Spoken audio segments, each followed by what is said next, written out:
Chapter 1. Mental Accounting.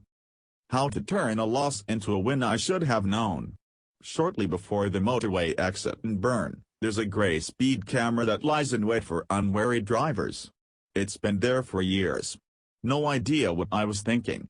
The flash jolted me out of my reverie, and a quick glance at the speedometer confirmed my fears. I was going at least 10 miles per hour too fast, and there was no other car for far and wide, nobody else I could pin the flash on. The next day in Zurich, I watched from a distance as a police officer tacked the ticket underneath the windscreen wiper of my car. Yes, I was parked illegally. The car park was full, I was in a rush, and finding a legal parking space in central Zurich is like finding a deck chair in the Antarctic. For a moment I considered running over. I pictured myself standing in front of the officer, gasping for breath, hair disheveled, trying to make him understand my dilemma. But I let it go. Years of experience have taught me that such things only make you feel silly. You look small, and you end up losing sleep. Parking tickets used to infuriate me. These days I pay them with a smile. I just debit the sum from the account I've earmarked for donations. Each year I set aside 10,000 francs for good causes, and I pay all my fines out of that. In the world of psychology, this simple trick is known as mental accounting. I borrowed it from Richard Thaler, one of the founding fathers of behavioral economics. Mental accounting is considered a classic logical fallacy. People treat money differently depending on where it's coming from, so if you find money on the street, you treat it more casually and spend it more quickly and more frivolously than money you've actually earned. The parking ticket example illustrates how you can turn this logical fallacy to your advantage. You're deliberately tricking yourself, for the sake of your own peace of mind. Say you're traveling in an impoverished country, and your wallet disappears. Minutes later you find it again, and all that's missing is the cash. Do you see this as theft, or as a donation to somebody who's probably far worse off than you are? No amount of mental gymnastics will alter the fact that your money was stolen, but the significance of what happened, the interpretation of the event that you can influence. Living a good life has a lot to do with interpreting facts in a constructive way. I always mentally add 50% to prices in shops and restaurants. That's the amount this pair of shoes or sole à la manière will actually cost me, taking income tax into account. If a glass of wine costs $10, I'll have to earn $15 in order to afford it. For me, that's good mental accounting, because it helps me keep my expenditure in check. I prefer to pay for hotels in advance. That way I won't spoil a romantic weekend in Paris by being confronted with a bill at the end. The Nobel laureate Daniel Kahneman calls this the pecan rule. You remember the high point and the end point of your holiday, but the rest is forgotten. We'll take a closer look at this effect in Chapter 20. If the end of the trip is a big fat bill, presented to you like marching orders by a snooty French receptionist and complete with mysterious extras he has probably added on purpose, to punish you for not speaking accentless French, your memory of the romantic getaway will be forever tarnished. Recommitment, they call it in psychology, pay first, consume later. It's a form of mental accounting that takes the sting out of payment. I pay taxes with equal nonchalance. After all, I can't upturn the taxation system single-handed. So I compare what I get in return for my money in the lovely city of Bern with cities like Kuwait, Riyadh, the jam-packed concrete wasteland of Monaco, or the surface of the moon, all places without income tax. Conclusion? I'd rather stay in Bern. People who move to ugly cities for tax reasons make themselves seem petty and stubborn, not exactly solid bedrock for a good life. Interestingly, my transactions with such individuals have thus far all been bad. That money can't buy happiness is a truism, and I'd certainly advise you not to get worked into a lather over incremental differences in price. If a beer is $2 more expensive than usual or $2 cheaper, it elicits no emotional response in me whatsoever. I save my energy rather than my money. After all, The value of my stock portfolio fluctuates every minute by significantly more than $2, and if the Dow Jones falls by 0.1%, that doesn't faze me either. Try it for yourself. Come up with a similar number, a modest sum to which you're completely indifferent, money you consider not so much money as white noise. You don't lose anything by adopting that attitude, and certainly not your inner poise. There was a period around the time I turned 40, after a long spell as an atheist, when I started doggedly trying to find God again. For several weeks the obliging Benedictine monks at Innsbruck put me up as their guest. I have fond memories of this time, remote from worldly hustle and bustle, no TV, no internet and barely any phone signal, thanks to the thick medieval walls. Most of all I enjoyed the silence during meals. The monks were forbidden from speaking. I may not have found God, but I did learn another mental accounting trick, this time temporal rather than monetary. In the refectory, as they called the dining hall, the cutlery is placed in a small black casket about 8 inches long. At the beginning of the meal, you open the lid and extract the neatly bundled fork, spoon and knife. The message? You're basically already dead, and everything that follows is a gift. Mental accounting at its best. It taught me to value my time, and not to waste it getting into a tizzy.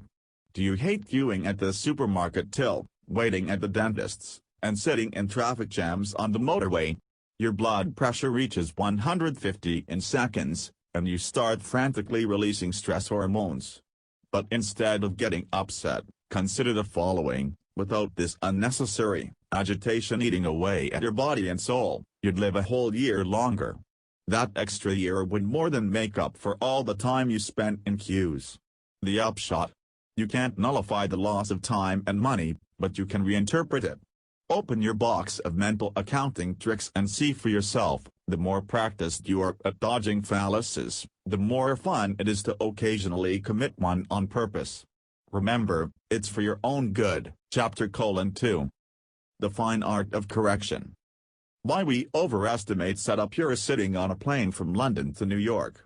How much of the time is it sticking to the flight path, do you think? 90% of the time? 80% of the time? 70% of the time? The correct answer is never. Sitting beside the window, gazing out at the edge of the wing, you can watch the jumpy little ailerons. They're there to make constant adjustments to the flight path. Thousands of times per second, the autopilot recalculates the gap between where the plane is and where it is should be and issues corrective instructions. I've often had the pleasure of flying small planes without autopilot, when it's my job to carry out these minuscule adjustments. If I release the joystick even for a second, I drift off course. You'll recognize the feeling from driving a car. Even on a dead-straight motorway, you can't take your hands off the wheel without veering out of your lane and risking an accident. Our lives worked like a plane or a car. We'd rather they didn't, that they ran according to plan, foreseeable and undisturbed.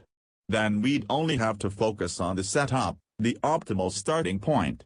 We'd arrange things perfectly at the beginning: education, career, love life, family, and reach our goals as planned. Of course, as I'm sure you know, it doesn't work like that.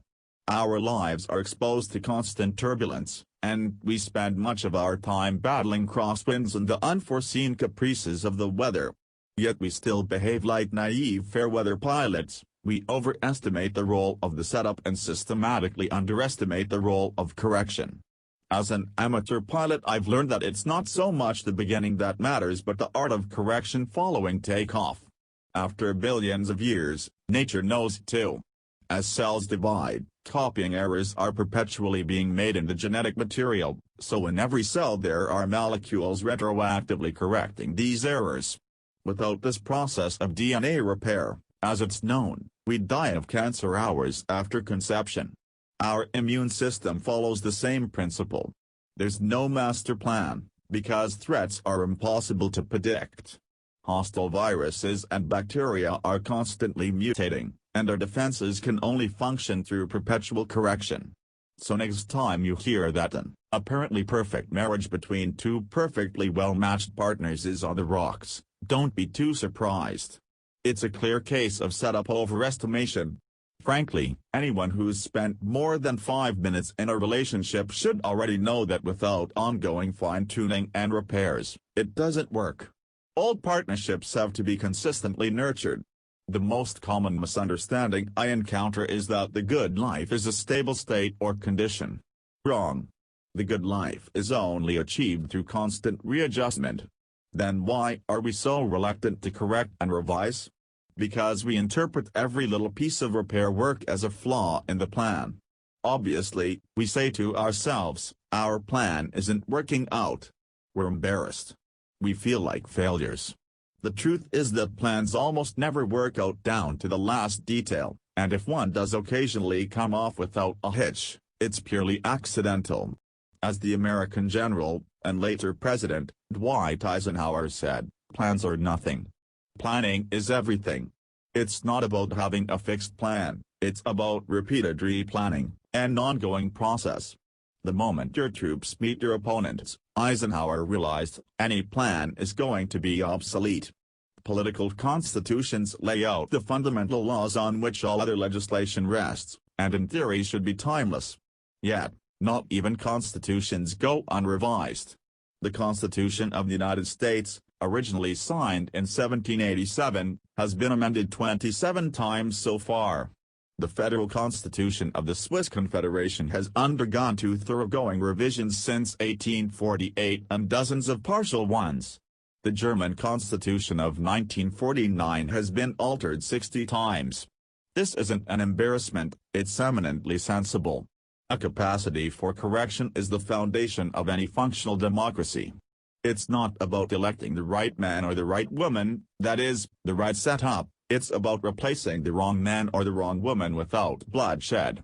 Democracy has a built-in correction mechanism, and it's the only form of government that does.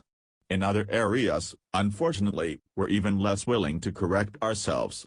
Our school system is largely geared toward the setup. The emphasis on factual knowledge and certifications makes it seem like life is primarily about getting the best possible grades and giving our careers the best possible jumpstart. Yet the connection between degrees and workplace success is growing ever more tenuous, while the ability to self-correct is growing ever more important, even though it's hardly taught at school.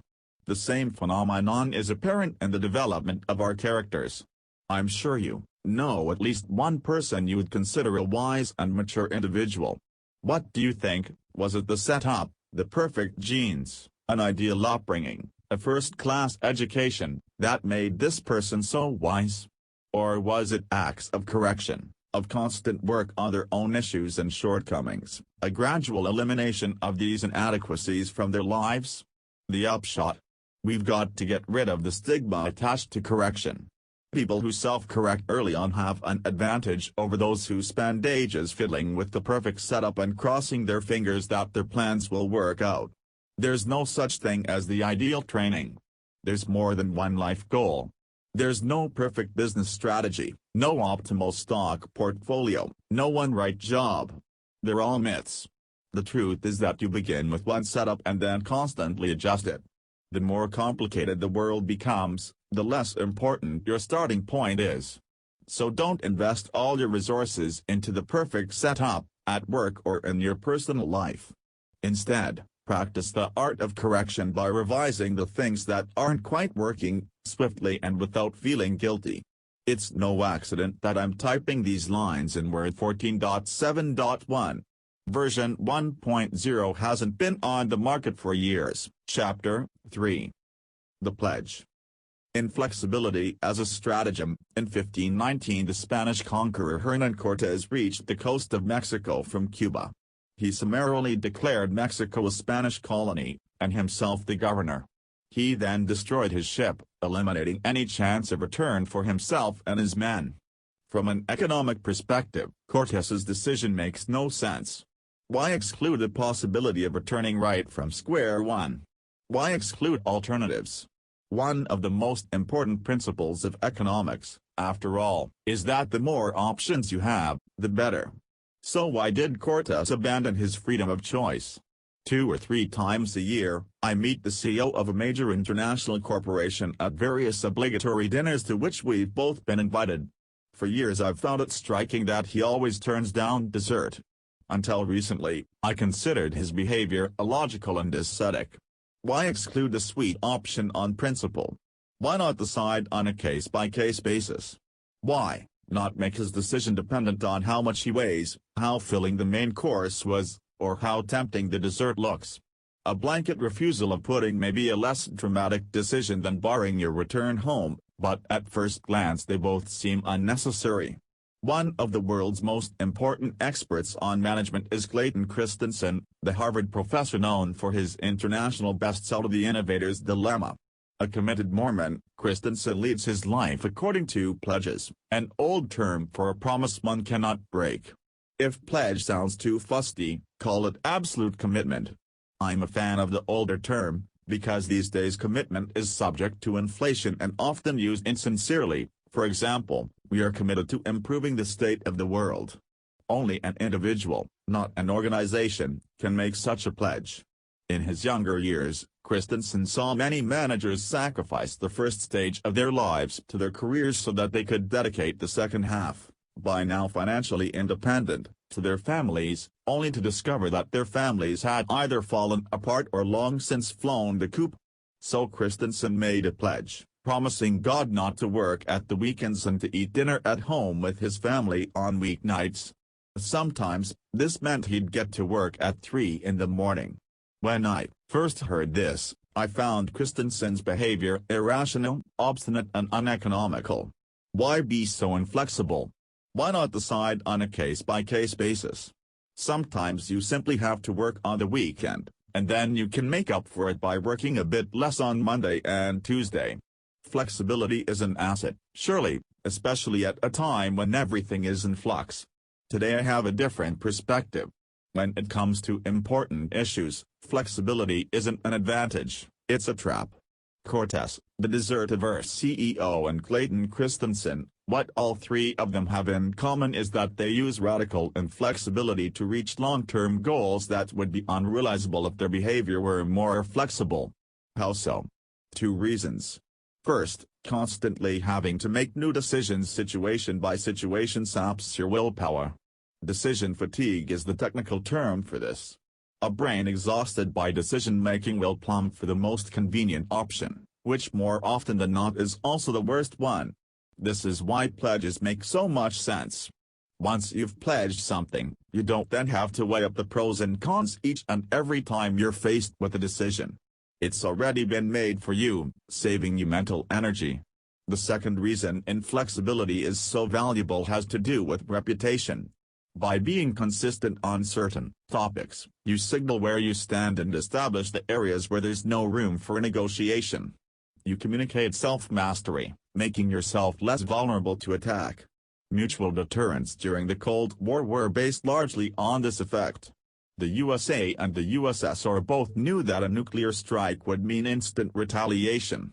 No deliberation, no situational weighing up of pros and cons. The decision for or against the red button had already been taken. Pressing it first simply wasn't an option. What applies to nations applies equally to you. If you lead a life consistent with your pledges, whatever those look like, people will gradually start to leave you in peace. Legendary investor Warren Buffett, for instance, refuses on principle to negotiate. If you want to sell him your company, you've got exactly one shot. You can make precisely one offer. Buffett will either buy the company at the price you suggest, or he won't buy it at all. If it's too high, there's no point lowering it. A no is a no, and everybody realizes that. Buffett has acquired such a reputation for inflexibility that he's now guaranteed to be offered the best deal right from the word go, without wasting any time on haggling. Commitments, pledges, unconditional principles, it sounds simple, but it's not.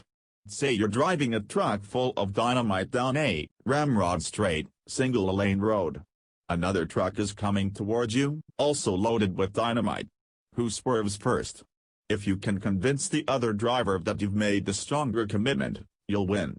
In other words, the other driver will swerve first, assuming he's acting rationally. If, For example, you can convince the other driver that your steering wheel is locked and you've thrown the key out of the window. You're signaling an extremely strong commitment. That's how strong, believable and radical your pledges have to be in order for your signals to be effective. So say goodbye to the cult of flexibility. Flexibility makes you unhappy and tired, and it distracts you from your goals. Chain yourself to your pledges. Uncompromisingly. It's easier to stick to your pledges 100% of the time rather than 99%. Chapter 4. Black Box Thinking. Reality doesn't care about your feelings, or why every false step improves your life. The British de Havilland Comet 1 was the world's first commercially produced jetliner.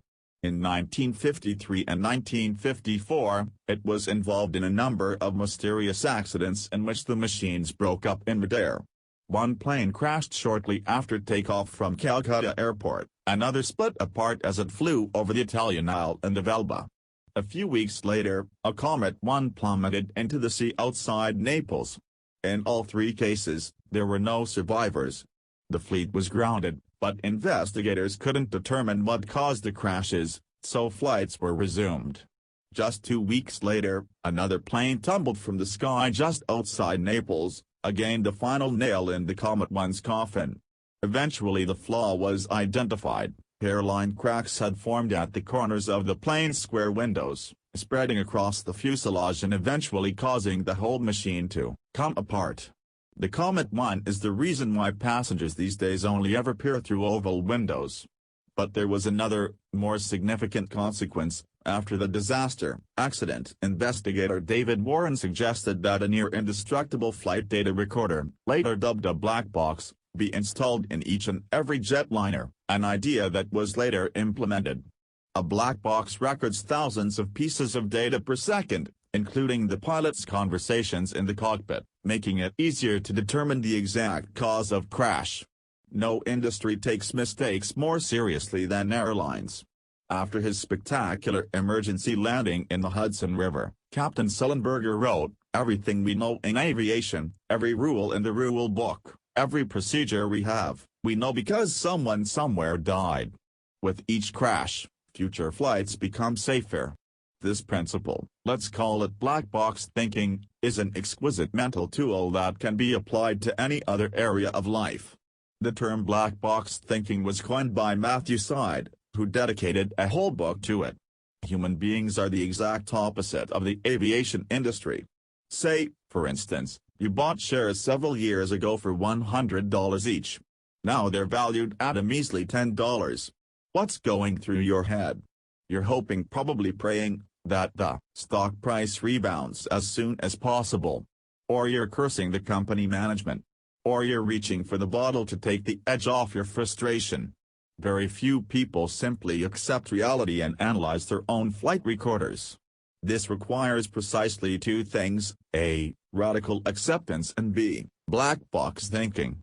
First one, then the other. Overdraft at the bank? It's staying put, I'm afraid, regardless of your feelings. Angry email to the boss. There's no getting it back, no matter how many glasses of wine you drink trying to justify your tantrum. Nor does the cancer growing inside you care if you think about it or ignore it. Psychologist Paul Tolan at the London School of Economics has observed how people who are gaining weight will gradually shift their focus to areas of their lives where the number on the scale is less relevant, to their jobs, for instance. Why? Because it's easier to redirect your focus than to lose weight. Yet the fat couldn't care less about your focus, your interests or your motivation. The world isn't remotely interested in what you think of it or how you feel. Banish all such obscurantist tactics from your brain.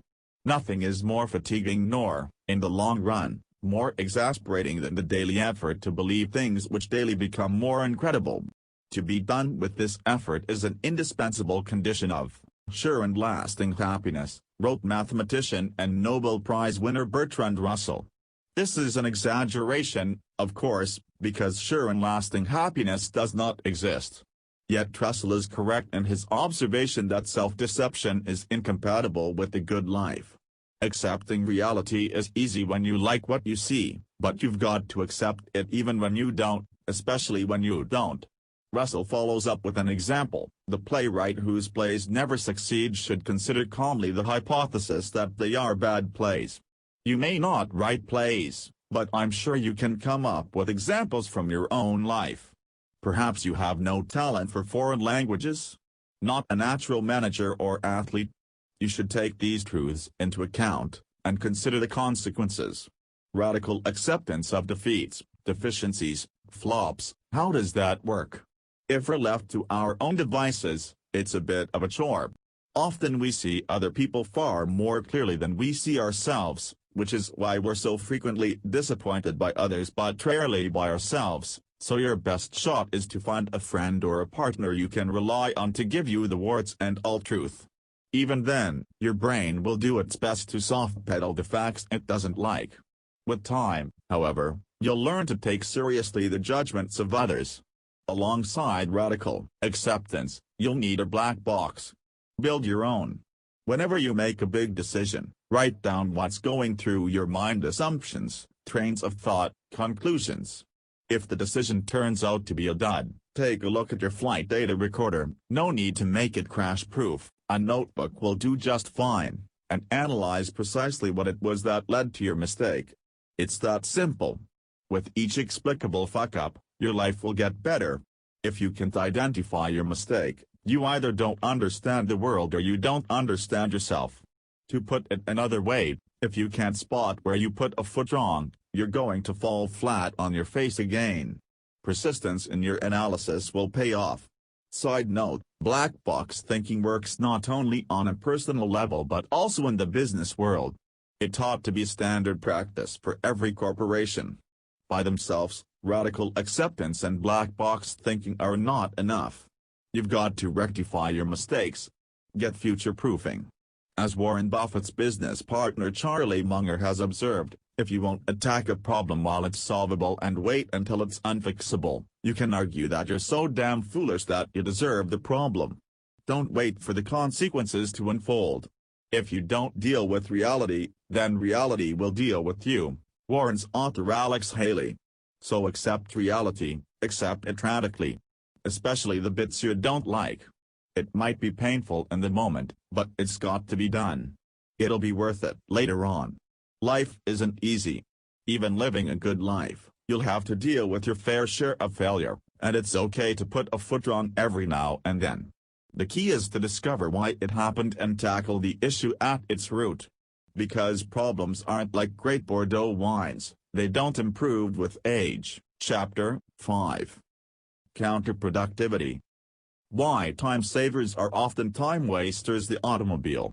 There's no question that, compared to walking or the horse-drawn carriage, it was a quantum leap in terms of efficiency. Instead of sauntering around at 4 miles per hour or rattling over hill and down dale at 10 miles per hour, today you can reach an easy 100 miles per hour on the German motorway without any effort at all. Even given the occasional red light, what would you say is the overall average speed of your car? Write down your estimate in the margin of this page before you read on. How did you make that calculation? Presumably you divided the total number of miles driven per year by the approximate number of hours spent on the road per year. That's a figure, incidentally, that your car's onboard computer can provide. My rover Discovery calculates it at about 30 miles per hour, yet this calculation is incorrect.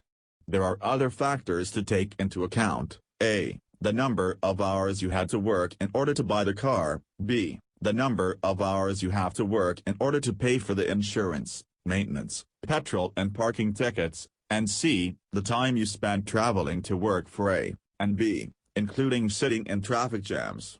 The Catholic priest Ivan Illich totted up all this for cars in the USA. The result?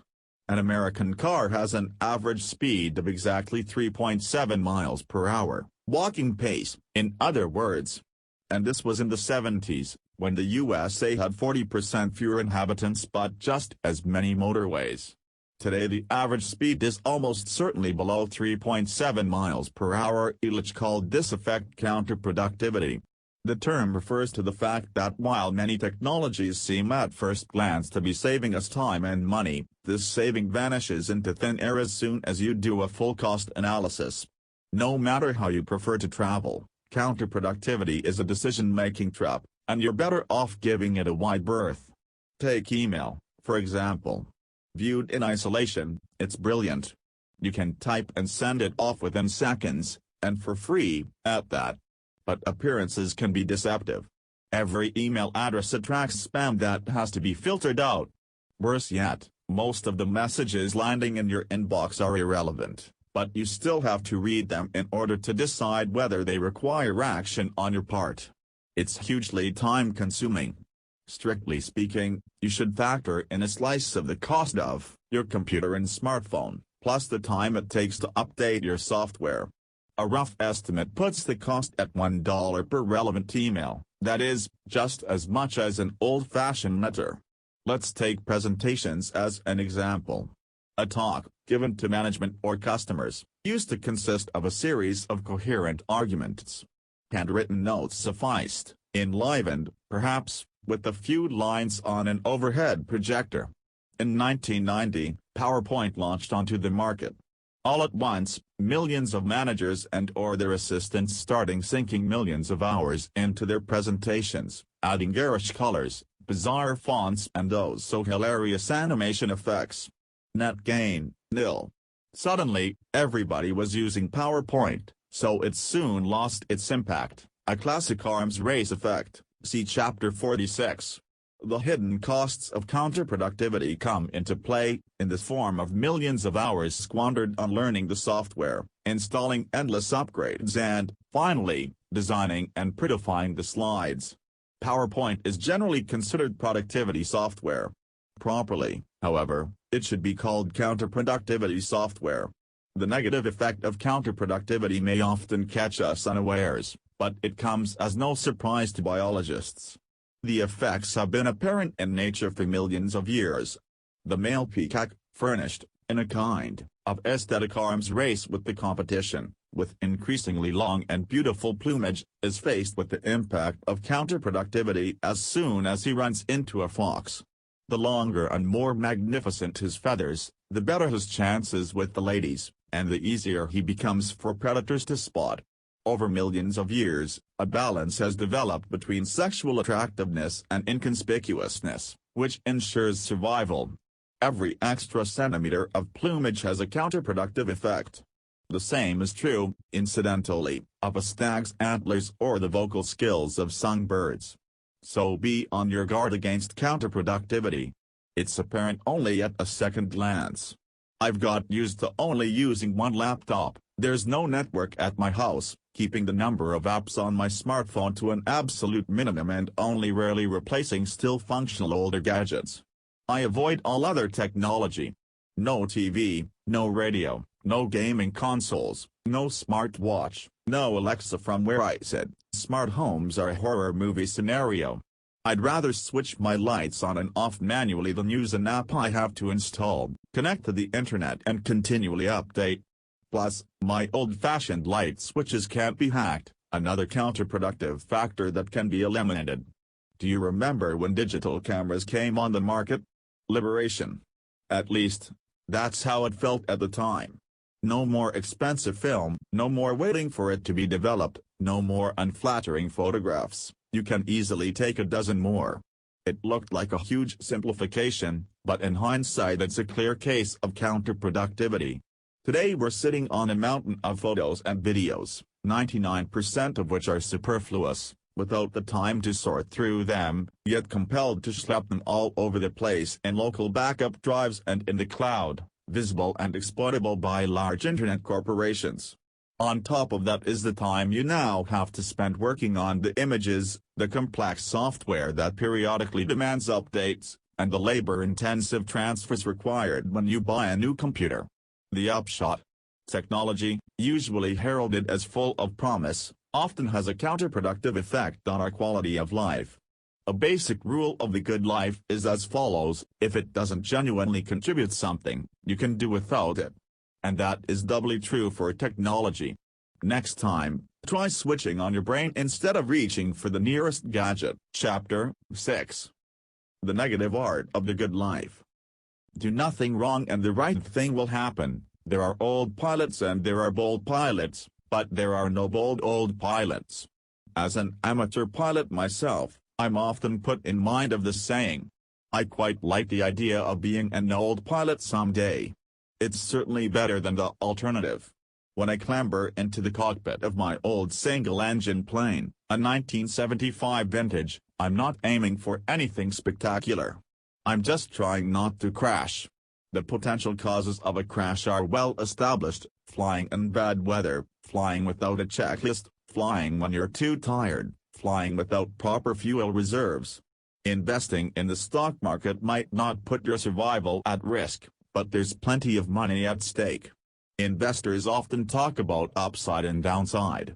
By upside, they mean the total conceivable positive results of an investment, such as an above-average yield, while downside encompasses all possible negative results, such as bankruptcy. These terms can also be applied to flying.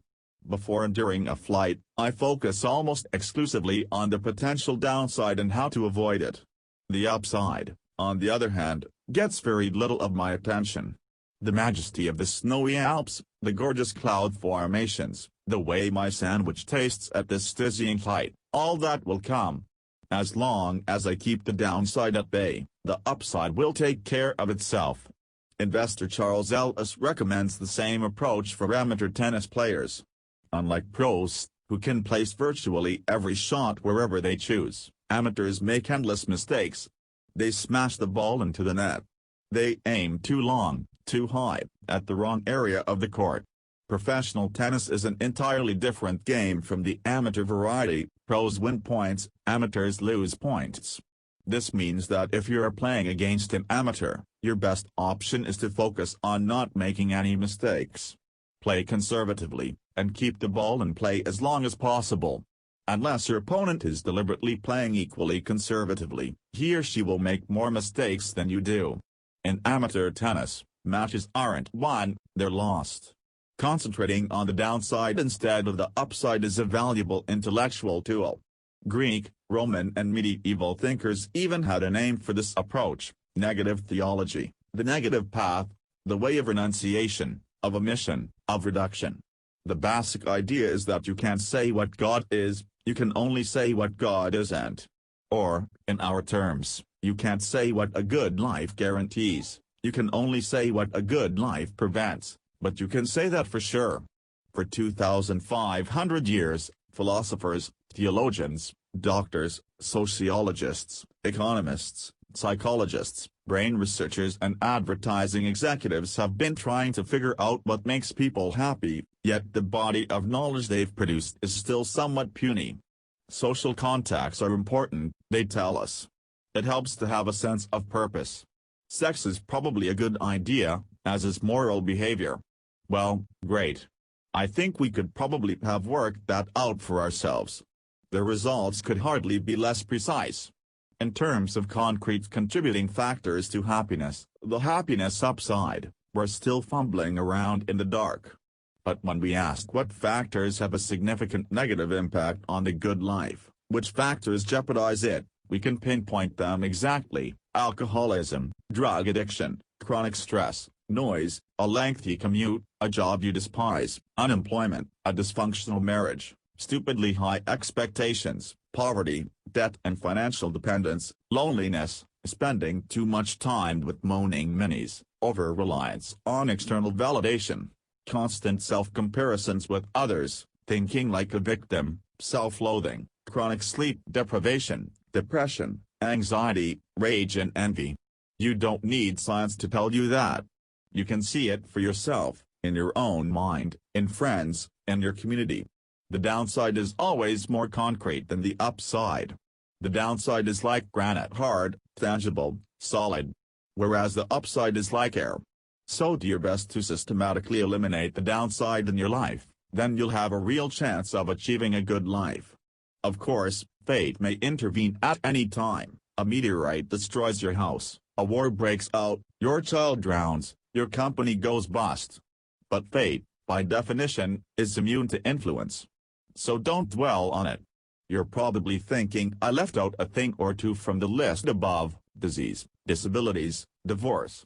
However, Countless studies have shown that the impact of these factors dissipates more quickly than we imagine. In the initial months after an injury, paraplegics focus almost exclusively on their disability, understandably so, and they feel correspondingly miserable. Yet after just a few months, their mood normalizes. Ordinary, everyday issues return to the forefront of their minds, while their physical injuries fade into the background. The same is true of divorce. After a year or two's travail, you reach the other side of the valley of tears. But alcoholism, drug addiction, chronic stress, noise, lengthy commutes, indeed, any of the factors on the first list, those aren't things people learn to live with. Those cannot simply be normalized.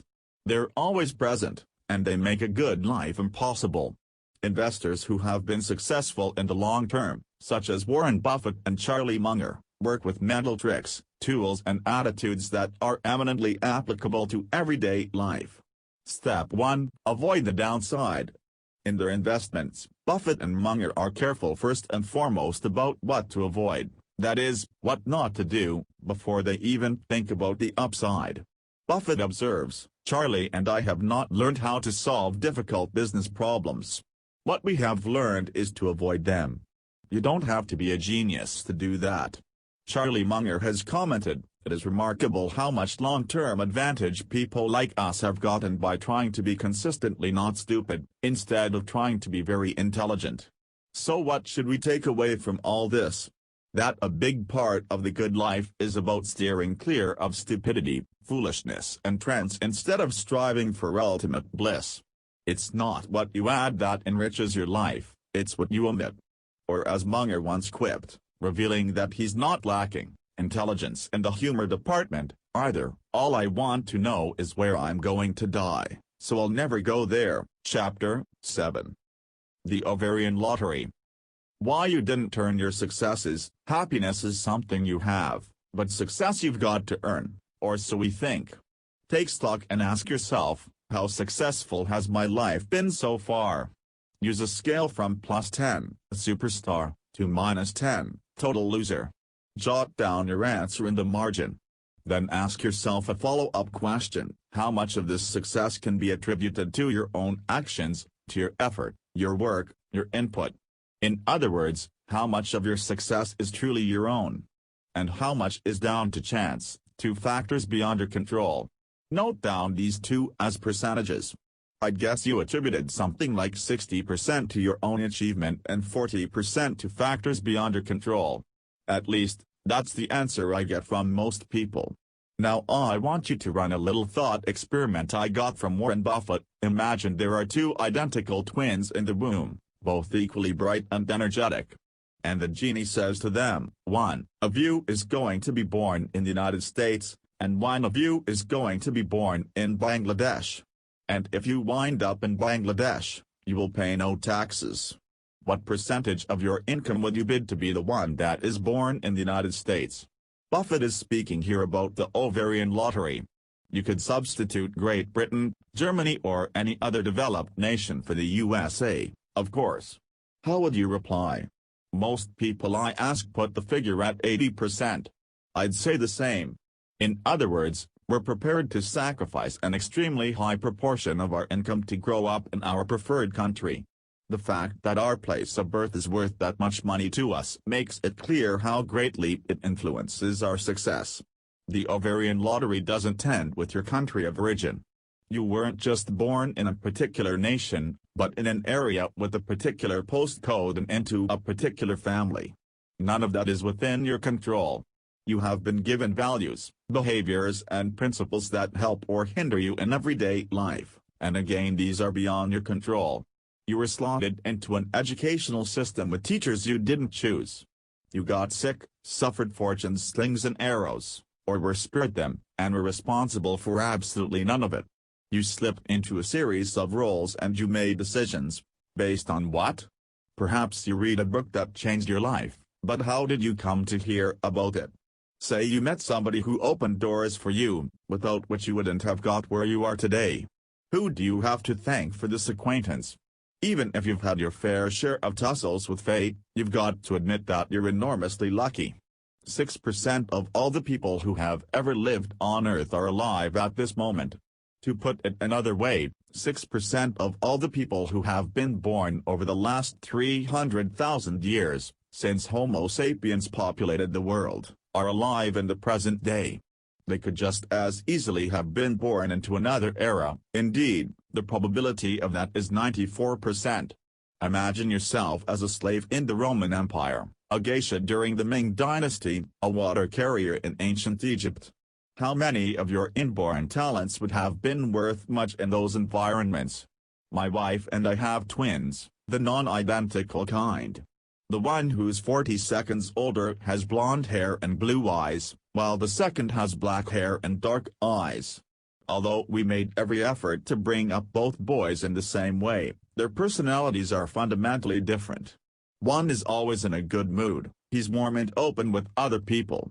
The second finds it difficult to socialize, but he's extremely skillful at anything that involves using his small hands. He has been since birth.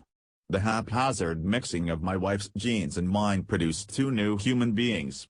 Similarly, your genes are a coincidental blend of your parents, which in turn are a coincidental blend of your grandparents' genes, and so on and so forth. During the reign of Louis XIV, the Sun King, there were approximately 4,000 people alive who contributed genetic material to your contemporary mixture. You are their descendant. Did you recruit any of these 4,000 people? No. Think about that next time you visit Versailles. What you are, you owe to your genes, and the environment in which your genetic blueprint was realized. Even your level of intelligence is largely determined by your genes. So is whether you're introverted or extroverted, open-minded or anxious, reliable or sloppy. If you believe your success is based on relentlessly hard work, on driving tenacity and far too many night shifts, you're not necessarily wrong. It's just that you owe the willpower you're so proud of to the interplay between your genes and environment. So, given all that, what proportion of your success would you ascribe to your own achievement? Correct. The logical answer is 0%. Your successes are fundamentally based on things over which you have no control whatsoever.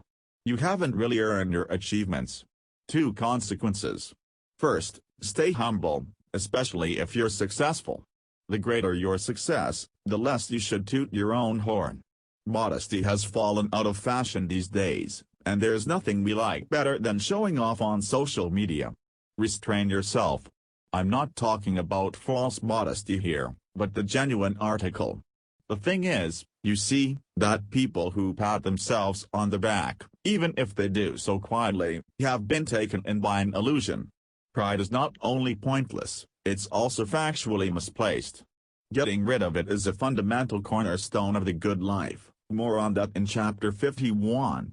Remind yourself daily that everything you are, everything you have and can do, is the result of blind chance. For those of us blessed with good luck, that is, for you and me, gratitude is the only appropriate response. One nice side effect is that grateful people are demonstrably happier people. Second, willingly and ungrudgingly surrender part of your unearned success to people who were born with the wrong genes into the wrong families, in the areas with the wrong postcodes. It's not just noble, it's commonsensical. Donations and taxes aren't financial matters. First and foremost, they're issues of morality. Chapter 8. The Introspection Illusion. Take feelings seriously, just not your own. What can you see right now? What objects are in front of you? Try to describe them as precisely as possible. Take a minute before you read on. Another question, how do you feel right now? What emotions can you identify? Try to describe them as precisely as possible. Take a minute before you read on. In the first case, I'm sure your answers were very precise. You see the page of a book, black letters on a white background. Perhaps you looked up and let your gaze sweep around the room, furniture, potted plants, pictures on the wall. No matter what you saw, it was easy to describe. Now look at your answers to the follow-up question about your emotions. They're probably somewhat nebulous. Maybe you're in a bad mood right now, but what precisely do you feel? Are you angry, disappointed, Sulky, peevish, bitter? And if so, then why? If you're in a good mood, where exactly has it come from? Perhaps you sense no current emotions in particular, or they only surfaced once I asked about them. Don't be frustrated if you had a hard time describing your feelings. It's not that you're inarticulate. English has more than 300 adjectives to identify different emotions. We have more words for emotions than for colors, yet we cannot express them clearly. The introspection of current conscious experience, far from being secure, nearly infallible, is faulty, untrustworthy, and misleading, not just possibly mistaken, but massively and pervasively. I don't think it's just me in the dark here, but most of us, Stanford professor Eric Schwitzgebel has observed of this inability. It would be easy enough to live with if the whole world wasn't endlessly badgering us to follow our hearts. Trust your emotions. Listen to your inner voice. My advice: don't bother. Don't make your emotions your compass. Your inner voice, if we continue with the compass metaphor, consists of a dozen magnetic needles, all pointing in different directions and swiveling incessantly around and around. Would you set sail across an ocean with a compass like that? Exactly. So don't use it to navigate your life. You won't find the good life through introspection. Psychologists call it the introspection illusion, the mistaken belief that we can learn what we truly desire through sheer intellectual contemplation. That we can discover the purpose, the meaning of our lives, dig down to some golden, blissful core. The fact is that chasing your heart deep into the forest, to use a common poetic description of our inner landscape, is guaranteed to get you hopelessly lost. You will end up bogged down in moods, fragments of thought and fits of emotion. If you've ever given a job interview, you'll be familiar with the problem. You chat to the candidate for half an hour, then you're expected to pronounce judgment on this basis. Research has shown that such interviews are useless, and you're better off analyzing the candidate's track record. Makes sense. After all, what's more meaningful, 30 brief minutes of conversation or 30 years overall accomplishment? Introspection is nothing but a job interview with yourself, highly unreliable. What you should be exploring is your past. What are the recurring themes in your life? Examine the evidence, not your subsequent interpretation of it. But why, then, is introspection so unreliable? 2 reasons. First, listening to your inner voice ever more deeply and often isn't going to help you replicate your genes in the next generation. From an evolutionary perspective, it's far more crucial that you be able to read the emotions of others, which is reassuring, because we're demonstrably more skillful at that. In practical terms, this means your best bet is to ask a friend or a partner what's going on inside your head.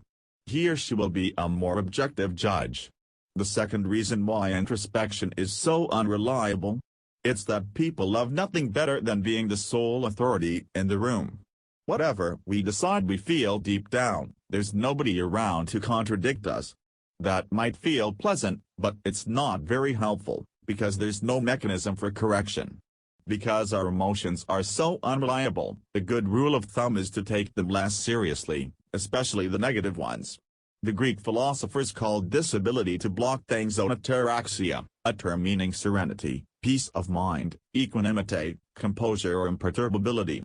A master of ataraxia will maintain his or her poise despite the buffets of fate. One level higher is apathy, the total eradication of feeling, also attempted by the ancient Greeks. Both, ataraxia and apathy, are ideals virtually impossible to attain, but don't worry, I'm not asking you to try. I do, however, believe we need to cultivate a new relationship with our inner voices, one distanced, skeptical and playful. I, for example, treat my feelings as though they don't belong to me. They arrive from somewhere else, pay me a visit, then retreat. If you'd like it in metaphorical terms, I see myself as a huge and airy covered market, in which birds of all varieties flit from spot to spot. Sometimes they simply flutter through the marketplace, sometimes they dawdle a little longer, and sometimes they even let something fall. But, sooner or later, they'll move on. Some I like more, some I like less, but since I sketched out this image in my head I've no longer been owned by emotions.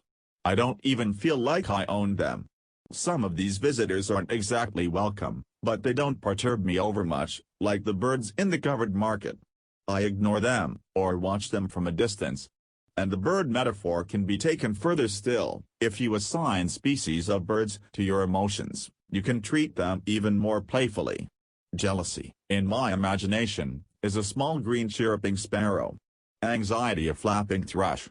And so it goes on. You get the picture. You probably recognize this from your own experience. If you try to repress negative emotions with sheer force of will, you only make them stronger. Yet if you can figure out a relaxed, unserious way of dealing with them, you might not achieve total equanimity. Nobody does, but you will find a certain sense of composure.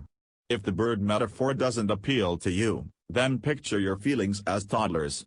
Pressure won't get you very far with them, but a playful approach works wonders. Admittedly, some emotions, especially self-pity, worry and jealousy, are so toxic that a playful approach by itself won't do the trick. They require additional cognitive strategies, which we'll go into in chapters 24, 29 and 32. Fundamentally, however, the message holds true: don't trust your emotions. You can be much more specific about what's in a Big Mac than about how you feel while you're eating it. So take other people's feelings very seriously, but not your own. Let them flit through you, they'll come and go anyway, just as they please. Chapter 9. The Authenticity Trap. Why you need a Secretary of State. Do you like authentic people? Of course you do. With authentic people you always know where you stand. You know what they think and feel, what they're doing and what they've got in mind. Such guileless individuals make no secret of what's below the surface, which is why personal interaction with them is so intimate, so pleasant and efficient. No wonder authenticity is in vogue. These days you can barely squeak through a training seminar without a unit on it. No leadership book is complete without a chapter on authentic leadership, no secrets of success type blog without tips about how to be as raw and authentic as possible. Just as it's unwise to invest in a forged Picasso, it's unwise to invest in people who aren't genuine, neither time nor money. But how authentic are we talking? Let's run a thought experiment. Say you're meeting your uber authentic friend Lisa for lunch. She turns up 20 minutes late, hair looking like a cat's been scrabbling around in it. She mutters an apology, then announces loudly enough for the whole restaurant to hear that she's not really in the mood for lunch today, and definitely not in some restaurant that used to be cool. The diners at the next table lower their forks. After a moment of silence, Lisa starts complimenting your outfit, although she points out that your watch doesn't really go with it, at least not the way you've put everything together. She leans across the table mid-flow, grabs the glass of wine you've just ordered, and downs it in a single gulp. Sorry, I was so thirsty. Having finished her starter, she then plunks her head down onto the table and goes to sleep, leaving you caught in the crossfire of strangers' glances. 5 minutes later, when the spaghetti is served, she wakes up and stretches with an animal yawn, laughing. I'm just not myself without my power nap, you know. Picking up one strand of spaghetti after the next, she dunks them into the sauce with her fingers, then lets them fall into her mouth, declaring that it's so much more fun that way. Then, because she's simply got to get it off her chest, she tells you everything she dreamt last night, all of which is total nonsense, but you've already asked for the bill. And that, dearest reader, is a rough distillation of authenticity in its purest form. In his book Mirror, Mirror, the British philosopher Simon Blackburn recounts the story of Charles Darwin's burial in Westminster Abbey. William, the great biologist's eldest son, and most important mourner, was sitting in the first row of the cathedral when he felt a sudden draft across his bald head, so he took off his black gloves and draped them over his bare scalp, where they remained for all to see throughout the whole service. William Darwin may not have been as bad as our fictional lunch date Lisa, but it's safe to say you can have too much authenticity. We expect a certain degree of propriety, of manners, of self-control, of civilized misrepresentation. Face-to-face, at least. Online we've long ago devolved to Lisa's level.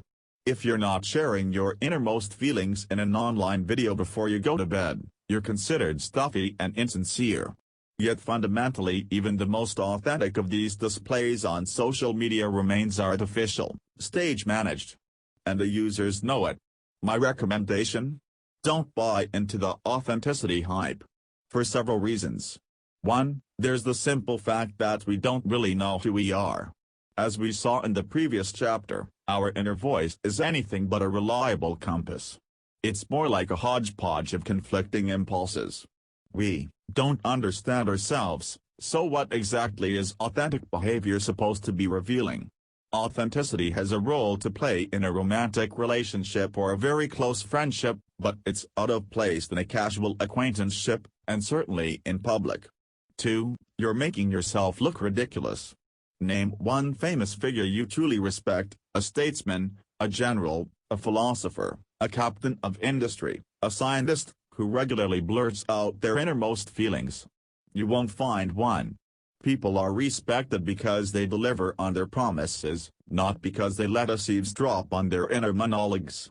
3. Cells are the building blocks of life.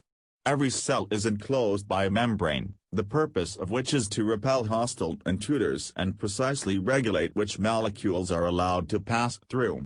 We see the same dynamic play out with the organism as a whole, and for the same reasons. Animals have skin, trees bark. An organism with no outer layer would die immediately. On a psychological level, authenticity just means you've given up on this barrier. You're practically inviting people to exploit you. You're making yourself not just silly but vulnerable. General Eisenhower deliberately crafted a persona for the outside world. New York Times columnist David Brooks talks about Eisenhower adopting a second self, which is at odds with the common contemporary belief that there is only a single, true self. The second persona isn't a contrived pose, rather, it's a professional, consistent, and reliable outward-facing stance that leaves no room for doubts, frustrations or disappointments. Those are for your diary, your partner or your pillow. I recommend you take a cue from Eisenhower and adopt this second self of your own. Restrict authenticity to keeping your promises and acting according to your principles. The rest is nobody else's business. If the mental model of a second persona doesn't suit you, try putting it this way: think of yourself as a nation, with a State Department and a Secretary of State. Write down the basic precepts of your foreign policy. You'll have to play the role yourself, like a sort of personal union. You don't want a Secretary of State who broadcasts every thought in his head, who shows weakness or dissolves into self-doubt. You want a Secretary of State who keeps promises, acts according to agreements, behaves professionally, avoids gossip, limits whining and stays polite. Check in from time to time on how well you're doing your job as Secretary of State. Ask whether you'd re-elect yourself. Whether you call it a second persona or a Secretary of State, you'll soon realize that this barrier, this skin, this spark, not only shields you from toxic influences but also stabilizes what's inside it. Like all boundaries, this external structure establishes a degree of internal clarity. So even if other people, your employees or alleged friends, occasionally demand you show more of authenticity, don't fall into the trap. A dog is authentic. You're a human being. Chapter 10. The 5-second no. Small favors, big pitfalls. Someone's asked you for a small favor. How often do you say yes without thinking twice? How often do you refuse? How often have you kicked yourself later on for agreeing? And how often have you regretted saying no? When I totted up my own statistics a few years ago in response to these questions, I realized I was agreeing to do favors for people far too often, little things like giving a lecture, providing an article, or doing a short interview. I frequently invested more time than I'd first imagined to produce results significantly less useful than I'd hoped for all concerned. I set out wanting to do the other person a favor, but ended up doing myself none. Where does this disease to please come from? In the 1950s, biologists attempted to find out why animals that weren't blood-related still cooperated with each other. Why, for instance, did chimpanzees share meat with other chimpanzees? Why would a baboon, make the effort to groom another baboon's fur? When you're talking about blood-related animals, the answer is obvious: they share a high proportion of the same genes. Cooperation helps sustain this common gene pool, even if it means particular individuals lose out, even if it means they die. But why would animals that aren't blood-related accept this risk? To ask the question another way, why do non-related animals sometimes behave altruistically? Why doesn't the chimp just eat the meat itself, instead of sharing it with a friend? Why doesn't the baboon just take it easy, instead of expending valuable calories and countless hours picking insects out of a non-relative's coat? These are not trivial questions. The answer lies in mathematics, and more specifically in game theory. The American political scientist Robert Axelrod once held tournaments in which different computer programs competed against each other. Each program followed a specific strategy when interacting with its opponent: cooperating with it, betraying it, behaving egotistically, always giving way, and so on. In the long term, one strategy emerged as the most successful, one Axelrod called tit for tat. A simple strategy, it consists of the following instructions: first be cooperative, then imitate the behavior of your opponent throughout the rest of the game. So if, after my first move, my opponent cooperates, then I cooperate too. If my opponent doesn't cooperate, however, if he or she exploits me, then I stop cooperating. If my opponent starts cooperating further down the line, then I adapt my behavior to be cooperative once more. This is precisely the behavior we see in the animal kingdom. It's called reciprocal altruism or reciprocity. The chimpanzee shares its meal with another member of the group because it assumes that, next time its friend has food to share, it will return the favor. If the first chimpanzee returns empty-handed from the next hunt, it can still expect to eat. Reciprocity only works among animals with long memories. A chimpanzee can only pursue this strategy successfully if it remembers whether another member of a group has previously shared food with it. Only a few highly developed species have the necessary capacity for recall, primarily apes. Of course, chimps aren't conscious of thinking strategically, rather, evolution has made this behavior innate. Groups of apes that didn't pursue the tit-for-tat strategy have vanished from the gene pool. Since we human beings are merely a highly developed species of animal, this impulse toward reciprocity is present in us too. The tit-for-tat strategy is what keeps the global economy going. We cooperate, every day, with dozens of people to whom we are not related, many of them on the other side of the world, and have profited remarkably from doing so. But be careful. Reciprocity has its lurking dangers. If somebody does something nice for you, you feel duty-bound to pay them back by doing them a favor. For example, you allow yourself to become manipulable.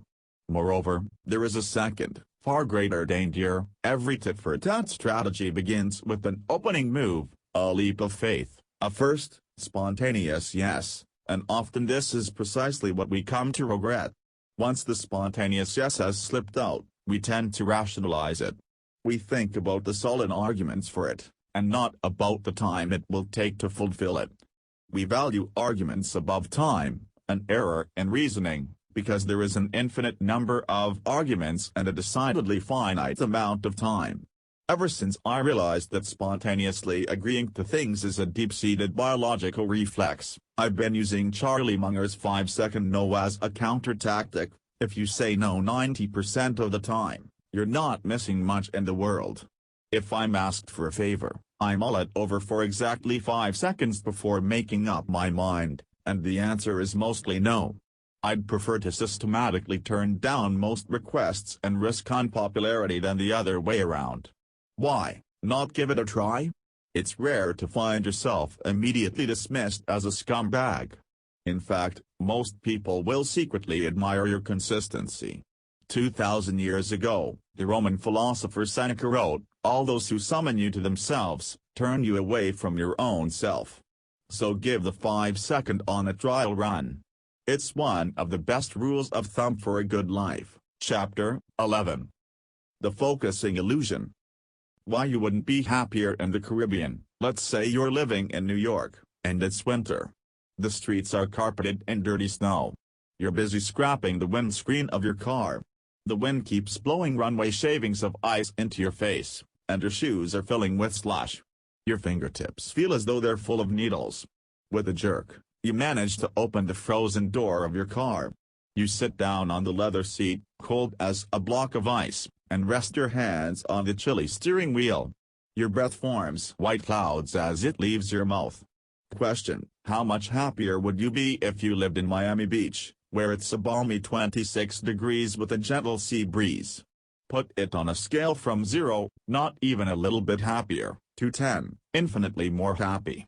Most people I ask give an answer between 4 and 6. Having driven out of your parking spot, you set off for work. Moments later you're in a traffic jam on the motorway. You reach the office 30 minutes late, where you're greeted by a flood of email and the usual headache with your boss. After work you do your weekly shopping. Back home you cook your favorite meal, it tastes delicious, settle down on the sofa, watch a good film and go to bed. Ditto in Florida. Set of, get stuck in a jam, deal with the emails and the annoying boss, do the weekly shop, eat tasty food, watch a good film. I'll ask you again, how much happier would you be if you lived in Miami Beach? Most people now give an answer between 0 and 2. I lived in Miami Beach for 10 years. Before and after that I lived in Switzerland, slushy snow, occasionally icy windscreen and all. How much happier was I in Miami Beach? Answer: I wasn't. It's called the focusing illusion. Nothing in life is as important as you think it is while you are thinking about it, as Daniel Kahneman explains. The more narrowly we focus on a particular aspect of our lives, the greater its apparent influence.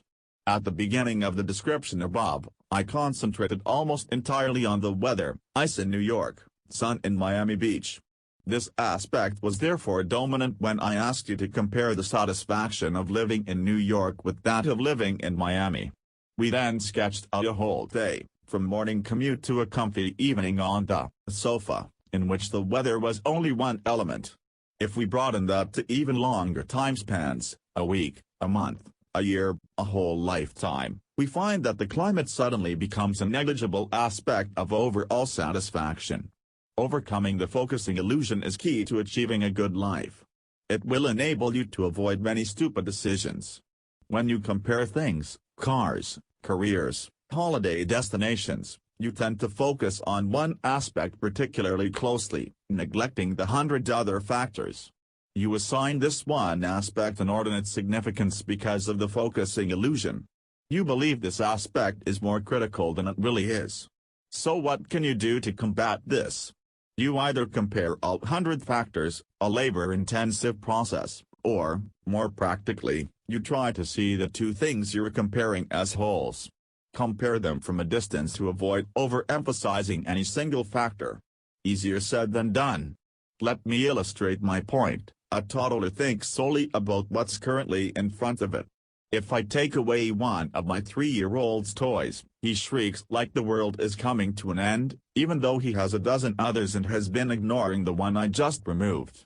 Over the course of our lives, we learn to emancipate ourselves from the momentary situation. If I feel like having a beer on a warm summer's evening, then I open the fridge to find that we've run out. I don't start screaming blue murder. I can take my focus off the beer, so the desolate emptiness of my fridge has only a minimal impact on my well-being. The evening isn't ruined after all. Unfortunately, however, our development in this regard is incomplete. We find it immensely difficult to view our current situation through an ultra-wide-angle lens. Otherwise we wouldn't get upset about trivialities. How many times have you asked yourself how much better life would be if you had a different job, lived in a different location, a different house, had a different haircut? Okay, it would be a little different. But now you know that the effect of a change is considerably less than you might think. Take the longest possible view of your life. Realize that the things that seemed so important in the moment have shrunk to the size of dots that barely affect the overall picture. A good life is only attainable if you take the occasional peek through a wide-angle lens. When I checked into the Shangri-La Hotel beside the Jardins du Trocadero on my last visit to Paris, I found myself standing next to a man who started berating the receptionist, apparently because she couldn't offer him a room with a view of the Eiffel Tower. "You're ruining my whole trip to Paris," he bawled. I shook my head. "Whether or not you can see the Eiffel Tower from your hotel bed doesn't actually matter. Far more important is how soundly you sleep. A view of the Eiffel Tower is much too small an aspect of a successful trip to Paris. In any case, you get more than enough of the tower as soon as you step outside the hotel." But the man, now beet red, seemed about to burst with rage. The focusing illusion had turned a molehill into a mountain. We're especially vulnerable to the focusing illusion when it comes to money. How much happier would you be as a multi-millionaire? Warren Buffett, one of the richest people in the world, once compared his own life with that of an average citizen. It didn't feel that different. Buffett spends a third of his life asleep on a normal mattress, just like you and me. Buffett buys his clothes off the rack as cheaply as mine or yours. His favorite drink is Coca-Cola. He eats no better or more healthily than a student. He works at a normal desk, on a normal chair. His office has been in the same place since 1962, in a dull building in Omaha, Nebraska. If you compare Buffett's life minute for minute with yours, the effect of his wealth is negligible. One teeny-weeny difference: Buffett owns a private jet, while the likes of us are squeezed into economy. After this chapter, however, we know that much worse us are squeezed into economy. After this chapter, however, we know that much worse than a narrow airline seat, where you will spend at most 0.1% of your life, is a narrow mindset. By focusing on trivialities, you're wasting your good life. Chapter 12. The things you buy leave no real trace. Why you should buy less and experience more. How much pleasure do you get from your car? Put it on a scale from 0 to 10. If you don't own a car, then do the same for your house, your flat, your laptop, anything like that. Psychologists Norbert Schwartz, Daniel Kahneman and Jing Zhu asked motorists this question and compared their responses with the monetary value of the vehicle. The result: the more luxurious the car, the more pleasure it gave the owner. A BMW 7 Series generates about 50% more pleasure than a Ford Escort. So far, so good. When somebody sinks a load of money in a vehicle, at least they get a good return on their investment in the form of joy. Now, let's ask a slightly different question. How happy were you during your last car trip? The researchers posed this question too, and again compared the motorists' answers with the values of their cars. The result: no correlation. No matter how luxurious or how shabby the vehicle, the owner's happiness ratings were all equally rock bottom. The first survey revealed a correlation between the monetary value of the car and the perceived pleasure it gave its owner. The greater the luxury, the greater the pleasure. Yet the second survey revealed no such correlation. A luxury vehicle didn't make drivers any happier. How can this be? Easy. The first question makes you think about the car, while the second question makes you think about completely different things: a phone call during the journey, a situation at work, a traffic jam, the idiotic driver in front. Simply put, a car makes you happy when you're thinking about it but not when you're driving it. That's the effect of the focusing illusion, which we discussed in the previous chapter. Of course, it's not just true for cars. The focusing illusion influences the pleasure you take in everything you buy. While you're thinking about tax, you tend to grossly overestimate tax's impact on your life. Whether it's a holiday home, a gigantic plasma television or a new pair of Louboutins, thinking about your purchase in a focused way makes you happy, but during daily use these things fade to the back of your mind, minimizing their effect on your happiness. When we factor in counterproductivity, the secret side effects and hidden costs of maintaining nice things, both time and money, as we saw in Chapter 5, we discover that these two effects often combine to leave you out of pocket, the net result being a loss in happiness. Hard to believe? Let's take an example. You've bought a magnificent stately home outside the city. For the first 3 months you enjoy each of its 15 rooms, delighting in every little detail. Yet just 6 months down the line, you barely notice the opulence around you. Everyday life has long since caught up with you, you're occupied with other, more urgent matters. At the same time, some things have changed. A house with 15 rooms and a garden is different from the 3-room apartment you used to rent in the city center. Now you need a cleaner and a gardener, you can't do your grocery shopping on foot anymore, and your commute is an hour's drive instead of a 20-minute bike ride. Basically, your gorgeous new home has created a net loss of happiness. Your well-being account is overdrawn. This example is made up, but I've seen it happen in real life. A friend of mine owns a yacht, I should say, because he sold it again almost immediately. Still, he does seem a little wiser now. The 2 happiest days in a yacht owner's life, he observed laconically, are the day you buy it and the day you sell it. As you can see, if it's the good life you're after, then it's advisable to show restraint about what you buy. That said, there is a class of goods whose enjoyment is not diminished by the focusing illusion, experiences. When you experience something pleasurable, you're fully present in both heart and mind. So try to invest more in experiences than in physical objects. One side benefit is that most experiences cost less and are less subject to the effects of counterproductivity. Reading a good book, taking a trip with your family, playing cards with friends, they're all bargains.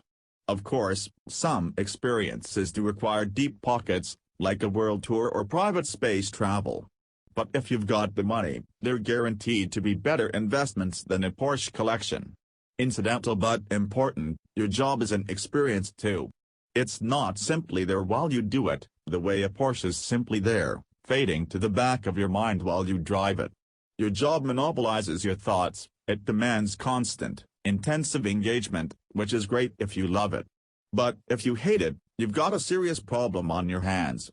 You can't hope to be distracted from your shitty career by other thoughts. This issue was a major part of why I decided to become a writer. I love the act of writing. It's far more important to me than the published book. Of course, I'm delighted each time I pick up the first copy of a new book. I stroke the cover tenderly, leaf through the pages, inhale the glorious scent of fresh binding glue. But the book soon disappears onto the shelf, and I hardly give it a second thought. I'm already contemplating the next one. There's nothing more idiotic than slogging away at a job that earns you lots of money but brings you no joy, especially if you're investing that money in items rather than experiences. Warren Buffett puts it this way, working with people who cause your stomach to churn seems much like marrying for money, probably a bad idea under any circumstances, but absolute madness if you are already rich. Speaking of marriage, in the end, this is also an experience. It's pointless maintaining a relationship that doesn't make you happy out of sheer loyalty or lack of other options. The focusing illusion won't rush to your aid. Of course, not every relationship consists exclusively of sunny days, but the darker ones shouldn't outweigh the rest. If storm clouds loom, try the art of correction, Chapter 2. If it definitely isn't working, pull the ripcord. A relationship, especially a romantic one, will never retreat into the background of your mind. In sum, we overestimate the impact of purchases on our well-being and underestimate the impact of experiences. The thought of your house, even if you're currently standing in it, vanishes into the cacophony of your other daily thoughts. With experiences this isn't the case.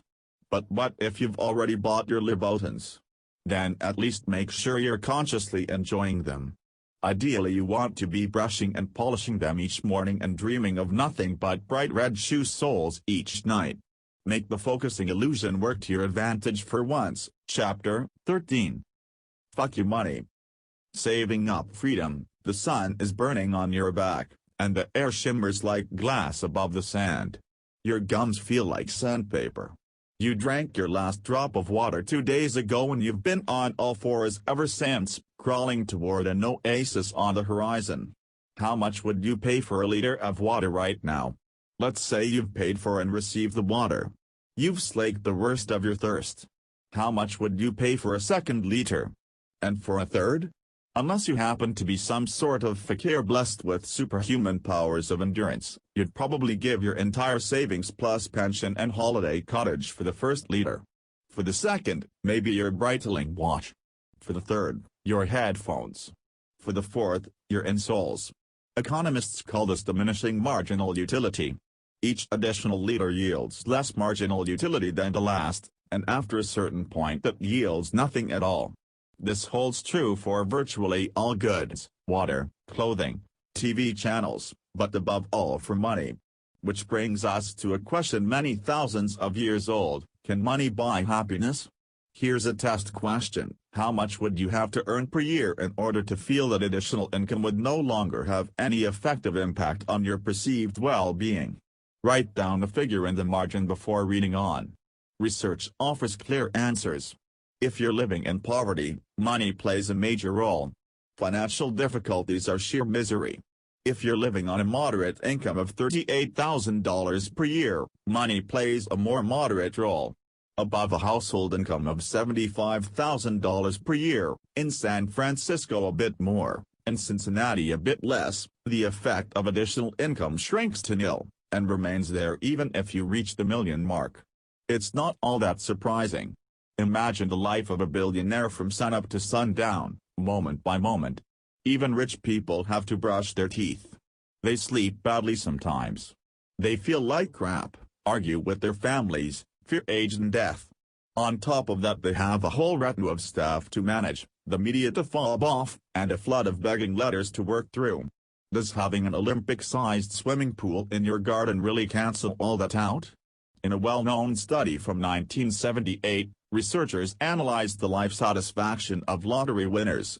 The result: a few months after their big win, the brand-new millionaires were no happier in any significant sense than before.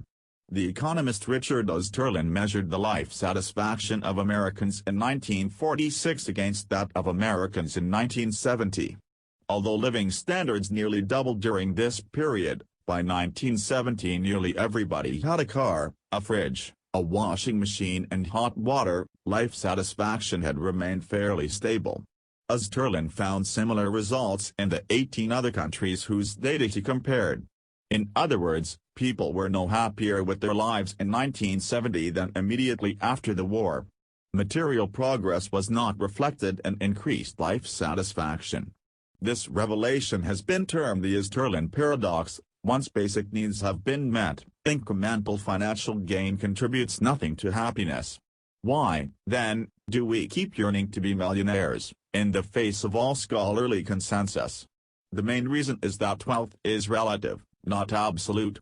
Let's say you and your coworker have landed a series of very profitable contracts for your employer. Which would you prefer? A. You are given a bonus of $10,000 while your colleague gets nothing, or B. You get a bonus of $15,000 while your colleague gets $20,000? If you're like most people, you'd choose the $10,000, even though the second option would make you richer. Imagine you've bought a nice piece of land and built a house. The house is magnificent, with at least 3 more bedrooms than you need. 1 year later, somebody else buys the neighboring plot and constructs a house so lavish it makes yours look like a garden shed. What happens?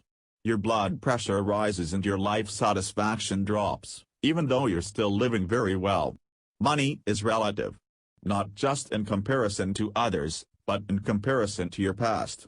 If you earn $50,000 per year during the first half of your career and today you earn $75,000, you'll be happier than if you first earned $75,000 and now earn just $60,000. This is despite the fact that, averaging the figures, you come out better off overall in the second scenario. Simply put, your level of wealth, above the poverty line, is primarily a matter of interpretation.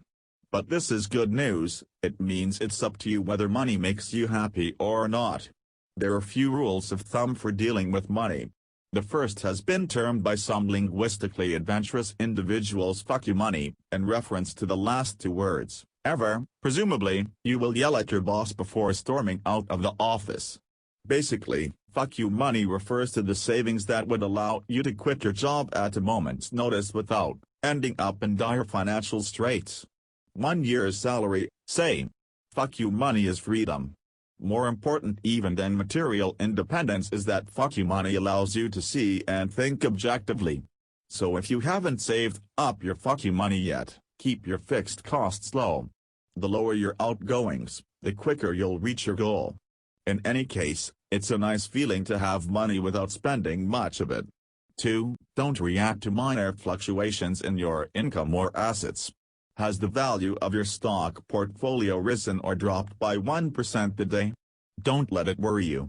Basically, don't think so much about money. It won't multiply more quickly the more often you think about it. 3. Don't compare yourself with the wealthy. It will make you unhappy. If you must, compare yourself with those who have less than you do, but it's better not to compare yourself with anyone at all. 4. Even if you're filthy rich, live modestly. Wealth makes people jealous. Anyone who has enough cash can buy a luxury yacht, there's no skill to that. If you're a billionaire, it's more impressive not to buy one, to live modestly. Essentially, once you've left the poverty line behind you and saved up a financial safety net, money is not among the factors that contribute to a good life. So work on those other factors instead of hoarding money. Genuine success, as we'll see in the final chapter, is anything but financial. Chapter 14. The Circle of Competence. Why it's important to know your limits. Nobody understands the world completely. It's far too complex for a single human brain. Even if you're highly educated, you can only understand a tiny part. Still, that's something. This minuscule patch is the runway you need for takeoff, what you need to fulfill your high-flying dreams. If you don't have one, you'll never leave the ground. Warren Buffett uses the wonderful term circle of competence. Inside the circle are the skills you have mastered. Beyond it are the things you understand only partially or not at all. Buffett's life motto: know your circle of competence, and stick within it. The size of that circle is not very important, knowing its boundaries, however, is vital. Charlie Munger adds, each of you will have to figure out where your talent lies. And you'll have to use your advantages. But if you try to succeed in what you're worst at, you're going to have a very lousy career. I can almost guarantee it. Tom Watson, the founder of IBM, is living proof of this thesis. As he's said of himself, I'm no genius. I'm smart in spots, but I stay around those spots. Be rigorous in organizing your professional life around this idea, because a radical focus on your circle of competence will bear more than monetary fruit. Equally important is the emotional variety. You'll gain an invaluable feeling of mastery, and you'll also be more efficient, because you won't have to decide every time whether to accept or refuse a task. With a sharply delineated circle of competence, unsuitable but irresistible requests suddenly become resistible. Crucially, you should never step outside your circle of competence. Many years ago a wealthy entrepreneur offered me €1 million to write his biography. It was an extremely tempting offer. I turned it down. Biographies lie outside my circle of competence. A top-notch biography requires endless conversations and meticulous research. It demands other skills besides those needed for novels and non-fiction, skills I do not possess. I would have spun my wheels, got frustrated, and, most importantly, written at best a mediocre book. In his far from mediocre book Risk Intelligence, Dylan Evans describes a professional backgammon player by the name of JP. He would make a few deliberate mistakes, to see how well his opponent would exploit them. If the other guy played well, JP would stop playing. That way, he wouldn't throw good money after bad. In other words, JP knew something that most gamblers don't. He knew when not to bet. He knew which opponents would force him out of his circle of competence, and he learned to avoid them. Alongside the impulse to step outside your circle of competence is the equally powerful temptation to broaden it. This temptation is especially great if you're successful within your current circle. If you're entirely comfortable there, resist it. Skills don't transfer from one arena to another. In other words, skills are domain-specific. A master chess player isn't automatically going to be a good business strategist. A heart surgeon isn't automatically a good hospital manager. A real estate speculator isn't automatically a good president. So how do you create a circle of competence? Clicking around on Wikipedia isn't enough. Nor is a traditional degree. It takes time, lots of time. Expect anything worthwhile to take a really long time is the rule American designer Debbie Millman sticks to, with great success. It also takes obsession. Obsession is a kind of addiction, which is why it's often spoken of disparagingly. We read about young people getting addicted to video games, to TV series, to model airplanes. It's high time we framed obsession more positively. Obsession drives people to invest thousands and thousands of hours into something. As a young man, Bill Gates had an obsession: programming. Steve Jobs, calligraphy and design. Warren Buffett first put his pocket money into stocks and shares as a 12-year-old. He's been addicted to investing ever since. Nobody today would say that Gates, Jobs or Buffett wasted their youth. Quite the contrary, it's because they were so obsessed that they invested the thousands of hours it takes to achieve mastery of something. Obsession is an engine, not engine failure. The opposite of obsession, by the way, isn't aversion but interest, a polite equivalent to saying I'm not really that interested. Why is the circle of competence such a powerful idea? What's its secret? Simple. A brilliant programmer isn't just twice as skilled as a good one, nor 3 times or even 10 times. A brilliant programmer would solve the same problem in 1,000th of the time it would take a programmer who was merely good. Ditto for lawyers, surgeons, designers, researchers, salespeople. Inside versus outside the circle of competence, we're talking about thousand-fold differences. Here's the other thing: the idea that you can make life stick to a plan is an illusion. Chapter 2. Chance tears through everything, sometimes with the force of a hurricane. There is only one place where it dwindles to a gentle breeze, and that's inside your circle of competence. You might not find it plain sailing even there, but at least the waves will allow you to navigate properly. In more prosaic terms, within your circle of competence you're protected to a certain extent against illusions and fallacies. You could even risk breaking with convention, because you have the necessary lie of the land and can predict roughly what's going to happen. The upshot: stop beating yourself up over your deficiencies. If you've got 2 left feet, forget the salsa lessons. If your kids can't tell whether that squiggle is supposed to be a horse or a cow, stop dreaming of a career as an artist. If you can barely cope with the visit from your aunt, drop to the idea of opening your own restaurant. The truth is that it's completely irrelevant how many areas you're average or below average in. What matters is that you're far above average in at least one area, ideally, the best in the world. Once that's sorted, you'll have a solid basis for a good life. A single outstanding skill trumps 1,000 mediocre ones. Every hour invested into your circle of competence is worth 1,000 spent elsewhere. Chapter 15. The Secret of Persistence. Why bores are more successful than adventurers. Stockbrokers, collars unbuttoned, sleeves rolled up, are yelling into several telephones at once, gesticulating as though their lives were on the line. The air crackles. Every now and again one of them slams the receiver down onto the table like he wants to break it. Then the traders start bawling at each other over their Bloomberg terminals, on which stock prices flash like carnival lights. This is how the media depicts the world of finance, relaying images from the stock market floor or the trading area at a bank. Scene change. A dull office on the 14th floor of an unassuming high-rise in sleepy Omaha, Nebraska, the most negligible state in the USA. No Bloomberg terminals, no computers, no emails. Just an old-fashioned desk and a telephone. There he sits, day after day, as he has done for nearly 50 years, Warren Buffett, the most successful investor of all time. The contrast couldn't be starker. On the one hand, hyperactive, sweat-drenched, testosterone-laden stockbrokers. On the other, quiet, silver-haired Uncle Warren. Once you've grasped the difference between speculating and investing, you'll start seeing parallels everywhere, and you'll have a good mental tool to hand. So, what exactly is the difference? The stockbrokers are trying to make a profit through frenetically buying and selling shares. What's behind the shares, a software firm in California, a copper mine in Peru, is irrelevant. What matters is that the share prices move temporarily in the right direction.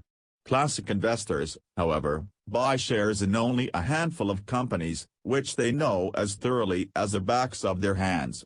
The opinion of the market means nothing to them. Their commitment is long-term.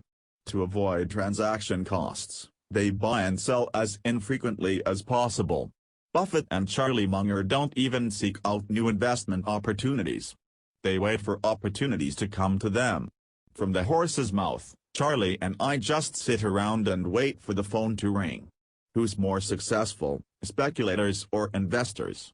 There are winners and losers on both sides, but the giants among the winners are to be found only on the side of the investors. Why is that?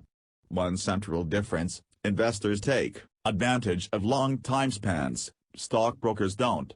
Our brains love short-term, spasmodic developments. We react exaggeratedly to highs and lows, to rapid changes and jarring news, but continuous changes we barely notice. As a result, we systematically overemphasize doing above not doing, zeal above deliberation, and action above waiting. What are the most purchased books of all time? Not the ones on the current bestseller lists or stacked highest on bookshop tables. I mean the ones that have remained continuously in print for decades or even hundreds of years: the Bible, Mao's Little Red Book, the Quran, the Communist Manifesto, the Lord of the Rings, the Little Prince. They're known as long sellers, and no publisher can live without them. The same goes for Broadway shows, tourist attractions, songs and many other products. The most successful car of all time? The Toyota Corolla, continuously available as new since 1966, now in its 11th generation. It wasn't the first year's turnover that made the Corolla a superstar, but the span of time over which it has been sold. Such long-term successes often have inconspicuous ingredients that function like baking powder, producing incremental progress that builds up over a long period of time. Take the example of investment. If you invest $10,000 at a 5% return, after a year you'll be $500 richer. Piece of cake.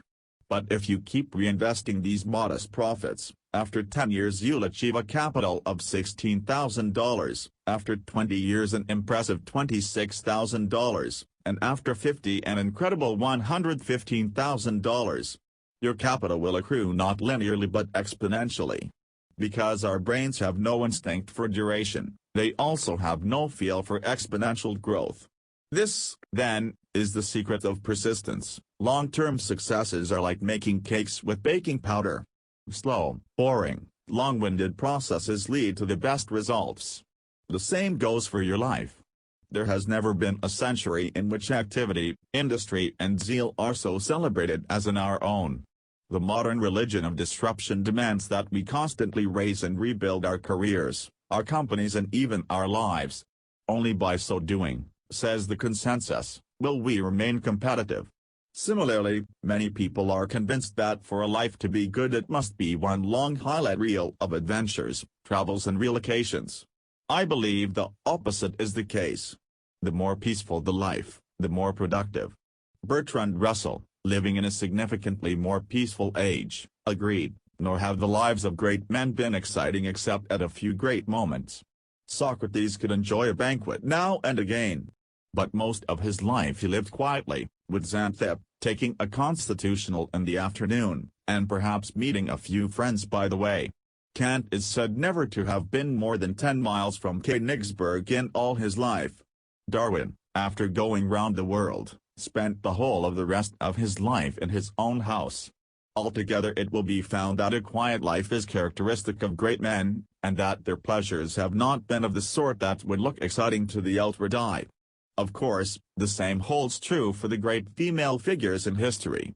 A positive correlation between raucousness and good ideas, between restlessness and insight, between activity and results, can rarely be found.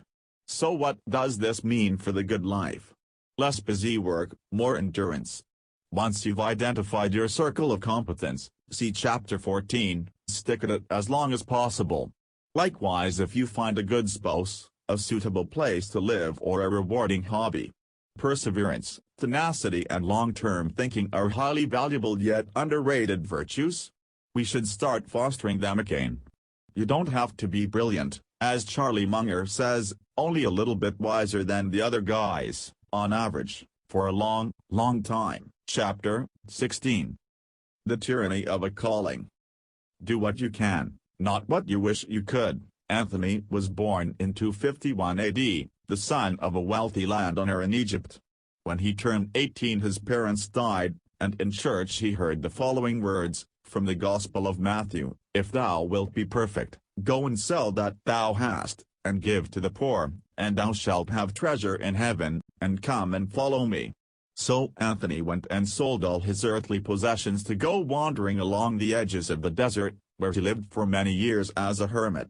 In time, others followed. Their numbers grew and grew, young men who had also heeded God's call. A loosely affiliated band of recluses living separately from one another, they formed the core of Christian monasticism, and today Anthony is known as the father of monks. 1,000 years later, something similar happened to the son of a rich Italian clothier. Francis of Assisi had been living a dissolute life until he heard God calling to him in a dream. Giving away all he owned, he swapped his clothes for those of a beggar and lived as a hermit, restoring churches. Gradually other people were drawn to him, and he founded the Franciscan order. When we hear the word calling today, we think of people like Anthony or Francis of Assisi. They couldn't help but follow God's call. We see similar moments in the lives of Paul, Augustine, Blaise Pascal and other converts in and beyond the Bible.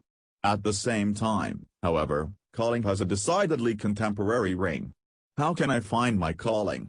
Is one of the most common questions I hear from young people. Each time I have to bite my tongue, because calling is a relic of Christianity. For somebody who doesn't believe in God, the term sounds somewhat delusional. Of course, people in search of a calling these days aren't interested in repudiating worldly concerns. On the contrary, they're looking to engage with the world more closely, and they cherish the romantic notion that deep inside every human being is a bud waiting to blossom into something profound. Hence why they pay such close attention to their inner voices, they're hoping to hear the call of some fulfilling activity. But that's dangerous, because the concept of a calling is one of the greatest illusions of our age. John Kennedy Toole considered himself born to write. When the 26-year-old American submitted a manuscript to the publisher Simon & Schuster, he was convinced he'd sent off the novel of the century. But Simon & Schuster turned him down, as did all the other publishers he tried. His most deeply held convictions shaken to the core, Toole turned to booze. 6 years later, in 1969, in Biloxi, Mississippi, he stuck a garden hose into the exhaust pipe of his car and fed the other end inside the vehicle, killing himself. After his suicide, his mother finally managed to find a publisher for the manuscript, and A Confederacy of Dunces was published in 1980, hailed by critics as a masterpiece of literature from the American South. Toole was posthumously awarded the Pulitzer Prize for the best novel of the year. The book sold more than 1.5 million copies. One of the symptoms of approaching nervous breakdown is the belief that one's work is terribly important, wrote Bertrand Russell. This is precisely the danger of a calling, that you take yourself and your work too seriously. If, like John Kennedy Toole, you pin everything on the fulfillment of your supposed vocation, you cannot live a good life. If Toole had viewed his writing not as his only possible calling but simply as a craft for which he happened to have a special knack, he would probably not have ended up as he did. You can pursue a craft with love, of course, and even with a touch of obsession, but your focus should always be on the activity, the work, the input, not on the success, the result, the output. Better I'm going to do at least 3 pages today than tomorrow I've got to win the Nobel Prize in Literature. The romantic notion that a calling makes you happy is false. Those who doggedly pursue their vocation aren't happy, they're just dogged, and probably soon to be frustrated as well, because most callings are inextricable from unrealistic expectations. If you set out to write the novel of the century, break a world record, found a new religion or end world poverty once and for all, you have maybe a chance in a billion of accomplishing your goal. Don't get me wrong, it's okay to set lofty goals, but only on the condition that you maintain a distanced, level-headed relationship with them. If you go blindly chasing after your calling, that's a surefire recipe for a miserable life. A related pitfall is selection bias. We only see successful examples of people with a calling. Marie Curie, who decided to become a scientist at age 15 and would later win 2 Nobel Prizes.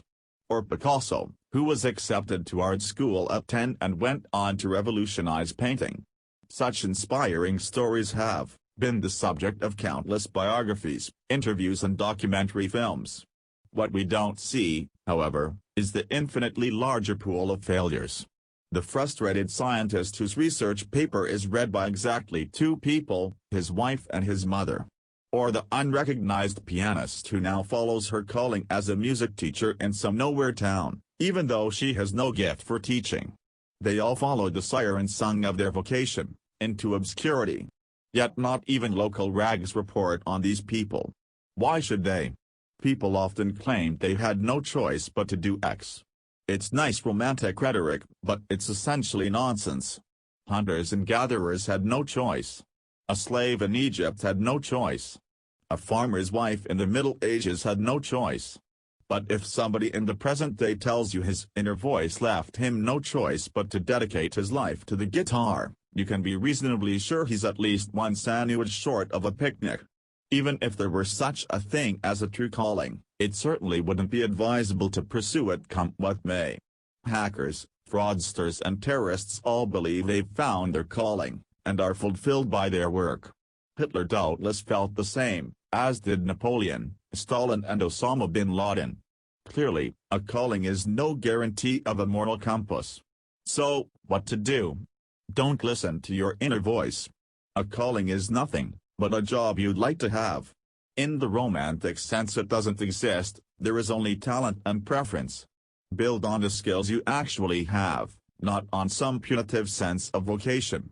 Luckily, the skills we've mastered are often the things we enjoy doing. One important aside, other people have also got to value your talents. You've got to put food on the table somehow. As the English philosopher John Gray put it, few people are as unhappy as those with a talent no one cares about. 17. The prison of a good reputation. How to shift from external to internal validation. Which would you rather? To be the most intelligent person on earth but considered the stupidest?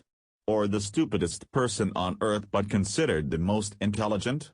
When Bob Dylan was awarded the Nobel Prize in Literature in 2016, he didn't acknowledge it for weeks. No statement, no interviews. He wouldn't even take the Swedish Academy's phone calls. Criticism rained down from all sides. How ungrateful can somebody be? So arrogant. So indifferent. When Dylan finally responded, speaking in an interview with the British newspaper, he dryly observed, "I appreciate the honor so much," as though the words had been forced into his mouth by a PR consultant. He did not attend the award ceremony, or rather, he was 3 months late.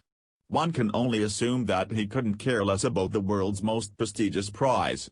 Grigory Perelman, born in 1966, is considered the greatest living mathematician. In 2002 he solved one of the 7 mathematical millennium problems. The remaining 6 are still unsolved. He was selected for the Fields Medal, a kind of Nobel Prize for mathematics, and declined. He even turned down the $1 million prize money, although he could certainly use it. Perelman is unemployed, living with his mother in a high-rise block in St. Petersburg. Mathematics is all that matters to him. He's utterly indifferent to what the world thinks of him and his achievements. When I first started writing, it was important to me to know what other people thought of my books. I delighted in positive reviews and fretted over every word of criticism. I took applause as a measure of my success. At some point during my mid-40s, however, I had my Bob Dylan moment. I understood that public perception has little to do with the quality of my work. It makes my books no better or worse. Having this insight felt like being released from a prison of my own making. But back to my initial question. Warren Buffett puts it like this: would you rather be the world's greatest lover, but have everyone think you're the world's worst lover? Or would you rather be the world's worst lover but have everyone think you're the world's greatest lover? In doing so, Buffett outlines one of the ideas most vital to leading a good life: the difference between an inner scorecard and an outer scorecard. Which matters more to you, how you evaluate yourself, or how the outside world evaluates you? In teaching your kids, I think the lesson they're learning at a very, very early age is what their parents put the emphasis on. If all the emphasis is on what the world's going to think about you, forgetting about how you really behave, you'll wind up with an outer scorecard. And that, as I'm sure you've already guessed, is a pretty effective way of scuppering the good life from square one. The urge to present the best possible image of ourselves is, however, an impulse that runs deep. Which do you think was more important to our hunter-gatherer ancestors, the inner scorecard or the outer scorecard? The latter, of course. Their lives depended absolutely on what other people thought of them, on whether their fellow human beings would cooperate with them or banish them from the group. Ancestors heedless of their outer scorecards would soon have vanished from the gene pool. The first towns and villages were established approximately 10,000 years ago. Because it was no longer possible for everybody in these settlements to know everybody else personally, taking good care of the reputation that preceded you became increasingly important. Gossip assumed the function of personal acquaintance. And gossip has since conquered the world. Next time you're meeting a friend, keep track, you'll spend 90% of the time talking about other people. There are understandable evolutionary reasons why we're so concerned about how we come across to others, but this doesn't mean it still makes sense today. On the contrary, the opinions of others are far less significant than you think. Your emotional response to changes in your prestige, reputation and appearance are much too highly attuned, or, to put it another way, you're still in Stone Age mode. Whether they're praising you to the skies or dragging your name through the mud, the actual impact on your life is considerably smaller than your pride or sense of shame would have you believe. So liberate yourself. Here's 3 reasons why you should. First, you'll be spared the emotional roller coaster. In the long run, you can't manage your reputation perfectly anyway. Warren Buffett cites Gianni Agnelli, the former boss of Fiat: when you get old, you have the reputation you deserve. You can fool other people for a while, but not a lifetime. Second, concentrating on prestige and reputation distorts our perception of what makes us truly happy. And third, it stresses us out. It's detrimental to the good life. Concentrating on your outer scorecard has never been more prevalent than it is today.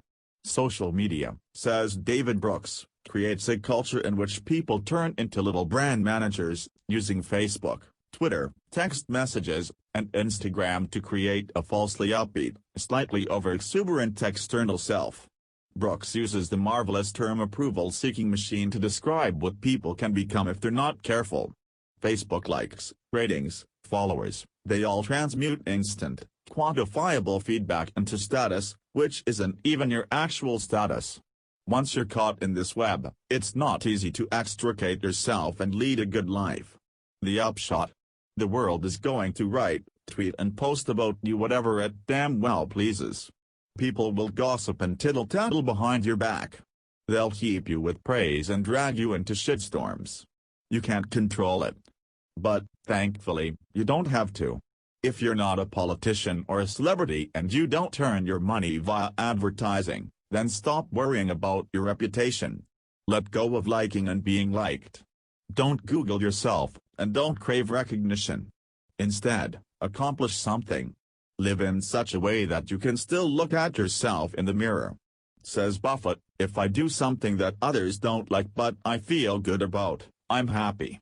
If others praise something I've done, but I'm not satisfied, I feel unhappy. That's the perfect inner scorecard. So focus on that, and treat external praise and censure with friendly, composed disinterest. 18. The end of history illusion. You can change yourself, but not other people. Every time I walk through Zurich Airport, I notice slight changes. A new shop here, a new coffee place there, a gigantic billboard displayed overhead, gleaming new check-in desks arrayed like soldiers. Now and again I drive into a new parking structure, Sometimes I find myself frantically scanning a renovated terminal wing for electricity sockets. I traverse the labyrinth of the airport about once a month, on average, and I've done so for 30 years. Each time my brain accustoms itself to the fractionally different infrastructure, so next time I find my way to the gate without issue. When I think back to my first visit, however, as a small boy holding my mother's hand, waiting to welcome my father back from a business trip, I saw him coming down the airplane steps, waving at us across the runway. It strikes me that that airport has virtually nothing in common with the one that exists today. In those days, Zurich Kloten Airport had a single chilly hall through which a monotone voice announced every departure and called every late passenger over the loudspeakers, in German, English, and French. You could hear the periodic rustling of the letters and numbers on the destination board being turned. Today, Zurich International Airport is essentially a bustling shopping center with 3 runways.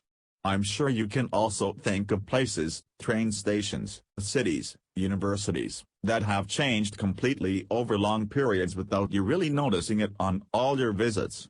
But what about you? How much have you changed over time? Try to imagine who you were 20 years ago. Don't think about external things, job, home, appearance, but your personality, your character, your temperament, your values and predilections. Compare that person with your current self. How would you rate the amount you've changed on a scale from 0, no change, to 10, complete change, I'm a totally different person? Most people I ask identify several differences in their personality, values and likes and dislikes over the last 20 years. They usually come up with a figure between 2 and 4. Not the drastic remodeling of Zurich Airport, but still, they've changed a little. Now for my follow-up question, how much do you think you'll change over the next 20 years? The usual answers are now much lower, between 0 and 1. In other words, most people don't believe they will change in the future, not deep down, and if so, it will only be a tiny bit. Unlike airports, train stations and cities. Funny, isn't it? Can it really be true that today is the day our personalities stop developing? Of course not. Harvard psychologist Daniel Gilbert calls this the end of history illusion. The reality is that we'll change almost as much in the future as we have in the past. In what direction? Well, that's unclear, but it's safe to say you'll have a different personality with different values. The research is unambiguous. But let's put big concepts like personality and values on the back burner for a moment. Let's just take the things you like. Think back 20 years. What was your favorite film? What is it today? Who were your idols? Who are they today? Who were your most important friends? Who are they today? Take a minute to answer these questions. Gilbert had an ingenious idea about how to measure these changes in people's likes and dislikes. He asked people 2 questions. A. What was your favorite band 10 years ago, and how much would you pay today for a ticket to one of their concerts? And B. What is your favorite band today, and how much would you pay for a ticket to one of their concerts in 10 years? The difference is remarkable. People are willing to pay an average of 61% more to hear their current favorite band play in 10 years' time than their former favorite band today. Proof of the end of history illusion and the instability of our preferences. I have good news and bad news. First, the good, you can exercise some influence over changes in your personality. Not much, the vast majority of these developments will unfold according to the interplay between a genetic program and its environment, but nonetheless you ought to seize your chance. The most efficient way to steer your development is to use your idols. So be careful how you choose the people you admire. The bad news, you can't change other people, no, not even your partner or your children. Motivation for personal change must come from within. Neither external pressure nor rational argument will work. That's why one of my golden rules for leading a good life is as follows: avoid situations in which you have to change other people. This simple strategy has already spared me a good deal of misery, expense and disappointment. In practical terms, I never employ anybody whose character I have to change, because I know I can't. I don't do business with people whose disposition doesn't suit me, no matter how profitable it might potentially be. And I would never take on leadership of an organization if I had to alter the mindset of the people in it. Smart business people have always taken that tack.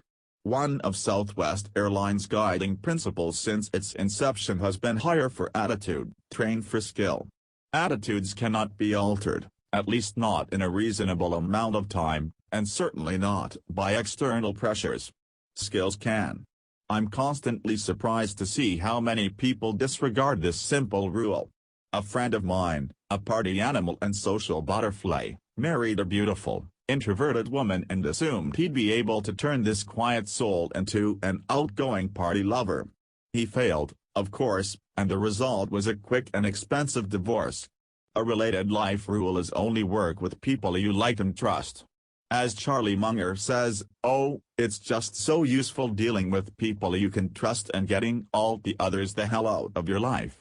But wise people want to avoid other people who are just total rat poison, and there are a lot of them. So how do you rid yourself of these poisonous individuals? One recommendation: every year on December 31st my wife and I write down on slips of paper the names of people who aren't good for us and whom we no longer want in our lives. Then we cast them solemnly into the fire, one by one. It's a therapeutic and salutary ritual. 19. The smaller meaning of life. Which goals you can achieve, and which you can't. When the author Terry Pierce tried to call his friend Gary, he heard the following message: "Hi, this is Gary, and this is not an answering machine, it is a questioning machine. The two questions are, who are you? And what do you want?" There was a pause, then the voice continued, "And if you think those are trivial questions, consider that 95% of the population goes through life and never answers either one. How would you answer the question who are you? Most people give their name and say what they do for a living, sometimes followed up with a brief snippet of information about their family. I'm the mother of 2 children, or a personality trait, I like people. But what use is a response like that? None. You can't hold it against them, though, because there is no single sentence answer to a question about your own identity. Nor a single paragraph one, for that matter. Nor 10 pages, regardless of who you are. You'd need a novel of Proustian depth to do justice to your life and being. Because our lives consist of infinitely many facets, any one-line answer is by definition inaccurate. Yet we're constantly reducing ourselves to that, not only when we call Gary but, interestingly, with ourselves, as part of our own self-conception. We construct an image of ourselves that's like a comic book drawing, absurdly oversimplified, completely without contradiction, and entirely too positive. As we'll see in Chapter 22, we fabricate all the stories we tell ourselves about our lives, but here's a sneak preview: you're better off not answering the question of who you are. You'll only be wasting your time. On to the second question: what do you want? Unlike the first, this question is eminently answerable. Indeed, it's crucial you should reply. It's asking about your purpose in life, sometimes also referred to as the meaning of life. Now, the word meaning is somewhat confusing, so I recommend distinguishing more precisely between the larger meaning of life and the smaller meaning of life. If you're trying to find the larger meaning of life, you're looking for answers to questions like, why are we on this earth? Why does the universe exist? And what does it all mean? So far every culture has responded with its own mythology. Particularly lovely is the notion that the earth is the shell of an enormous tortoise, a myth that can be found in both China and South America. Or the Christian mythos: God created everything in 6 days, and on the day of judgment he will wipe the slate clean. Unlike the writers of mythology, science has found no answer to the larger meaning of life question. All it knows about life is that it will continue to develop aimlessly as long as there is sufficient material and energy available. There is no discernible overarching purpose, not for humanity, life or the universe. The world is fundamentally meaningless. So stop looking for the larger meaning of life. You're only wasting your time. The question of the smaller meaning of life, however, is crucial. It's about your personal goals, your ambitions, Your mission, it's about the second question on Gary's answering machine. There can be no good life without personal goals. Seneca figured that out 2,000 years ago. Let all your efforts be directed to something, let it keep that end in mind. There's no guarantee of achieving your end, but if you don't have one, you're guaranteed to achieve nothing. Life goals are massively important. An example, researchers in the USA surveyed 17 and 18-year-old students about the importance of financial success, asking them to rate it on a scale where 1 meant unimportant, 2 somewhat important, 3 very important and 4 indispensable. Many years later they surveyed the same people about their actual income, and about how happy they were with their lives in general. The first result, the greater people's financial ambitions in their younger years, the more they earn by middle age. Turns out goals work. That only came as a surprise to the psychologists, who had believed for a very long time that people merely reacted to external stimuli, like Pavlov's dogs. The second result, all the students who had set their sights on a high-income job after finishing their education, and who had achieved that goal, tended to be deeply satisfied with their lives. By contrast, those for whom money was important but who had failed to achieve their financial goals were deeply unsatisfied. Sure, you may be thinking, money makes you happy.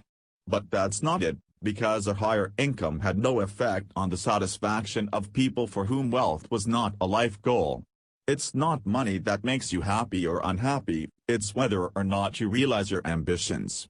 The equivalent holds true for other life goals, too. Why do goals work? Because goal-orientated people put more effort into accomplishing them. And because goals make decisions easier.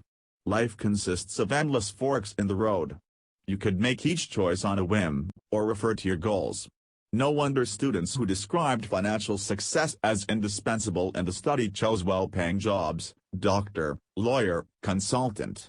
Life goals, then, are recommended. Yet there are 2 potential problems. One recipe for a dissatisfied adulthood is setting goals that are especially difficult to attain, as Daniel Kahneman has observed. In other words, you need to make sure your goals are realistic. If you're short and squat and dreaming of becoming a basketball star, you've stymied yourself right off the bat. Ditto if you want to be the first person on Mars. Or the president. Or a billionaire. You can't really aim for goals like that, because 99% of the various things that have to fall into place are beyond your control. Unrealistic goals are killjoys. My recommendation? Leave your goals deliberately a little vague, well off instead of billionaire, for instance. If you achieve them, wonderful. If you don't, you can still interpret your situation as though you had, at least in part. It doesn't even have to be a conscious process. Your brain will do it for you automatically. The upshot? Goals work. Goals are important. Yet most people don't think clearly enough about the smaller meaning of life. Either they have no goals or they merely accept the ones currently in fashion. Sometimes, however, the path to a good life means adjusting the bar and setting achievable goals. What matters is to know where you're going, not to get to any old place quickly. 20. Your 2 selves. Why your life isn't a photo album. I'd like to introduce you to 2 people you know very well, although not by name, your experiencing self and your remembering self. Your experiencing self is a part of your conscious mind that experiences the present moment. In your case, it's reading these words right now. In a while it will experience you shutting the book, putting it down, maybe getting to your feet and brewing a cup of tea. Your experiencing self experiences not only what you're currently doing but also what you're thinking and feeling as you do it. It perceives physical conditions like tiredness, toothache or tension, mixing it all together into a single experienced moment. How long does a moment last? Psychologists estimate 3 seconds, give or take. That's the span of time we perceive as the present. Basically, it's all the experienced things we condense into now. Longer periods are perceived as a series of individual moments. Discounting time spent asleep, this adds up to approximately 20,000 moments per day, about 500 million moments over an average lifespan. What happens to all the impressions hurtling through your brain every second? The vast majority are irretrievably lost. Test yourself. What exactly did you experience 24 hours, 10 minutes and 3 seconds ago? Maybe you had to sneeze. Or you looked out of the window. Brush the crumb off your trousers. Whatever it was, it's gone now. We retain less than a millionth of our experiences. We're gigantic experience vanishing machines. That was your experiencing self. The second person I'd like to introduce is your remembering self. This is the part of your conscious mind that gathers, evaluates and organizes the few things your experiencing self hasn't thrown away. If, 24 hours, 10 minutes and 3 seconds ago, you were putting the best praline you've ever tasted into your mouth, then perhaps your remembering self does in fact still know that. The difference between your two selves can be amply illustrated with the simple question: are you happy? Take a little time to answer the question. Okay. How did you get on? If you consulted your experiencing self, it will have replied with your currently experienced condition, your mental state during that exact 3-second interval. As the author of the words you're reading, I naturally hope the response was positive. If, however, you ask your remembering self, it will have given you a broad assessment of your overall mood, roughly how you've been feeling recently, and how generally satisfied you are with your life. Unfortunately, the two selves rarely give the same reply. Researchers studied happiness among students during the holidays. With some they randomly surveyed their momentary state, texting them questions several times a day. With others, they questioned the students at the end of the holiday. The result: the experiencing self was less happy than the remembering self. Not surprising, really. I'm sure you've heard of rose-tinted glasses. Lots of things seem better in retrospect. But this also means we shouldn't trust our powers of recall, because they're prone to systematic errors. The magnitude of these errors is revealed by the following experiment. Students held their hand in cold 14-degree water for 1 minute, a rather unpleasant experience. In a second test, they held their hand in cold 14-degree water for 1 minute, then cold 15-degree water for 30 seconds. Immediately afterward they were asked which version they'd like to repeat. 80% opted for the second. That makes no sense.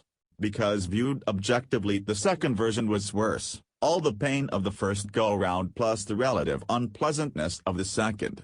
What's going on here? Daniel Kahneman calls it the pecan rule, which we encountered in Chapter 1.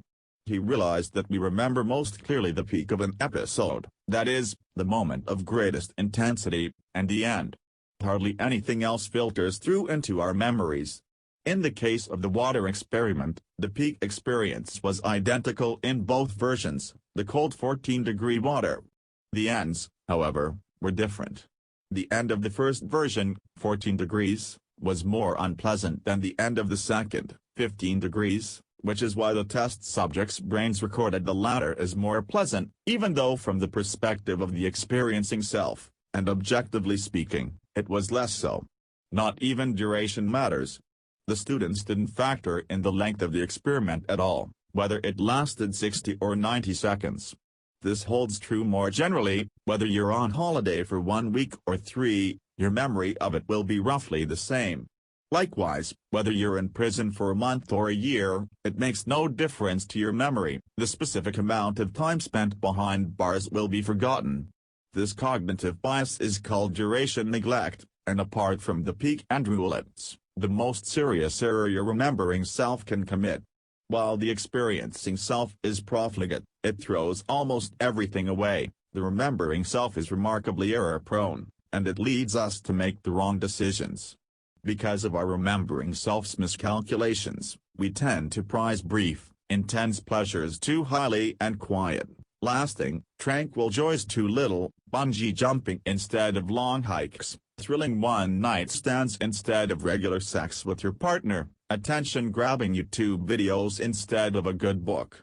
There is a whole genre of books on extreme living. Their authors are almost exclusively war reporters, extreme mountain climbers, startup entrepreneurs or performance artists. They preach that life is too short for moderate pleasures. Only in extreme highs and lows can you really feel anything. A calm, unspectacular life is a failed life. These authors, and their readers, have fallen into the trap of the remembering self. Running barefoot across the USA or conquering Everest in record time can only be considered wonderful experiences in retrospect. At the time, they're torture. Extreme sports feed memory at the cost of moment-by-moment happiness. So which one matters, your experiencing self or your remembering self? Both, of course. Nobody wants to miss out on great memories. Yet we tend to overvalue the remembering self, living with one eye on the aggregation of future memories, instead of focusing on the present. Guard against this impulse. Decide what's more important to you, a fulfilled moment-to-moment life or a full photo album. 21. The Memory Bank. Experience trumps memory. Picture your best possible experience, a 10-year cruise through the Caribbean, maybe, or traveling across the galaxy, or dinner with God himself and a 1947 Shiva blank van der Meulen. How much would you be prepared to pay for this ideal experience? Take a moment to jot down a few keywords describing the most wonderful experience you can imagine, and what your highest bid would be. A follow-up question, how much would you be willing to pay if you weren't able to remember it afterward? If you had no idea what your Caribbean yacht even looked like? If you climbed out of your space capsule back on Earth and didn't know whether the planets in faraway solar systems were green, blue, or red? If you couldn't recall whether God was a man or woman, let alone the taste of the wine? If you could rack your brains as long as you liked, and find nothing left, not even a trace? Most people I ask reply that such an experience is not worth having. You probably feel the same. But how much would you be willing to pay for the experience if you could remember it afterward for 1 day? 1 year? 1 decade? Sadly, there are no scientific studies on this question that was originally posited by Daniel Kahneman. The responses I've gathered are anecdotal, but the general consensus is that experiences only count if you remember them. Let's call this phenomenon the memory bank. The longer we live with a memory, the greater the value it accrues. If a positive memory remains in the bank until the day you die, it will in retrospect be highly valued. If it only lasts for half that time, its value is halved, and so on, until its value reaches zero. Without memory, the experience is perceived as entirely valueless. This is surprising, and it makes no sense. Surely it's better to experience something wonderful than not, regardless of whether you remember it. After all, in the moment you'll be having a fabulous time. And once we're dead, you and I will forget everything anyway, because there'll no longer be any you or any I. If death is going to erase your memories, how important is it to schlep them with you until your very final moment? It would be interesting to explore the emotional world of dementia patients, because that's precisely what they experience, a series of transitory events, moment by moment, without any subsequent memory of them. As far as we can tell, this also describes the emotional life of most animals. They have moments, but few or no memories. You sometimes find carers in old folks' homes treating their dementia patients harshly and arguing that they won't remember it anyway. This may be true, but the patients will certainly experience it in the moment. Their experiencing self is operating just fine, and the same goes for you. Studies show that people feel happier while remembering positive experiences, especially when viewing them through the rose-tinted glasses of nostalgia. Many psychologists have concluded from this that we should take time to deliberately recall happy moments from the past. A dubious proposition. Why shouldn't we put this time toward creating wonderful experiences for ourselves in the here and now? The effort of consciously experiencing the present moment seems to me no greater than that of dusting off old memories. On the contrary, the things we experience in the present are also much more forceful, more intensely flavored and colorful than our fogged-up recollections. You don't have to experience a parachute jump or the perfect sunset to enjoy the moment. Even if, like now, you're sitting on a chair reading this chapter, you will, I hope, anyway, experience a series of enjoyable chunks of time. Be consciously aware of these moments, physically perceive them, instead of scrabbling for memories. You won't dig up much anyway. Of a holiday, for instance, we only remember the high, or low, and the final part. That's Kahneman's pecan rule, as we learned in Chapter 20. We may also recall 2 or 3 other scenes, but that's the lot. Yet people still think they can replay their memories like watching a film. No. Memories are one-dimensional, shallow, abstract, frequently mistaken, partially fabricated and ultimately unproductive. In short, we overvalue memory and undervalue the experienced moment.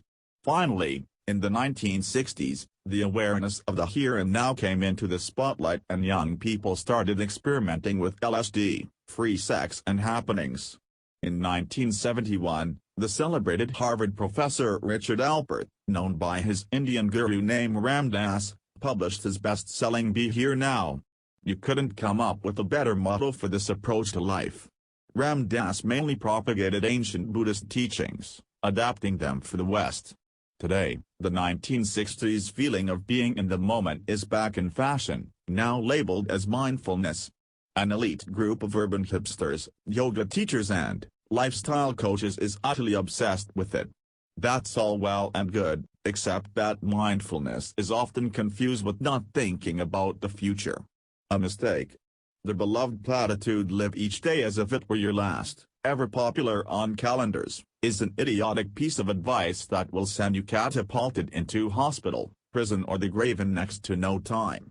Part of the good life is making provision for the future, recognizing dangers early and giving them a wide berth. The takeaway: our brains cope automatically with all 3 layers of time, past, present and future. The issue is which one we concentrate on. My suggestion is not to avoid making long-term plans, but once they're in place to focus wholly on the now. Make the most of your present experiences instead of worrying about future memories. Savor the sunset instead of photographing it. A life of wondrous yet forgotten moments is still a wondrous life, so stop thinking of experiences as deposits for your memory bank. One day you'll be on your deathbed, and your account will be permanently closed. 22. Life stories are lies.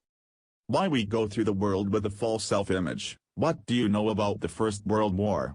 Correct. In 1914 a Serbian freedom fighter shot the successor to the Austro-Hungarian throne in Sarajevo, whereupon Austria-Hungary declared war on Serbia. Because nearly all the European states were bound by treaties, within a few days they'd all been dragged into the war. None of the Allied blocs were dominant, so the France soon froze solid. It was a war of attrition that resulted in unparalleled loss of life, and Verdun became a symbol of punishing trench warfare. 4 years and 18 million deaths later, it was all over. That's probably more or less how you'd summarize the First World War. Unless you're a historian, in which case you'll know, of course, that it wasn't like that. The events of the war were much more complex, intricate and riddled with chance than the story in our heads would have us believe. In truth, we still don't understand why the war began in Serbia, specifically. There were numerous assassinations in those days, more than there are today.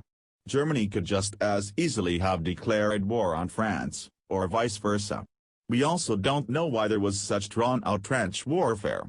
The various innovations in weapons technology that had appeared shortly beforehand, machine guns, tanks, poison gas, submarines and a nascent air force, seem, in retrospect, like they should have led to a much more fluid battle line.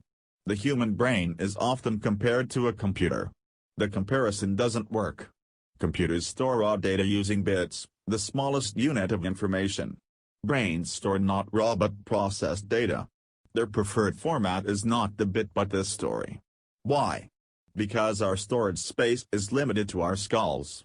80 billion brain cells sounds like a lot, but it's a far cry from what we'd need to store everything we see, read, hear, smell, taste, think and feel. So the brain has developed a data compression trick, the story. The real world has no stories. You could trudge through all 7 continents for 10 years with a magnifying glass, turning over every stone, and you wouldn't find a single story. You'd find stones, animals, plants, fungi.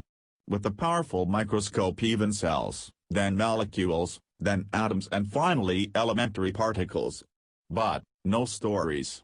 Even if you'd been alive during the First World War, objectively speaking you wouldn't have seen a world war. You'd have seen trenches filled with people wearing strange steel hats, forests consisting of nothing but tree stumps, bullets whistling through the air, and countless dead bodies, both human and horse. How does the brain weave facts into memories? By binding them into a compact, consistent and causal story. Compact, consistent, causal, the three C's. Compact, the stories are short, simplified and devoid of holes. Consistent, they're contradiction-free. Causal, there's a clear connection of cause to effect, a leads to be leads to see, and the developments make sense. Our brains do this automatically. Not just with facts about wars, changes in the stock market or fashion trends, but also with our own lives. Constructing stories is the primary task of your remembering self, which you will recall from the previous chapter. Your life story tells you who you are, where you come from, where you're going, what matters to you. It's also called yourself or your self-image. Your life story is compact. If somebody asks who you are, you'll have a brief, succinct answer ready. It's consistent. Things that don't fit are comfortably forgotten, and you plug gaps in your memory with astonishing inventive skill, a skill you don't even know you have. It's causal. Your actions make sense. There's a reason behind everything that happens in your life.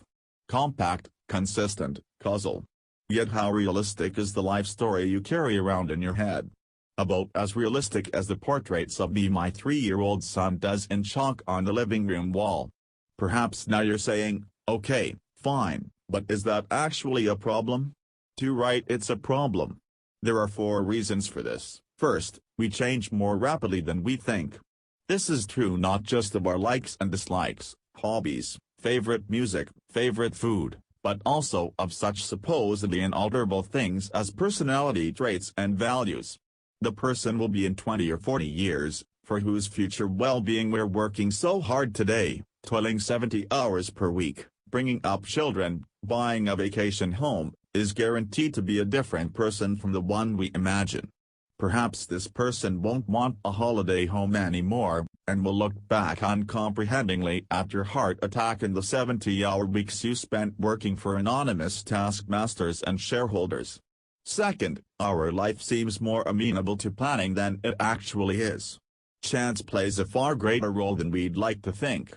The notion of fate, of Fortuna, the goddess of luck, an intellectual tool tried and tested over millennia, has been almost entirely expunged in the past 100 years. This is why we're so devastated when something bad strikes out of the blue. Accidents, cancer, war, death. Until the previous century, such catastrophes were more readily accepted. People were mentally prepared for Fortuna's visit. Today, fate signifies a failure of the system. Part of the good life, however, is putting the mental tool of Fortuna back in its rightful place.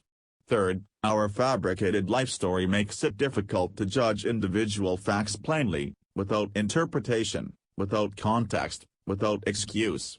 Excuses are brake pads that stop us learning from our mistakes. Fourth, we see ourselves as better, more good-looking, more successful and more intelligent than we really are. This self-serving bias leads us to run more risks than we would otherwise do. It leads us to think too highly of ourselves. The end result is that we're walking around with a false self-image, believing we're less multi-layered, conflicted and paradoxical than we truly are. So don't be surprised when somebody else judges you incorrectly. You do the same yourself. A realistic self-image can only be gleaned from someone who's known you well for years and who's not afraid to be honest, your partner or an old friend. Even better, keep a diary and dip back into it every now and again. You'll be amazed at the things you used to write. Part of the good life is seeing yourself as realistically as possible, contradictions, shortcomings, dark sides and all. If you see yourself realistically, you've got a much better chance of becoming who you want to be. 23. The good death fallacy. Why your final moments shouldn't worry you. I'm sure you recognize the sentiment. When I'm on my deathbed, looking back on my life. A magnificently lofty idea, but rather nonsensical in practice.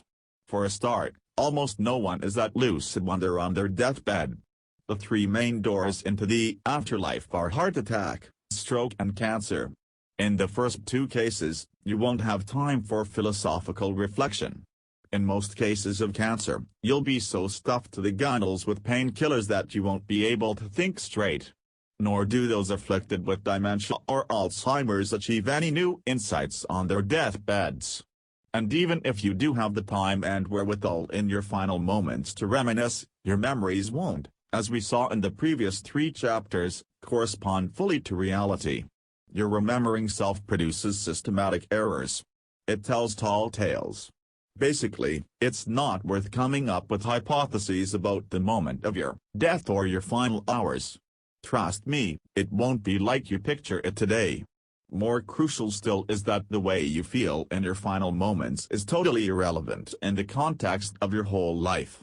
Contemplating your hour of death is unproductive, and will only distract you from the good life. Daniel Kahneman has systematically uncovered various flaws in our memories. One of these is duration neglect. The duration of an episode is not reflected in your memory of it. Your brain retrospectively judges a 3-week holiday no more or less positively or negatively than a 1-week holiday.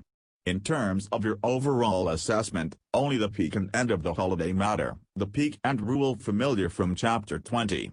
You will remember a film that's exciting throughout but which ends unsatisfactorily as a bad film. Ditto for parties, concerts, books, lectures, homes and relationships. Does the same go for judging a whole life? Let's find out. We'll evaluate Anna's life. Anna was never married and had no children. She was extremely happy, enjoyed her work, loved her holidays, her free time and her many friends. At the age of 30 she died suddenly and painlessly in a car accident. Rate the attractiveness of Anna's life on a scale from 1, terrible, to 9, fantastic, with 5 as the midpoint, so-so. Now evaluate Berta's life. Berta was never married, and had no children. She was extremely happy, enjoyed her work, loved her holidays, her free time and her many friends. The last 5 years of her life weren't as great as the previous ones, but still enjoyable. At the age of 35 she died suddenly and painlessly in a car accident. Rate this life on a scale from 1 to 9 too. Researchers in the USA confronted students with similar life stories. The result? Lives like Anna's were rated significantly better than Berta's. That's illogical, because both women led extremely happy lives for their first 30 years. Berta had an extra 5 years of life, admittedly not as good but on the whole pleasant.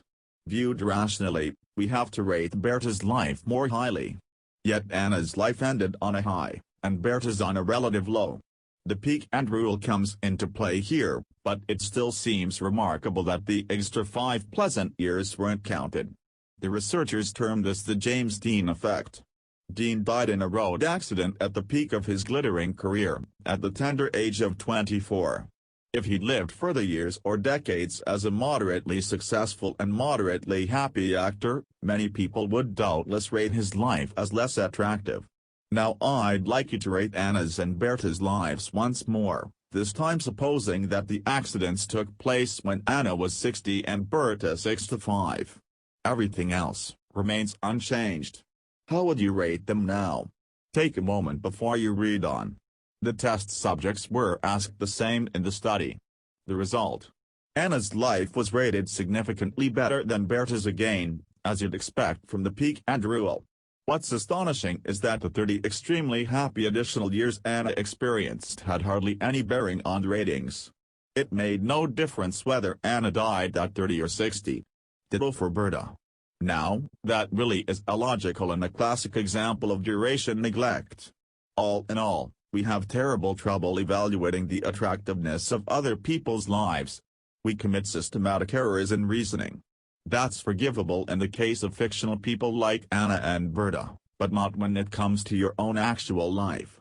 Bear in mind that you almost certainly won't die in your prime, like James Dean, but after a protracted and gradual decline in your physical and mental capacities.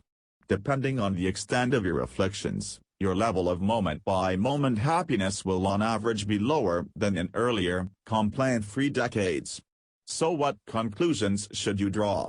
Don't let those afflictions cloud your judgment of your whole life. Better a life well lived in a few painful days on your deathbed than a shoddy life and a good death. Age and death are the price we pay for a good life, like a hefty bill after a meal. I'm not willing to pay that price for a fast food burger. Give me a 6-course dinner in a Michelin-starred restaurant with first-class wine and good company every time. 24.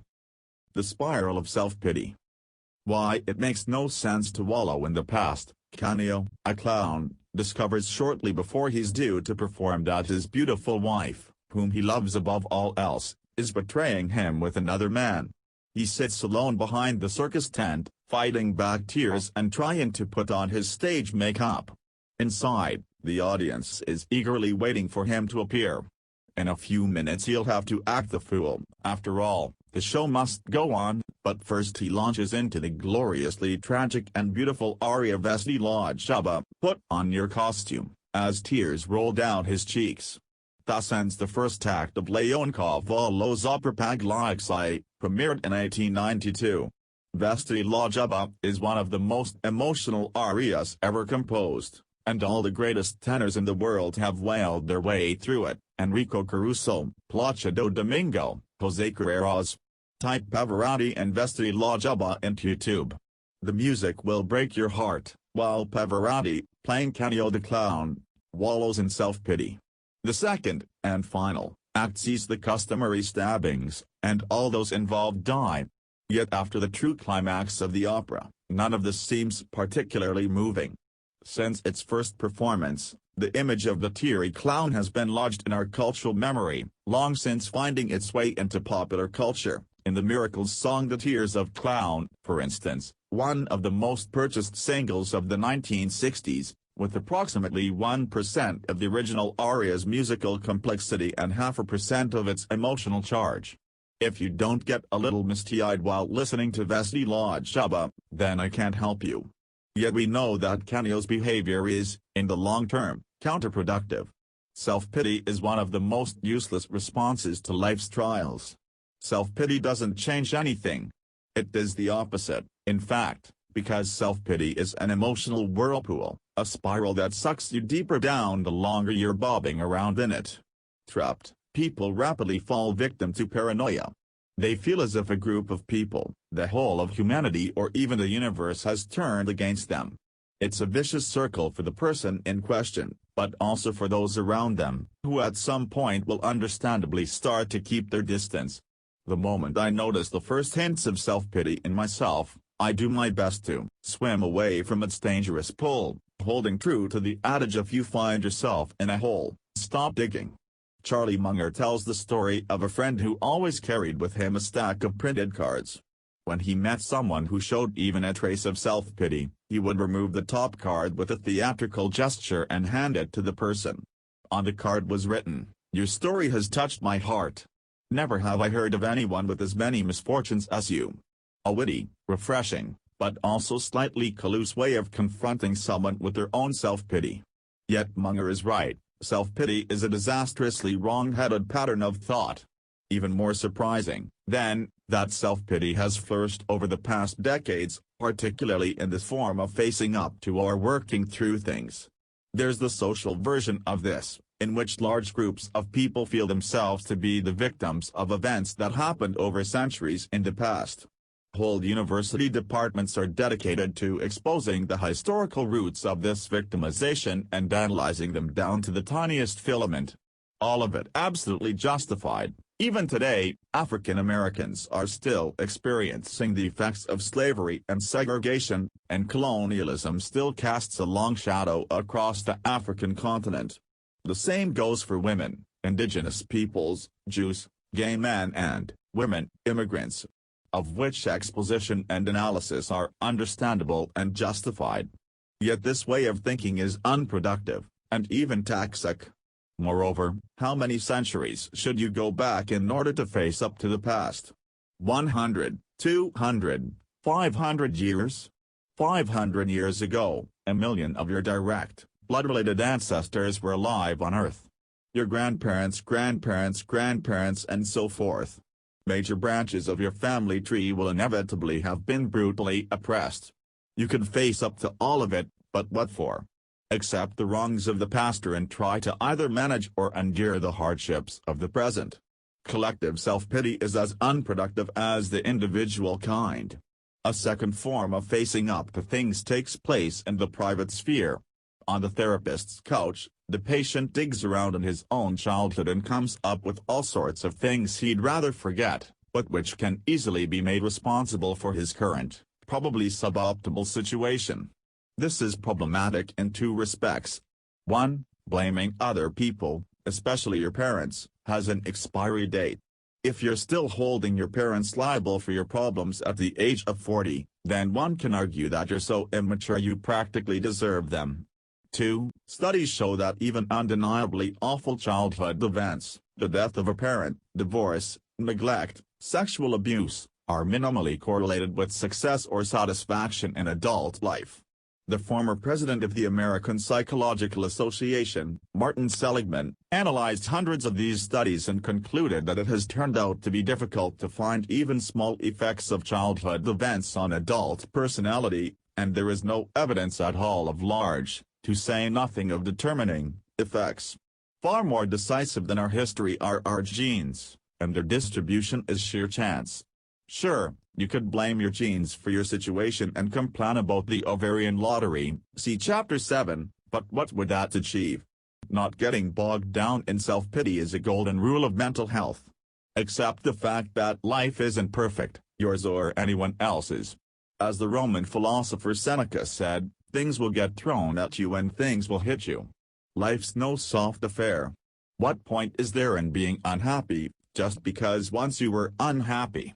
If you can do something to mitigate the current problems in your life, then do it. If you can't, then put up with the situation. Complaining is a waste of time, and self-pity is doubly counterproductive. First, you're doing nothing to overcome your unhappiness, and 2, you're adding to your original unhappiness the further misery of being self-destructive. Or, 2, quote Charlie Munger's iron prescription, whenever you think that some situation or some person is ruining your life, it is actually you who are ruining your life. Feeling like a victim is a perfectly disastrous way to go through life. 25. Hedonism and eudaimonia. How meaning can compensate for enjoyment, and the other way around, how enjoyable are the following activities for you? Put them on a scale from 0, totally unenjoyable, you aren't interested, to 10, extremely enjoyable, you can't imagine anything better. Eating your favorite chocolate, fighting for your country in a war, spending time on your hobby, raising children, funding hospitals in Africa, preventing global warming, sex, watching the World Cup, helping an old lady across the street, taking a spa holiday to the Caribbean. Give yourself a few seconds.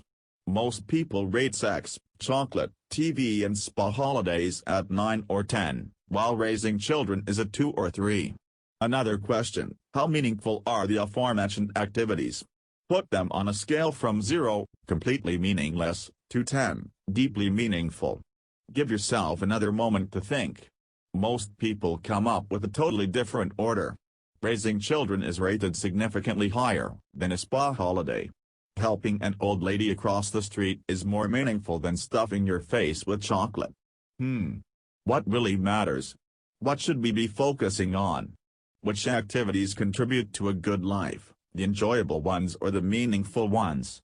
As early as the 5th century BC, Greek thinkers were pondering these issues. A minority of philosophers, known as hedonists, believed that a good life consisted of consuming the maximum possible number of immediate pleasures. The word hedonistic originates from the ancient Greek hedon, which means delight, pleasure, enjoyment, gratification and sensual desire. Basically, why help an old lady cross the street when you could be watching a funny YouTube video on your mobile phone? Most philosophers, however, believed that instant gratification was base, decadent, even animalistic. A good life was made up of the higher pleasures. Striving for these was called eudaimonia. As soon as the term had been coined, however, people started wrangling about what it meant. Many philosophers concluded that higher pleasures meant virtues, only an honest life could be a good life. hospitals in Africa, basically, instead of the World Cup. Some virtues were considered especially conducive to happiness. Plato and Aristotle both believed that people should be as temperate, courageous, just and prudent as possible. These four new catchwords were gratefully adopted several centuries later by the Catholic Church and repurposed, now in version 2.0, into what became known as the cardinal virtues: prudence, temperance, fortitude and justice.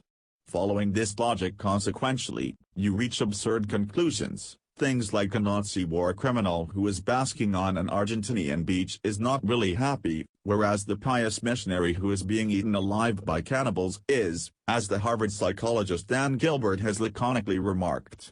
So it's all a bit of a muddle. The psychologist Paul Tholen at the London School of Economics has tried to disentangle it. Just as every musical note has two qualities, pitch and volume, every experienced moment has two components, a pleasurable, or hedonistic, component and a meaningful component. The hedonistic component is the instant gratification. The meaningful component, on the other hand, refers to our perception of how purposeful a moment is. Eating chocolate, for instance, has a greater hedonistic but a smaller meaningful component, at least for most people. The ratio between the two components is reversed, however, if you're helping an old lady cross the street. Paul Tholen's refusal to define more precisely meaningfulness, or purposefulness, as he puts it, means he can abandon the whole 2,500-year-old virtues house of cards to collapse behind his back.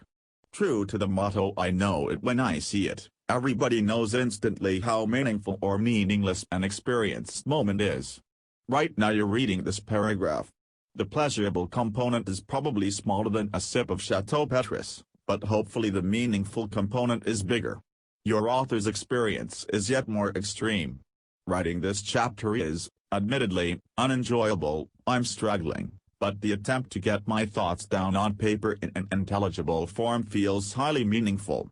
Purpose and pleasure as the two cornerstones of happiness, it's a bold and original move, as Daniel Kahneman has observed.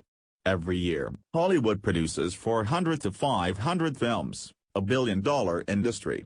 No wonder researchers are trying to figure out why people go to the cinema, hoping to create a recipe for a surefire blockbuster. For a long time the hedonistic film theory reigned supreme: give audiences just enough excitement, not too boring, not too stressful, to transport them away from their banal realities. Offer them beautiful actors and entertaining stories with a happy ending. Yet blockbusters keep being produced whose success doesn't rely on this recipe, and thus cannot be explained hedonistically. Life is Beautiful, for instance, or A Beautiful Mind.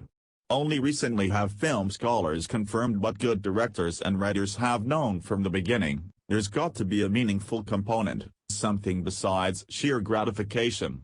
Even a sad movie filmed on a shoestring budget can be good, if there's enough meaning in it. Meaningfulness also plays a role on the job market. Young employees, in particular, are willing to accept a salary below market standards to participate in meaningful projects. This is good for idealistic startups and bad for major corporations. The latter have to compensate for their deficit in meaning by upping the hedonistic component, read, money. Artists, of course, have always had to consider this trade-off. Is it better to die in a blaze of artistic glory or sell out to a mass audience for hard cash? I recommend you strike a balance between enjoyment and meaning. Avoid the extremes. Why? Because your marginal utility decreases the further you wander toward the fringe.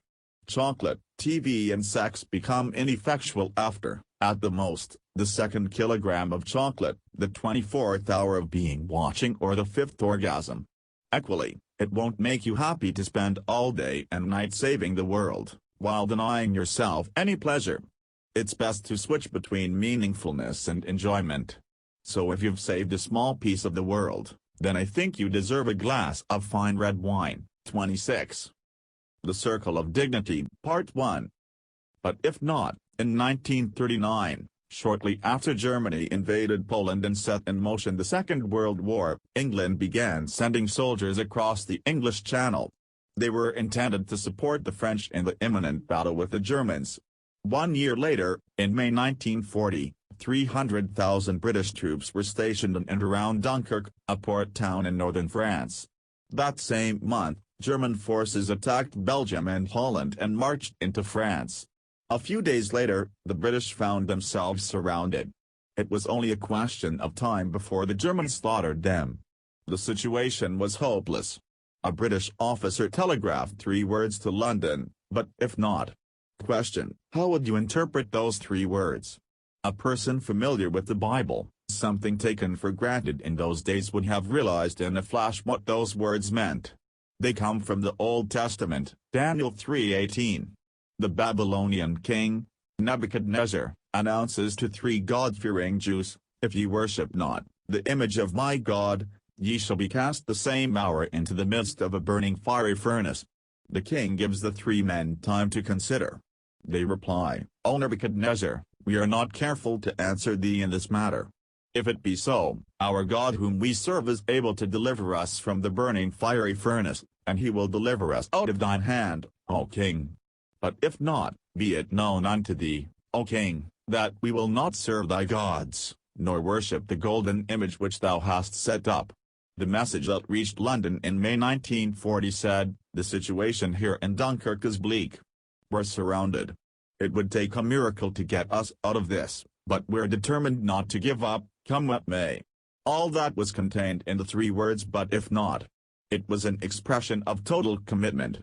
A few days later, the British evacuated 338,000 French and British troops in a chaotic operation that incorporated 800 destroyers, fishing boats, merchant ships, leisure craft and Thames ferries. Even today, people talk about the miracle of Dunkirk. Because few people are so conversant with the Bible today, hardly anybody understands the significance of "but if not." A modern equivalent might be "over my dead body." This attitude has defined a sharply delineated area of my life that encompasses everything not up for negotiation. It contains preferences and principles that need no justification.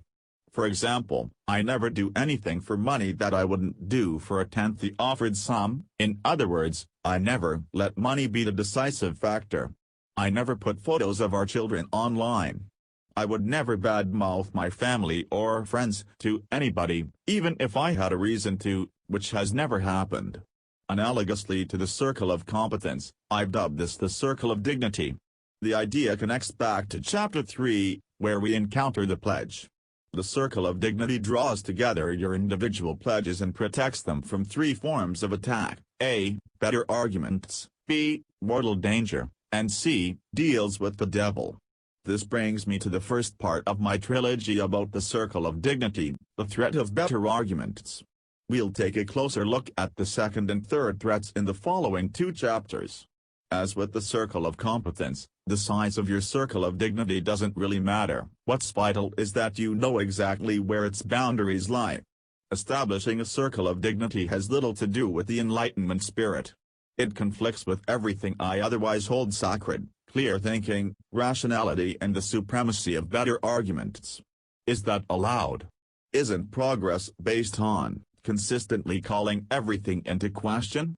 The answer: yes, but a small, inviolable, clearly demarcated circle of dignity is essential to the good life.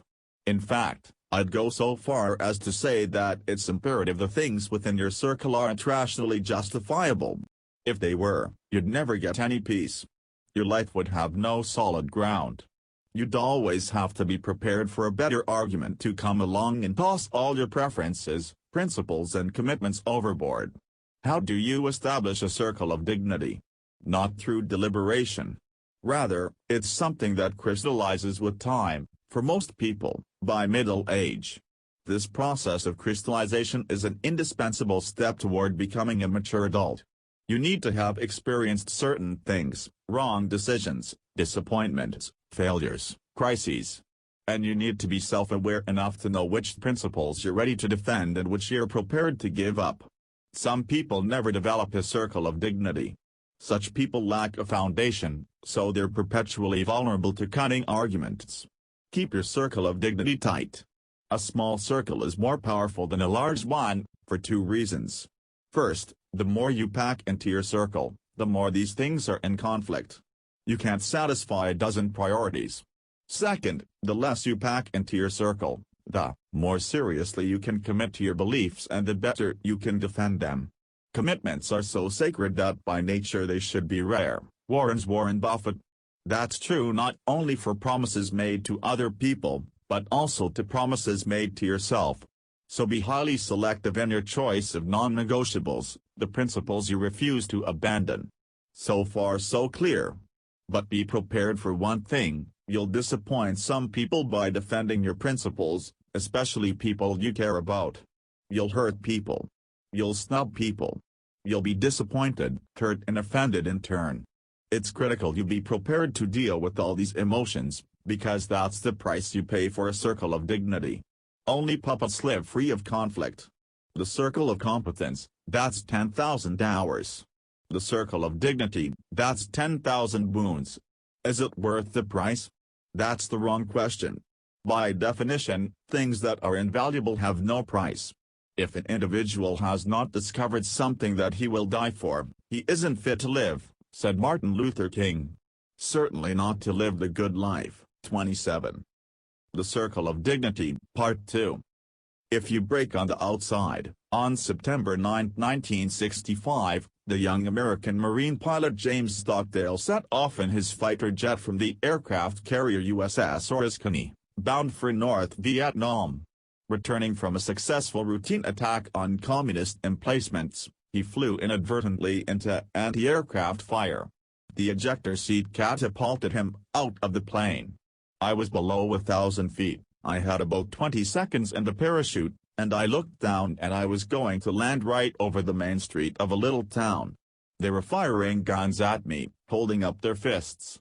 Stockdale was promptly captured and thrown into the infamous Hanoi Hilton, where other American prisoners of war were already being held. He was interrogated. He was beaten. He was tortured. Stockdale spent 7.5 years in prison, 4 of them in solitary confinement, until the end of the Vietnam War. Stockdale could have avoided this abuse by cozying up to his tormentors somewhat. The occasional anti-American statement, and they would have treated him like an ordinary inmate. No torture. Yet it never crossed his mind. He willingly gave himself up to his tormentors. As he later explained, it was the only way he could maintain his self-respect. He didn't do it for love of his country. Nor was it about the war, which he no longer believed in. It was purely about not breaking down inside. He did it solely for himself. At one point they were planning to transfer him to another prison. He was due to be marched through the city, paraded before the international media clean and well-nourished. Before leaving the prison, however, Stockdale grabbed a stool and bashed it into his own face until blood ran down his body and his eyes swelled shut. They could hardly present him to the world in that condition. I laid down and I cried that night, right on that floor. I was so happy that I had the guts to get it all together and make it impossible for them to do what they were going to try to do. Viewed from the outside, it sounds absurd. In Stockdale's situation, it would have been sensible to do as his tormentors instructed. Take orders. Go with the flow. Not stand out. Question the American invasion. After his release he could believably have claimed that otherwise they would have tortured him to death. Everybody would have understood why he acted as he did, and nobody would have blamed him. But would Stockdale have had the strength to withstand 7.5 years? And if so, looking back, would he have described his time in prison as priceless beyond measure? If you don't make it clear on the outside what you believe deep down, you gradually turn into a puppet. Other people exploit you for their own purposes, and sooner or later, you give up. You don't fight anymore. You don't hold up to stresses. Your willpower atrophies. If you break on the outside, at some point you'll break on the inside too. There's a whole genre of prison literature, from Solzhenitsyn's Gulag Archipelago to Elie Wiesel's Song of the Dead, from to Primo Levi's If This Is a Man to Viktor Frankl's Man's Search for Meaning. These books are frequently misread. People scan them for survival tips in horrendous situations, even though survival is largely a matter of chance. In Auschwitz there were no survival strategies. If you were interned toward the end of the war, you had a higher probability of making it out than if you'd been brought there in 1942. It's that simple. Then there's the fact that only survivors can write about being a POW. The dead don't write books. Stockdale was lucky he wasn't hit by a bullet as he seesawed down into the enemy village in his parachute. And yet one fundamental principle does emerge from all this literature. Those who braced themselves to make it through the day, and the next, increased their chances of survival step by step. Eventually Auschwitz was liberated. At some point every imprisonment is ended. You just have to persevere, assuming that's possible. And only someone who refuses to break, within or without, will be able to do that. Someone who never gives up, who cherishes their own will, no matter how tiny their leeway. All of this, as I said above, can only be understood as subject to chance. Personal stories from extreme situations are relevant even to ordinary citizens like us. We're unlikely to be tortured, thankfully, nor do we have to endure solitary confinement or freezing ice in Siberia's gulag. But we are assailed every day by attacks on our wills, our principles, our preferences, on our circle of dignity. These attacks aren't as overt as torture. Rather, they're so subtle that often we don't even notice them. Advertising, social pressure, unsolicited advice from all angles, soft propaganda, fashion trends, media hype and laws. It's as though arrows are being shot every day into your circle of dignity. Sharp, poisoned arrows, none of them fatal, but each keen enough to injure your self-esteem and weaken your emotional immune system. Why is society bombarding you with arrows? Because its concerns are not your concerns. Society cares about cohesion, not about the private interests of a single member. Individuals are dispensable, and quickly perceived as threats to the collective, especially if they hold divergent principles. Society only leaves people in peace if they conform. So brace yourself for those arrows and shore up your circle of dignity. Your circle of dignity, the protective wall that surrounds your pledges, can only be tested under fire. You might lay claim to high ideals, noble principles and distinctive preferences, but it's not until you come to defend them that you will cry with happiness, to paraphrase Stockdale. The worst attacks, you'll know this from experience, are often not physical but verbal. So let me give you a defensive tactic. Say you're in a meeting and somebody starts going for you, really getting vitriolic. Ask them to repeat what they've said word for word. You'll soon see that, most of the time, your attacker will fold. The Serbian President Aleksandar Vučić once asked a journalist who'd insulted him on his website to read his own words aloud during an interview. The journalist, ashamed, cut the meeting short. People with a clear circle of dignity fascinate us, in literature as in film, like Todd Anderson in Dead Poets Society, who stood on a desk to defend his teacher. Or think of Socrates, who refused to recant his teachings. He was sentenced to death, and drank his cup of hemlock in utter serenity. For most people, the circle of dignity is not a matter of life and death but a battle to maintain the upper hand. Make it as hard as possible for your assailants. Keep the reins in your hand as long as possible when it comes to the things you hold sacred. If you have to give up, then do so in a way that makes your opponent pay the highest practicable price for your capitulation. There's tremendous power in this commitment. It's one of the keys to a good life. 28. The Circle of Dignity, Part 3. The Devil's Bargain, the Alps. An enormous obstacle in the middle of Europe. For centuries they've blocked the transport of people and goods between north and south, and those of an adventurous spirit have tried numerous times to cross them. The most promising path was the Gotthard Pass. It cuts through the middle of the Alps, between the Swiss cantons of Uri and Ticino. Yet in the middle was the wild, deep-set Scolian gorge that leads to the pass from the north. How to cross this vast fissure? The answer, in the 13th century, was to build a bridge, the Devil's Bridge. The locals had tried and failed many times to build one. At last, the head of the regional assembly, the Landamman, cried in desperation, "Du soll der Teufel Brigg way." Earn a German dialect for then let the devil build a bridge there. Hardly were the words spoken before the devil appeared to the baffled locals and offered them a pact. He would be happy to build a bridge, on one condition, that the soul of the first creature to cross the finished structure would belong to him, to the devil. The wily locals accepted, and secretly came up with a plan. After the devil built the bridge, they sent a goat to cross it first. The devil, understandably annoyed, picked up a boulder the size of a house and was about to smash the bridge. Just then, however, he was confronted by a pious woman, who scratched a cross into the stone. Distracted, the devil let the boulder drop. It thundered down into the gorge, narrowly missing the bridge, and didn't stop until it had passed the village of Gossingham.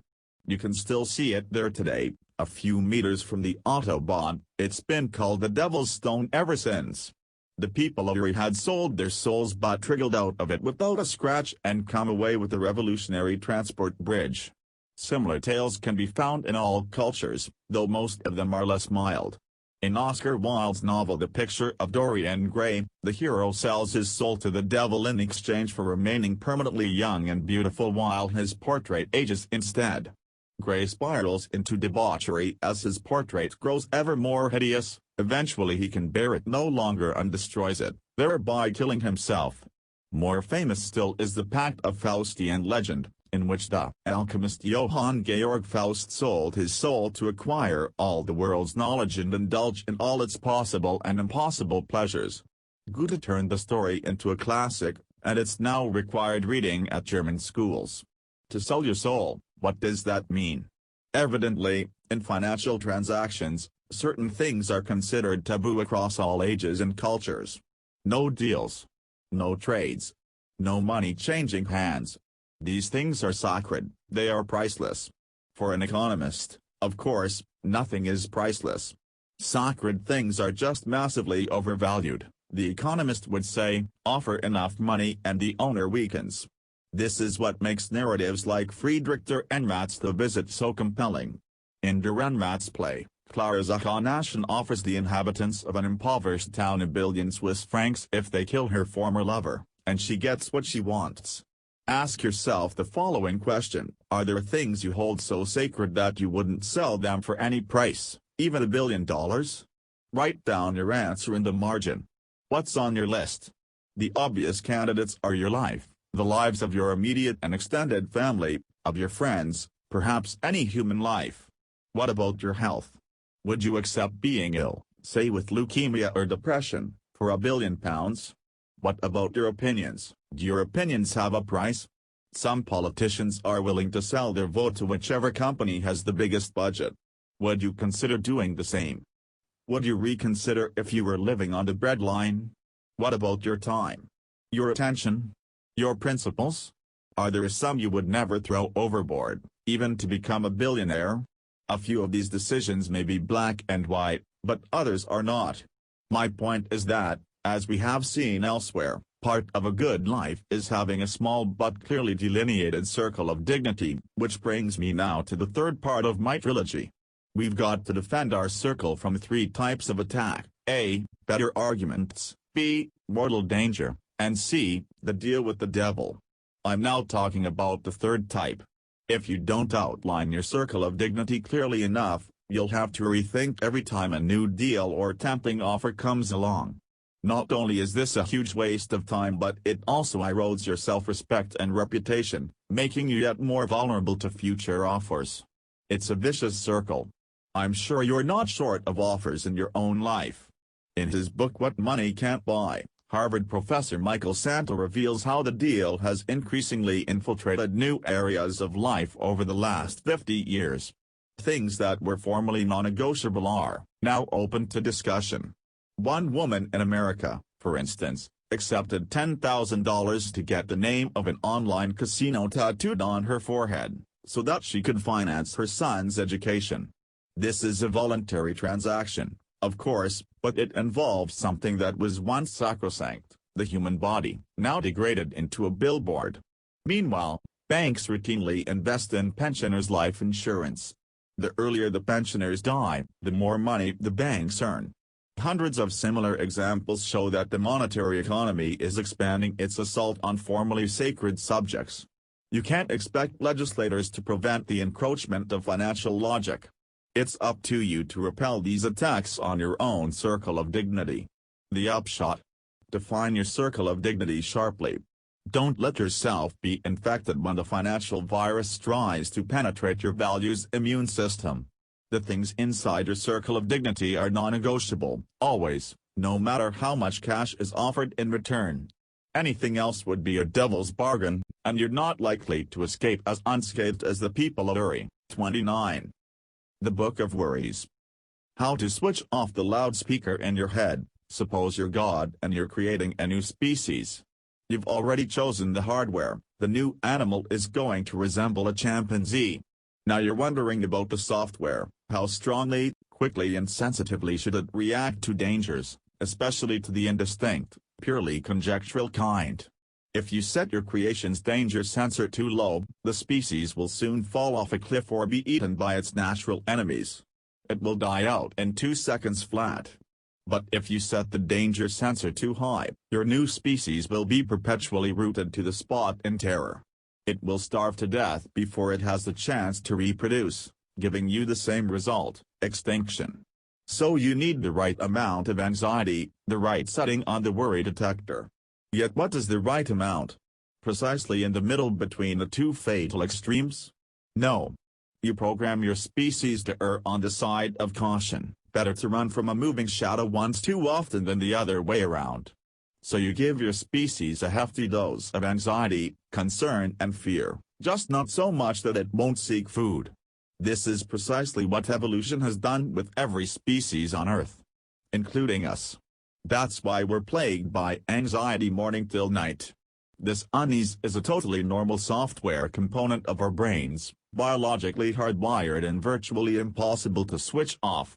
Without the burden of worry, neither you, dear reader, nor I, nor any other human being would exist. Over millions of years, constant anxiety has proved itself an excellent survival strategy. Let's be glad it has. But there's a catch: our level of anxiety is no longer proportional to the actual dangers of living. You're not on the savannah anymore, where there's a saber-toothed tiger lurking around every waterhole. In fact, 90% of your worries are superfluous, either because the problems you're turning over in your mind aren't really dangerous or because you can't do anything about them anyway. Lying in bed panicking about global warming, market sentiment or life after death isn't going to accomplish anything. It's just going to keep you awake. Perpetual anxiety leads to chronic stress, which can take years off your life. A memorable example from the animal kingdom illustrates the problem. Sparrows have a variety of natural predators: raccoons, owls, falcons. Canadian researchers decided to block off a whole area of forest with nets, shutting out the sparrows' natural enemies. Never before had the sparrows been safer. Then the researchers dotted the forest with hidden loudspeakers. In one area of the woods they played the noises of predators, and in the other unthreatening natural sounds. The sparrows exposed to the bad noises laid 40% fewer eggs. The eggs they did lay were smaller, and fewer of them hatched. Many of the chicks starved to death because their parents were too afraid to forage for food, and the surviving chicks were weaker. The experiment clearly showed that it doesn't even take a real threat to influence a whole ecosystem. Fear is enough. What goes for sparrows also goes for human beings. Worse still, we're afraid not just of predators but also of all sorts of different things. Moreover, fretting has become a popular diversionary tactic, because it's easier to deal with abstract questions than to engage with actual problems. This is where fretting becomes procrastination. The result in chronic anxiety leads to bad decisions and can make you ill, even if, viewed objectively, you're not in any danger. At this point, it would be nice if I could point you to the switch that turns off the loudspeaker in your head. Unfortunately, however, there isn't one. The Greek and Roman philosophers known as the Stoics recommended the following trick to sweep away worry: determine what you can influence and what you can't. Address the former. Don't let the latter prey on your mind. 2,000 years later, the American theologian Reinhold Niebuhr put it this way: God, grant me the serenity to accept the things I cannot change, courage to change the things I can, and wisdom to know the difference. Sounds easy, but it isn't, because serenity can't be conjured at the push of a button. More recently, meditation has been extolled as a remedy for all that ails you, especially for unease and lingering anxiety. The reality: meditation does work, but only while you're meditating. As soon as you resurface, the thoughts and feelings return, just as strong as before. With all due respect to philosophy and meditation, concrete strategies are more helpful. Here are 3 that, in my experience, work. 1. Fetch a notebook and title it My Big Book of Worries. Set aside a fixed time to dedicate to your anxieties. In practical terms, this means reserving 10 minutes a day to jot down everything that's worrying you, no matter how justified, idiotic or vague. Once you've done so, the rest of the day will be relatively worry-free. Your brain knows its concerns have been recorded and not simply ignored. Do this every day, turning to a fresh page each time. You'll realize, incidentally, that it's always the same dozen or so worries tormenting you. At the weekend, read through the week's notes and follow the advice of Bertrand Russell. When you find yourself inclined to brood on anything, no matter what, the best plan always is to think about it even more than you naturally would, until at last its morbid fascination is worn off. In practical terms, this means imagining the worst possible consequences and forcing yourself to think beyond them. You'll discover that most concerns are overblown. The rest are genuine dangers, and those must be confronted.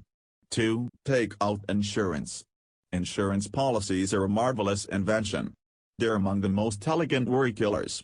Their true value is not the monetary payout when there's a problem but the reduced anxiety beforehand. 3. Focused work is the best therapy against brooding. Focused, fulfilling work is better than meditation. It's a better distraction than anything else. If you use these 3 strategies, you'll have a real chance of living a carefree life, a good life.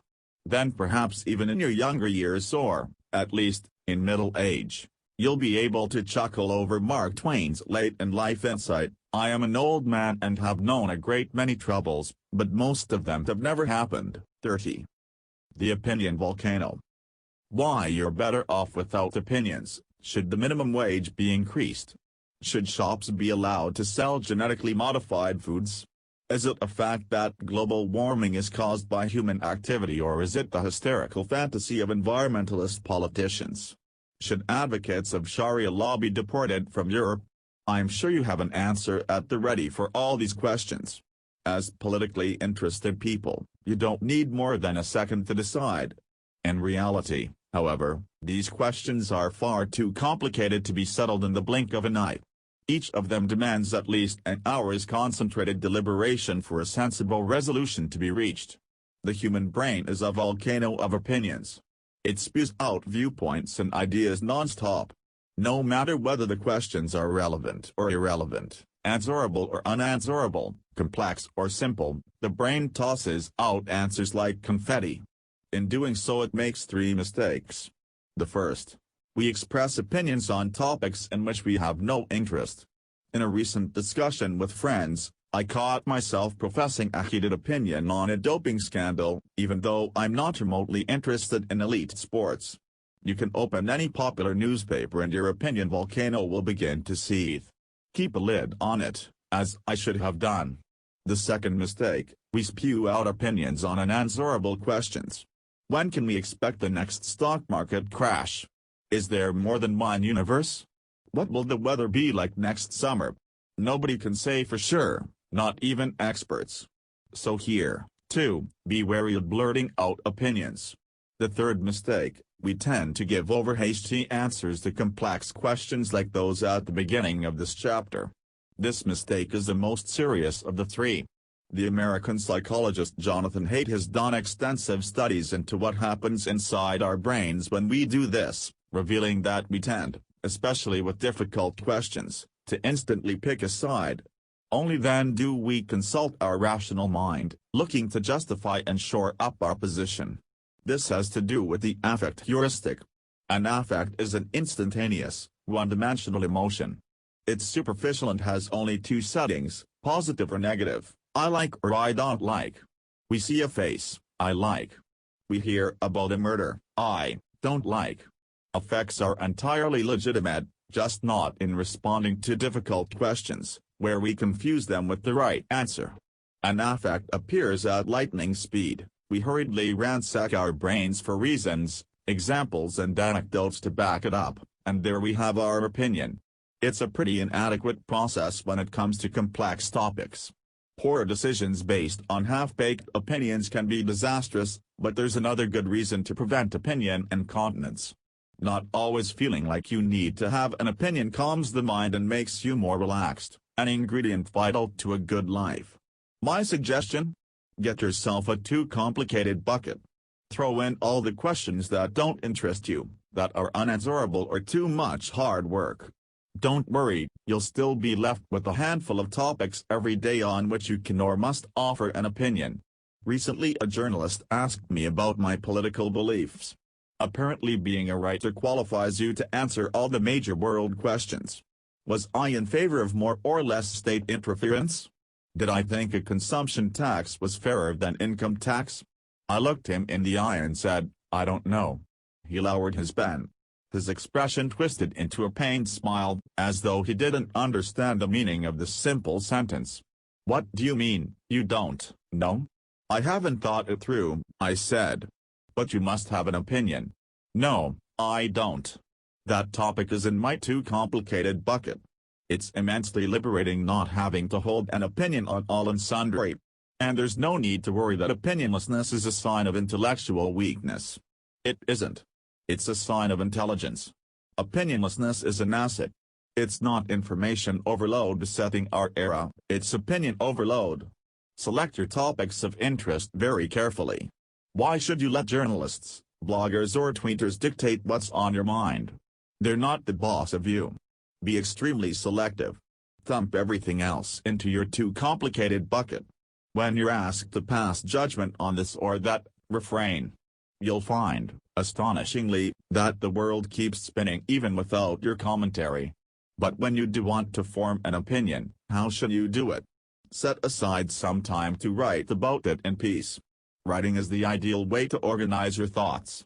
A diffuse thought automatically becomes clearer when you have to pour it into sentence form. Finally, get external viewpoints, preferably from people who think differently from you. When you're sure of your opinion, question it. Try to poke holes in your argument, that's the only way to find out whether it holds up. All in all, the fewer hasty opinions you hold, the better your life will be. I'd go so far as to say that 99% of your opinions are simply unnecessary. Only 1% are truly relevant for you, for your personal or work life. Even when it comes to this small group of topics, don't just seize the first opinion your volcano spits out. Imagine you're invited onto a TV talk show with 5 other guests, all of whom are committed to the opposite standpoint from yours. Only when you can argue their views at least as eloquently as your own will you truly have earned your opinion. 31. Your mental fortress. The Wheel of Fortune. One morning in the year 523 AD, there was a knock at Boethius's front gate. The 40-year-old Boethius was a successful, celebrated, if somewhat overconfident intellectual.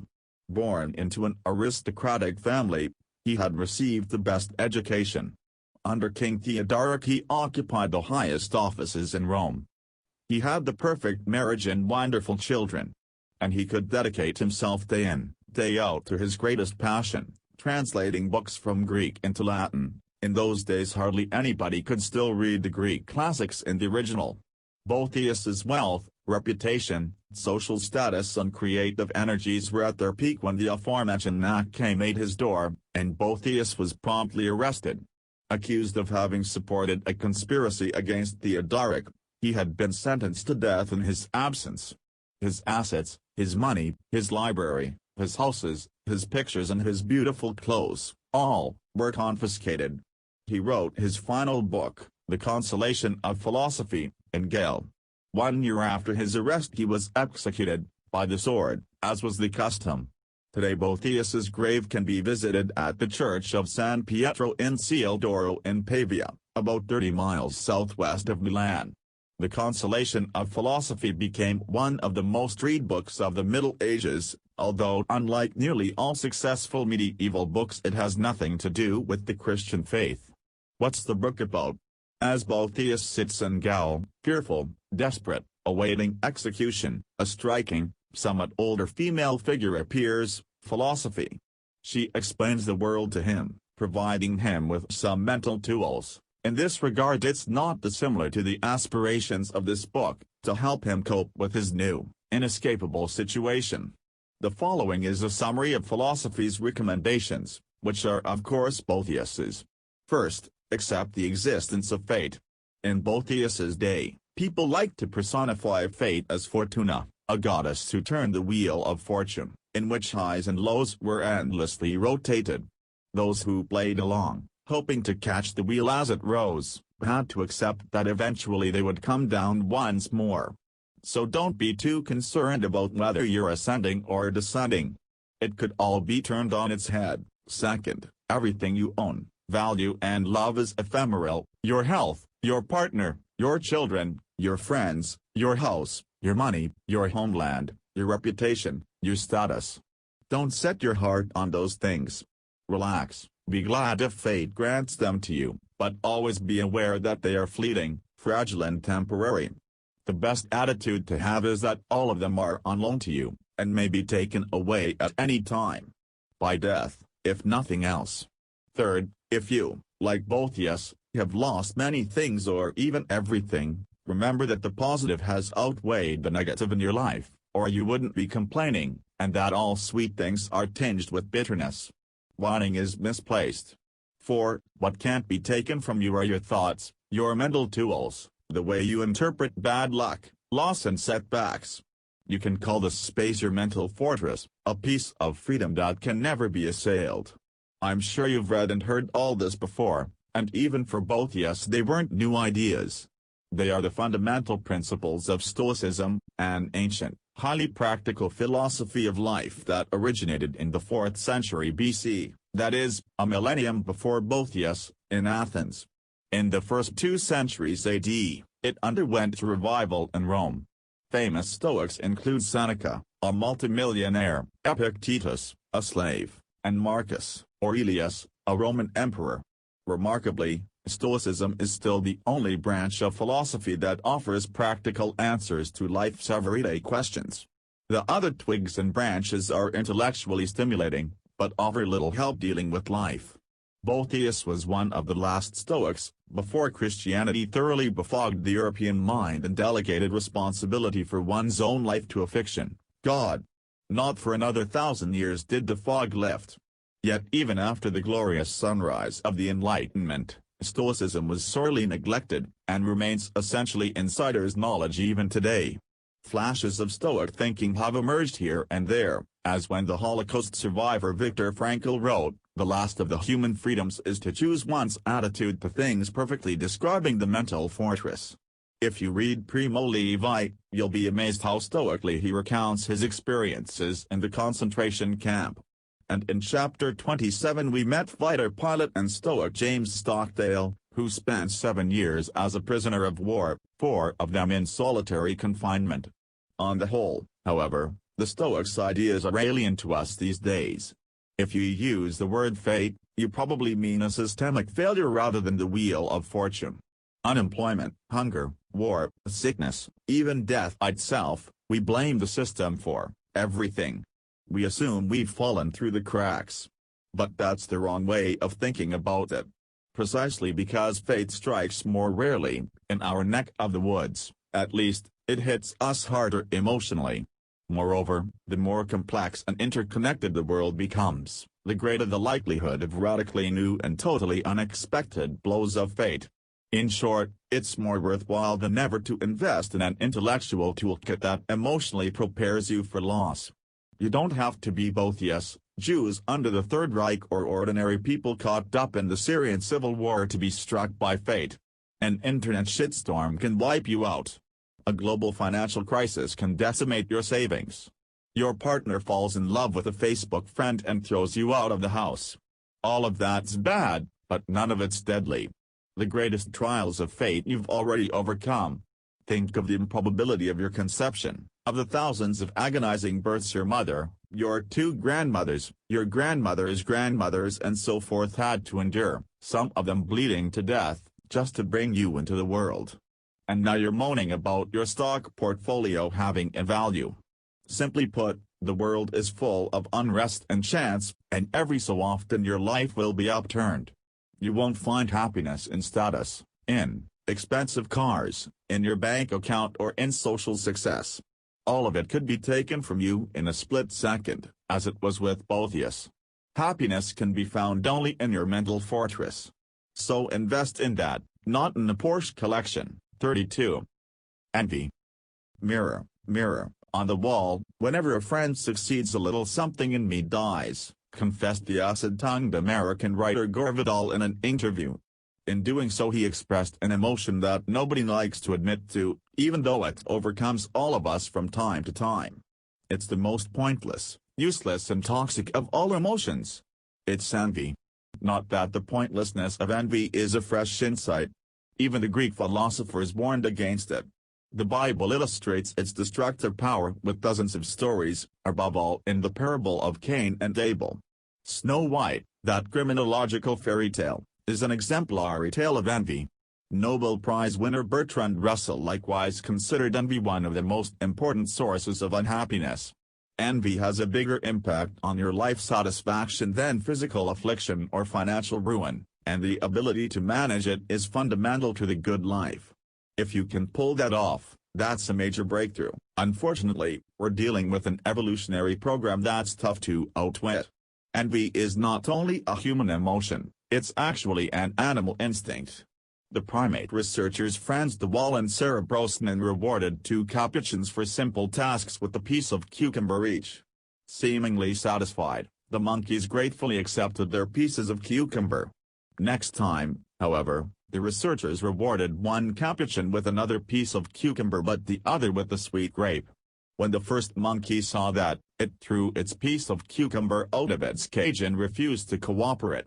This is the interesting thing about envy: the more we compare ourselves with others, the greater the danger of jealousy.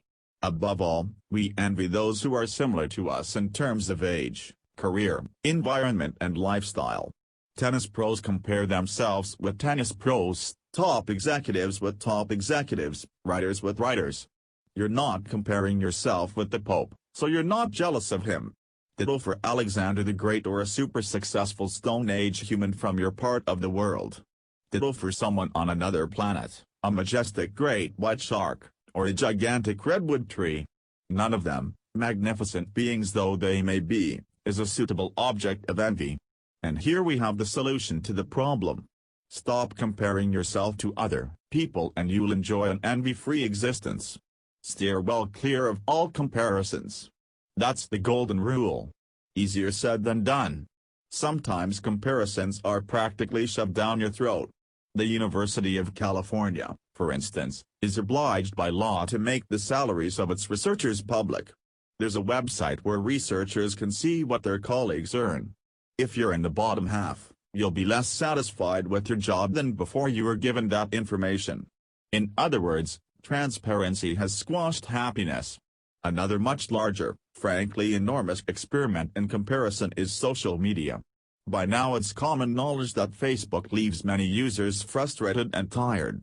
In a study at Humboldt University, researchers decided to find out why.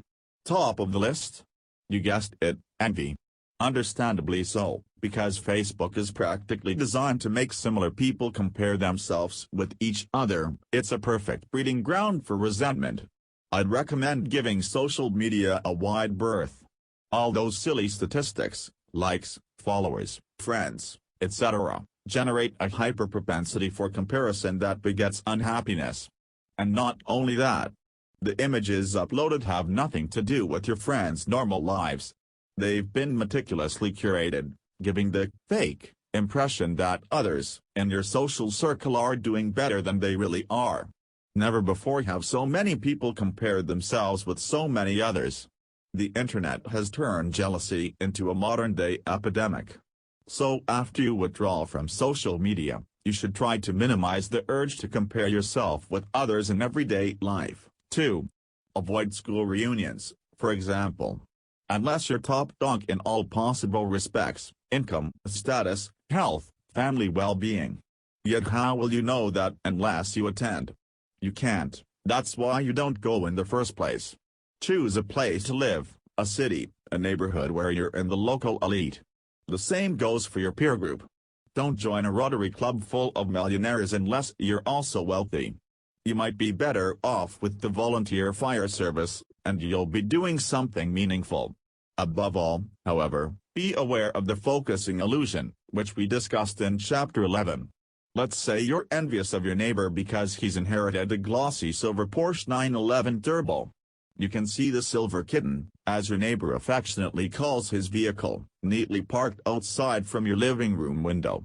Every time he revs the engine it's like a tiny knife to the heart. Yet this is purely because you're focusing on the wrong thing. In comparing your neighbor's life with your own, you focus automatically on the aspects that are different, his Porsche 911 compared to your VW Golf. In doing so you're overestimating their importance on your life satisfaction. You believe your neighbor is significantly happier than you, but viewed objectively a car contributes very little, if anything, to overall well-being as we saw in Chapter 12. If you're aware of the focusing illusion, you can lessen jealousy's sting. Remember, the things you envy are all far less important than you think.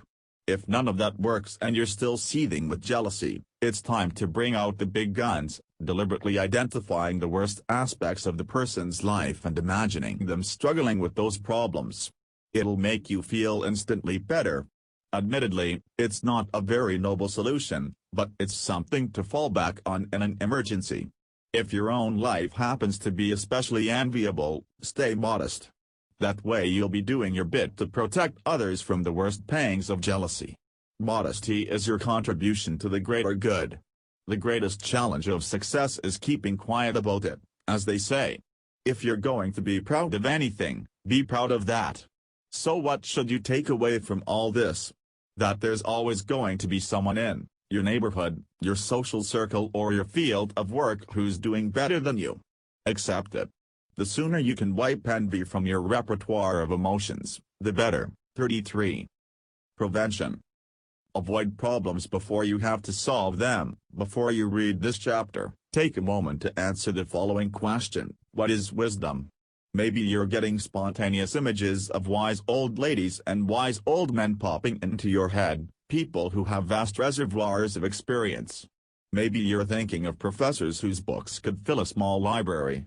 Or you're picturing honest, natural living folk, herdsmen in the Swiss Alps or simple fishermen in the Amazon Delta. Perhaps you're imagining a hermit meditating cross-legged on a mountaintop. Enough imagining, back to the question. What is wisdom?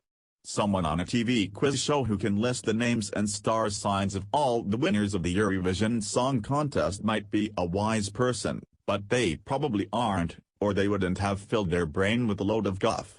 Even being in the heart of your circle of competence, see Chapter 14, which resumes specialized knowledge, is no guarantee of wisdom. So wisdom isn't identical with the accumulation of knowledge. Wisdom is a practical ability. It's a measure of the skill with which we navigate life. Once you've come to realize that virtually all difficulties are easier to avoid than to solve, the following simple definition will be self-evident: wisdom is prevention. The fact is, life is hard. Problems rain down on all sides. Fate opens pitfalls beneath your feet and throws up barriers to block your path. You can't change that. But if you know where danger lurks, you can ward it off. You can evade all sorts of obstacles. Einstein put it this way: a clever person solves a problem. A wise person avoids it. The trouble is that avoidance isn't sexy. Imagine two film plots, A and B. In film A, a ship runs into an iceberg. The ship sinks. The noble captain selflessly, heart-wrenchingly rescues all the passengers from drowning. He's the last person to leave the ship and clamber into a lifeboat, just moments before it disappears forever into a spout of foam. In film B, the captain steers the ship around the iceberg, keeping a sensible distance. Which film would you pay to watch? A. Of course. But which situation would you prefer as an actual passenger on the ship? That's equally obvious. B. Let's say the examples are real. What would happen next? Captain A would be invited on to talk shows. He'd get a six-figure book contract.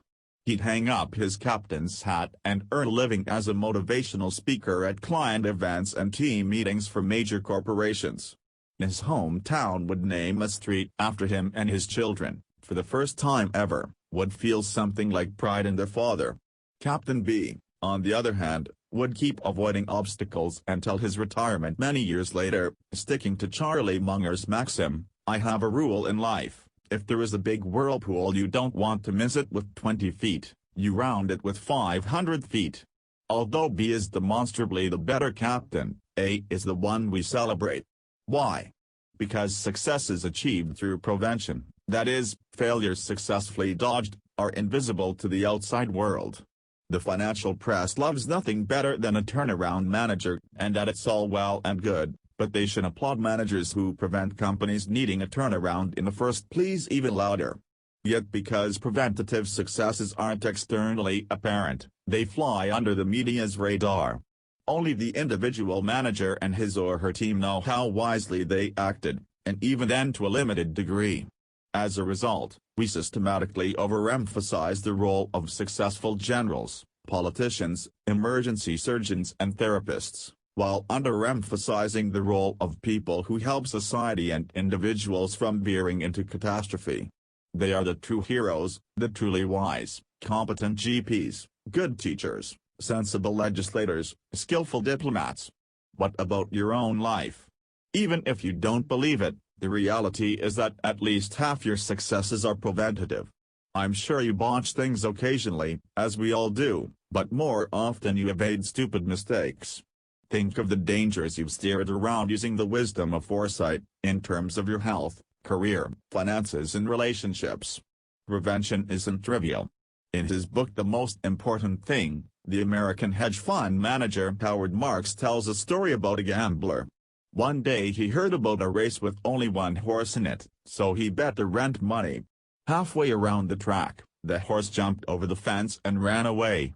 Henry Kissinger referred to these mistakes as a lack of imagination.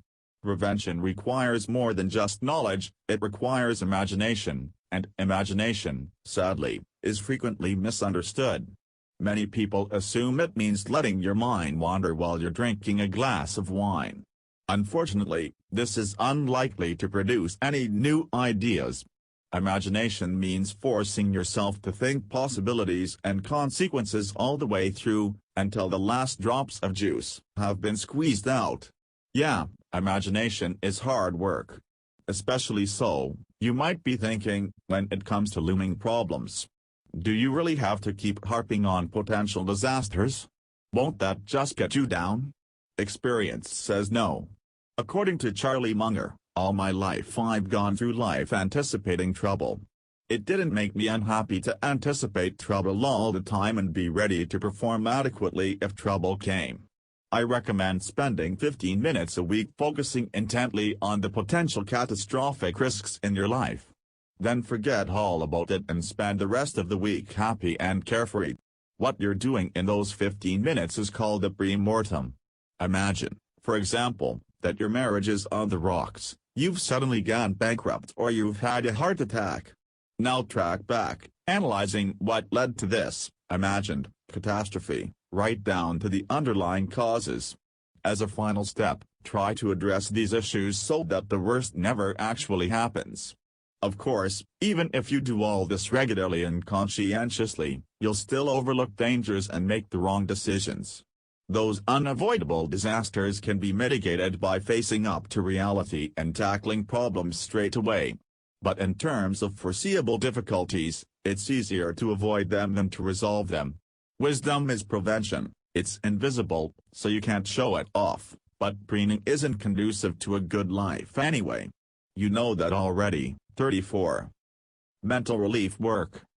Why you're not responsible for the state of the world. In Syria, combat aircraft deliberately target hospitals and aid convoys. ISIS thugs behead people on camera.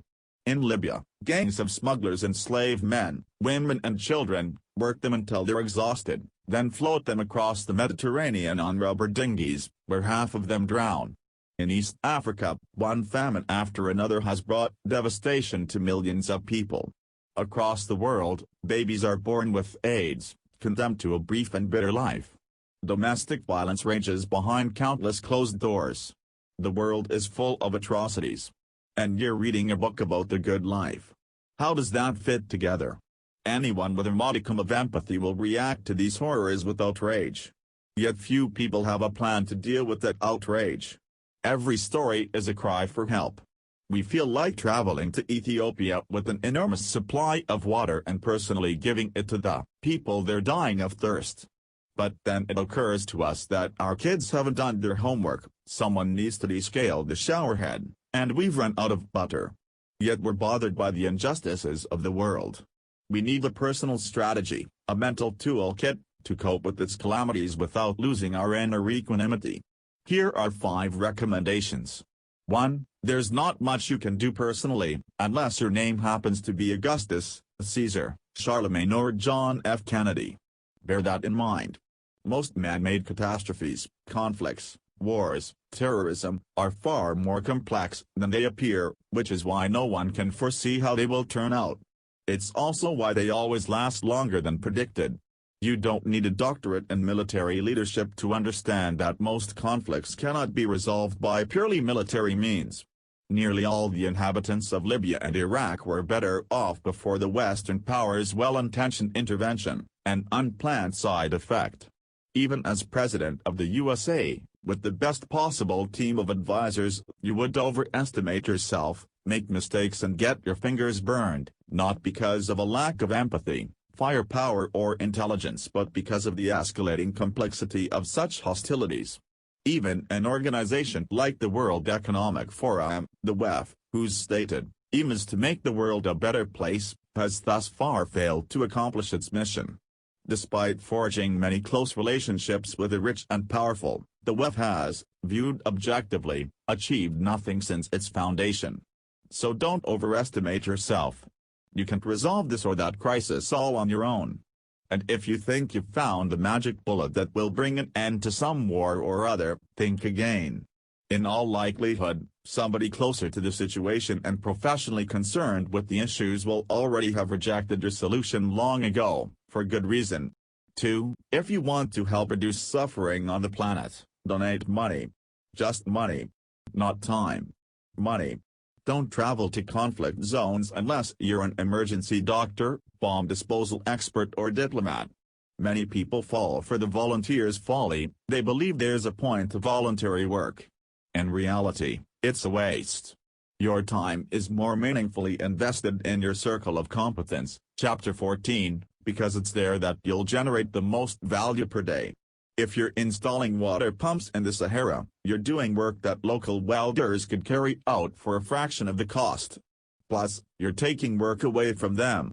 Let's say you could dig one well per day as a volunteer. If you spent that day working at your office and used the money you earned to pay local well diggers, by the end of the day you'd have 100 new wells. Sure, volunteering makes you feel good, but it shouldn't be about that. And that warm Good Samaritan glow is based on a fallacy. The first-rate specialists on site, Médecins Sans Frontières, the Red Cross, UNICEF, etc., will put your donations to more effective use than you could yourself. So work hard and put your money in the hands of professionals. 3. Drastically restrict your news consumption, especially when it comes to humanitarian catastrophes. Sitting in front of your television, watching images of disasters and wringing your hands isn't going to help anyone. Not the victims, not you. Being interested in global tragedies is nothing more than voyeurism. Staying informed may make you feel more humane, but the truth is you're deluding yourself. And the victims. If you really want to understand a conflict, war or catastrophe, you're better off reading the book, even if it isn't published for another year. You can't change anything as the drama unfolds anyway, except through donations. 4. You can reasonably assume that the universe is teeming with life, and that similar crises, disasters and suffering are rife on countless planets besides our own. This idea helps us to get some perspective. In other words, evil is all around us, always, it's universal and cannot be stamped out. Since your personal resources are limited, you've got to focus. Choose 2 or 3 relief organizations and donate generously. The other atrocities, in your city, your country, on this planet or on other stars, you'll just have to stoically accept. 5. You're not responsible for the state of the world. It sounds harsh and unsympathetic, but it's the truth. Nobel Prize winner in physics Richard Feynman was told much the same thing by John von Neumann, the brilliant mathematician and father of computing. John von Neumann gave me an interesting idea, that you don't have to be responsible for the world that you're in. So I have developed a very powerful sense of social irresponsibility as a result of von Neumann's advice. It's made me a very happy man ever since. What Feynman means by social irresponsibility is this: don't feel bad for concentrating on your work instead of building hospitals in Africa. There's no reason to feel guilty that you happen to be better off than a bombing victim in Ilo. Your situations could easily be reversed. Lead an upright, productive life, and don't be a monster. Follow that advice and you'll already be contributing to a better world. The upshot: find a strategy to help you cope with global atrocities. It doesn't have to be one I've suggested here, but it is important to have a plan. Otherwise getting through life will be tough. You'll be constantly torn between the things that still have to be done, you'll feel guilty, and ultimately you'll accomplish nothing with that burden. 35. The focus trap. How to manage your most important resource. You're sitting in a restaurant, your eyes scanning the menu. The choice is between a set menu, the degustation surprise, or the a la carte selection. You soon see that every individual combination of appetizers and mains comes out more expensive than the tasting menu, which also includes wine, so that's what you order. Good choice, smiles the waiter. Most people order that. One course after the next is dished up: amuse-bouches, 4 types of foie gras, pickled trout with asparagus, chocolate sovereign with strawberries, robot, a cheese board with fig mustard, wild garlic ricotta ravioli, a lemon sorbet to cleanse the palate, then duck breast, aubergine gnocchi and sweetbreads, all sorts of things, in an endless stream. Then the various wines, in an equally random sequence. After about 20 courses, you ask for the bill. You've never been so stuffed, never eaten such a melee of different things, and you've never felt so sick. Cut to a dinner that actually took place. More on the traditional side, culinarily speaking, but highly exclusive when it came to the guests, billionaires, every last one, including Warren Buffett and Bill Gates. Gates asked the group what they felt was the most important factor in their success. Buffett said, "Focus." Gates agreed. Evidently focus is vital, but equally crucial is where you direct it. What's remarkable, then, is that instead of choosing our objects of focus a la carte, we stuff our faces morning to night with an informational tasting menu that others have selected for us. Emails, Facebook updates, texts, tweets, alerts, news items from across the world, document hyperlinks, video clips on websites, and screens as far as the eye can see, in airports, train stations and trams, all of them vying for our attention. We're ceaselessly entertained with sometimes banal, sometimes thrilling stories. We're flattered, wooed and offered suggestions. And so we feel a little like kings, when in reality we should feel like spoon-fed slaves. All these offerings are thefts not gifts, losses not twins, debits not credits. An Instagram post, no matter how beautifully designed, is a debit. Breaking news is a debit. An email is, in most cases, a debit. The moment we read it, we pay, in focus, time or even, money. Focus, time and money are our 3 most important resources. The latter 2 are most familiar. There's even a science devoted to time and money, referred to in that context as work and capital. Focus, however, is little understood, although today it's the most valuable of these 3 resources, the most crucial to our success and our well-being. Unfortunately, when it comes to focus we tend to commit systematic errors. Here are several key ways you can avoid them. 1. Don't confuse what's new with what's relevant. Every novelty, product, opinion, news item wants an audience. The louder the world, the louder the novelty must shout in order to be heard. Don't take this noise too seriously. Most of what's hailed as revolutionary is irrelevant. 2. Avoid content or technology that's free. They're the definition of focus traps, because they're financed by advertising. Why would you voluntarily walk into a trap? 3. Give everything multimedia a wide berth. Images, moving images and, in the future, virtual reality accelerate your emotions above a safe speed, markedly worsening the quality of your decision-making. Information is best absorbed in written form, from documents with the fewest possible hyperlinks, books, ideally. 4. Be aware that focus cannot be divided. It's not like time and money. The attention you're giving your Facebook stream on your mobile phone is attention you're taking away from the person sitting opposite. 5. Act from a position of strength, not weakness. When people bring things to your attention unasked, you're automatically in a position of weakness. Why should an advertiser, a journalist or a Facebook friend decide where you direct your focus? That Porsche advert article about the latest Trump tweet or a video clip of hilariously adorable puppies is probably not something that's going to make you happy or move you forwards. Even without an Instagram account, the philosopher Epictetus came to a similar conclusion 2,000 years ago. If a person gave your body to any stranger he met on his way, you would certainly be angry. And do you feel no shame in handing over your own mind to be confused and mystified by anyone who happens to verbally attack you? Unfortunately, our brains are evolutionarily predisposed to respond straight away to the minutest of changes, a spider here, a snake there. This sensitivity was once critical to survival, but today it makes withstanding the crossfire of modern stimuli a formidable task. Dealing correctly with contemporary media isn't an innate skill, nor is it one you learn by simply hanging about on the internet. Hence, according to the technology journalist Kevin Kelly, why we've got to deliberately learn how to handle it. How did you learn to read and do arithmetic? By hanging out with people who could read and do arithmetic? No. You spent years deliberately practicing those skills. Now you need similarly intensive training in how to manage information, the internet and the news. Focus must be learned. Another aspect, focus and happiness. What does focus have to do with happiness? Everything. Your happiness is determined by how you allocate your attention, wrote Paul Dolan.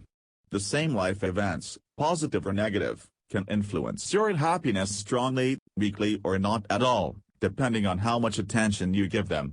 Essentially, you always live where your focus is directed, no matter where the atoms of your body are located. Each moment comes only once. If you deliberately focus your attention, you'll get more out of life. Be critical, strict and careful when it comes to your intake of information, no less critical, strict and careful than you are with your food or medication. 36. Read less, but twice, on principle. We're reading wrong. A multi-trip ticket on the Swiss National Railway has room for 6 stamps. Before each journey you stick the ticket into an orange machine that validates it by stamping the date and time and cutting off a tiny notch along the left edge. Once it has 6 stamps, the ticket is worthless. Imagine a book reading ticket with 50 spaces. The system is otherwise the same. Before you read a book, you've got to stamp your ticket. Yet unlike the train ticket, this is the only one you'll ever have. You can't buy a new one. Once the ticket has been used up, you can't open any more new books, and there's no fair dodging allowed. 50 books across a whole lifetime? For many people that's a non-issue, but for you as the reader of this book it's a horrifying thought. How are you supposed to get through life in a half-civilized manner with so few books? My personal library consists of 3,000 books, about 1/3 read, 1/3 skimmed, and 1/3 unread. I regularly add new ones, and I have an annual clear out when I chuck the old ones away. 3,000 books. It's a modest library in comparison to that of, say, The deceased Umberto Eco, 30,000 books.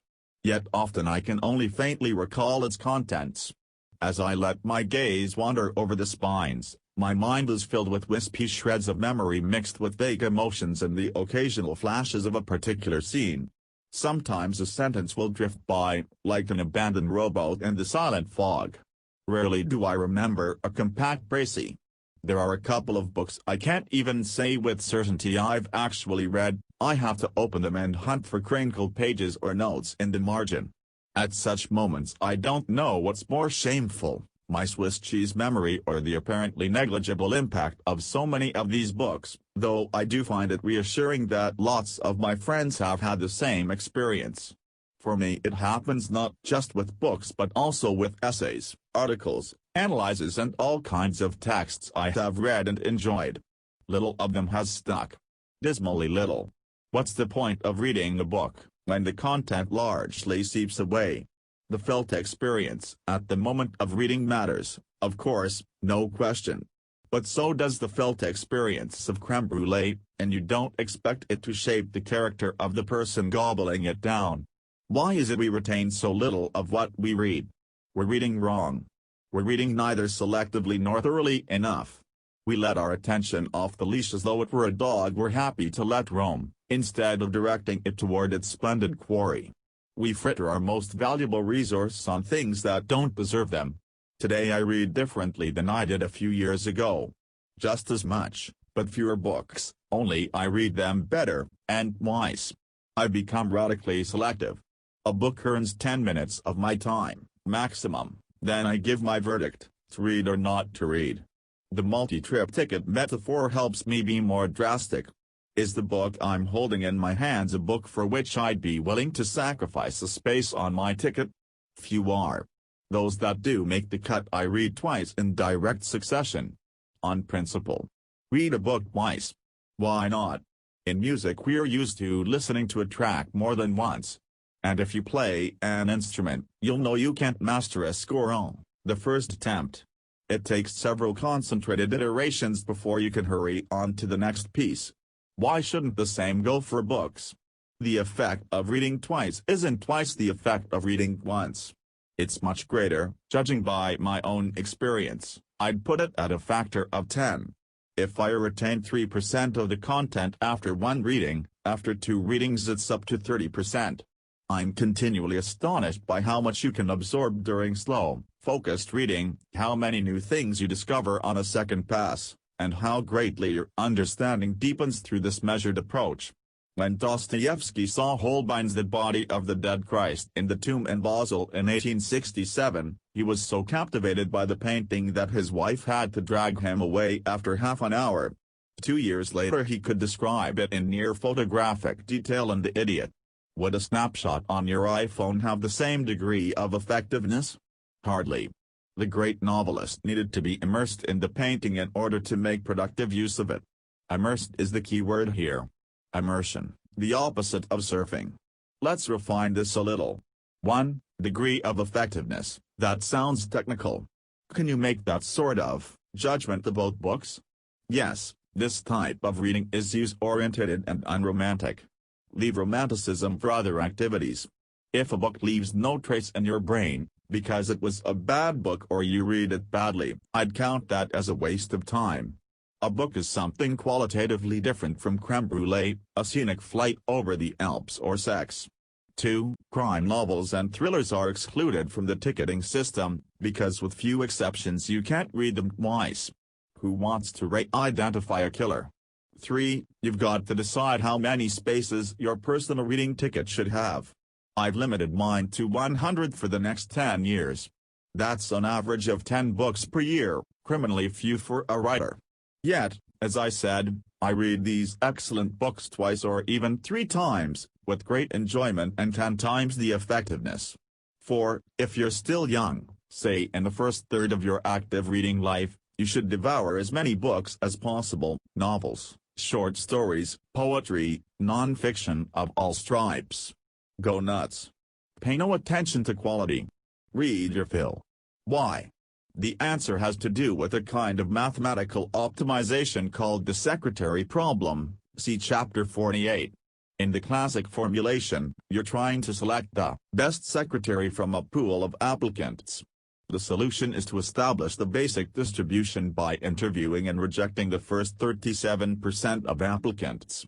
Through indiscriminate treating, or, in statistical terms, by taking multiple samples in the first third of your reading life, you'll get a representative picture of the literary landscape.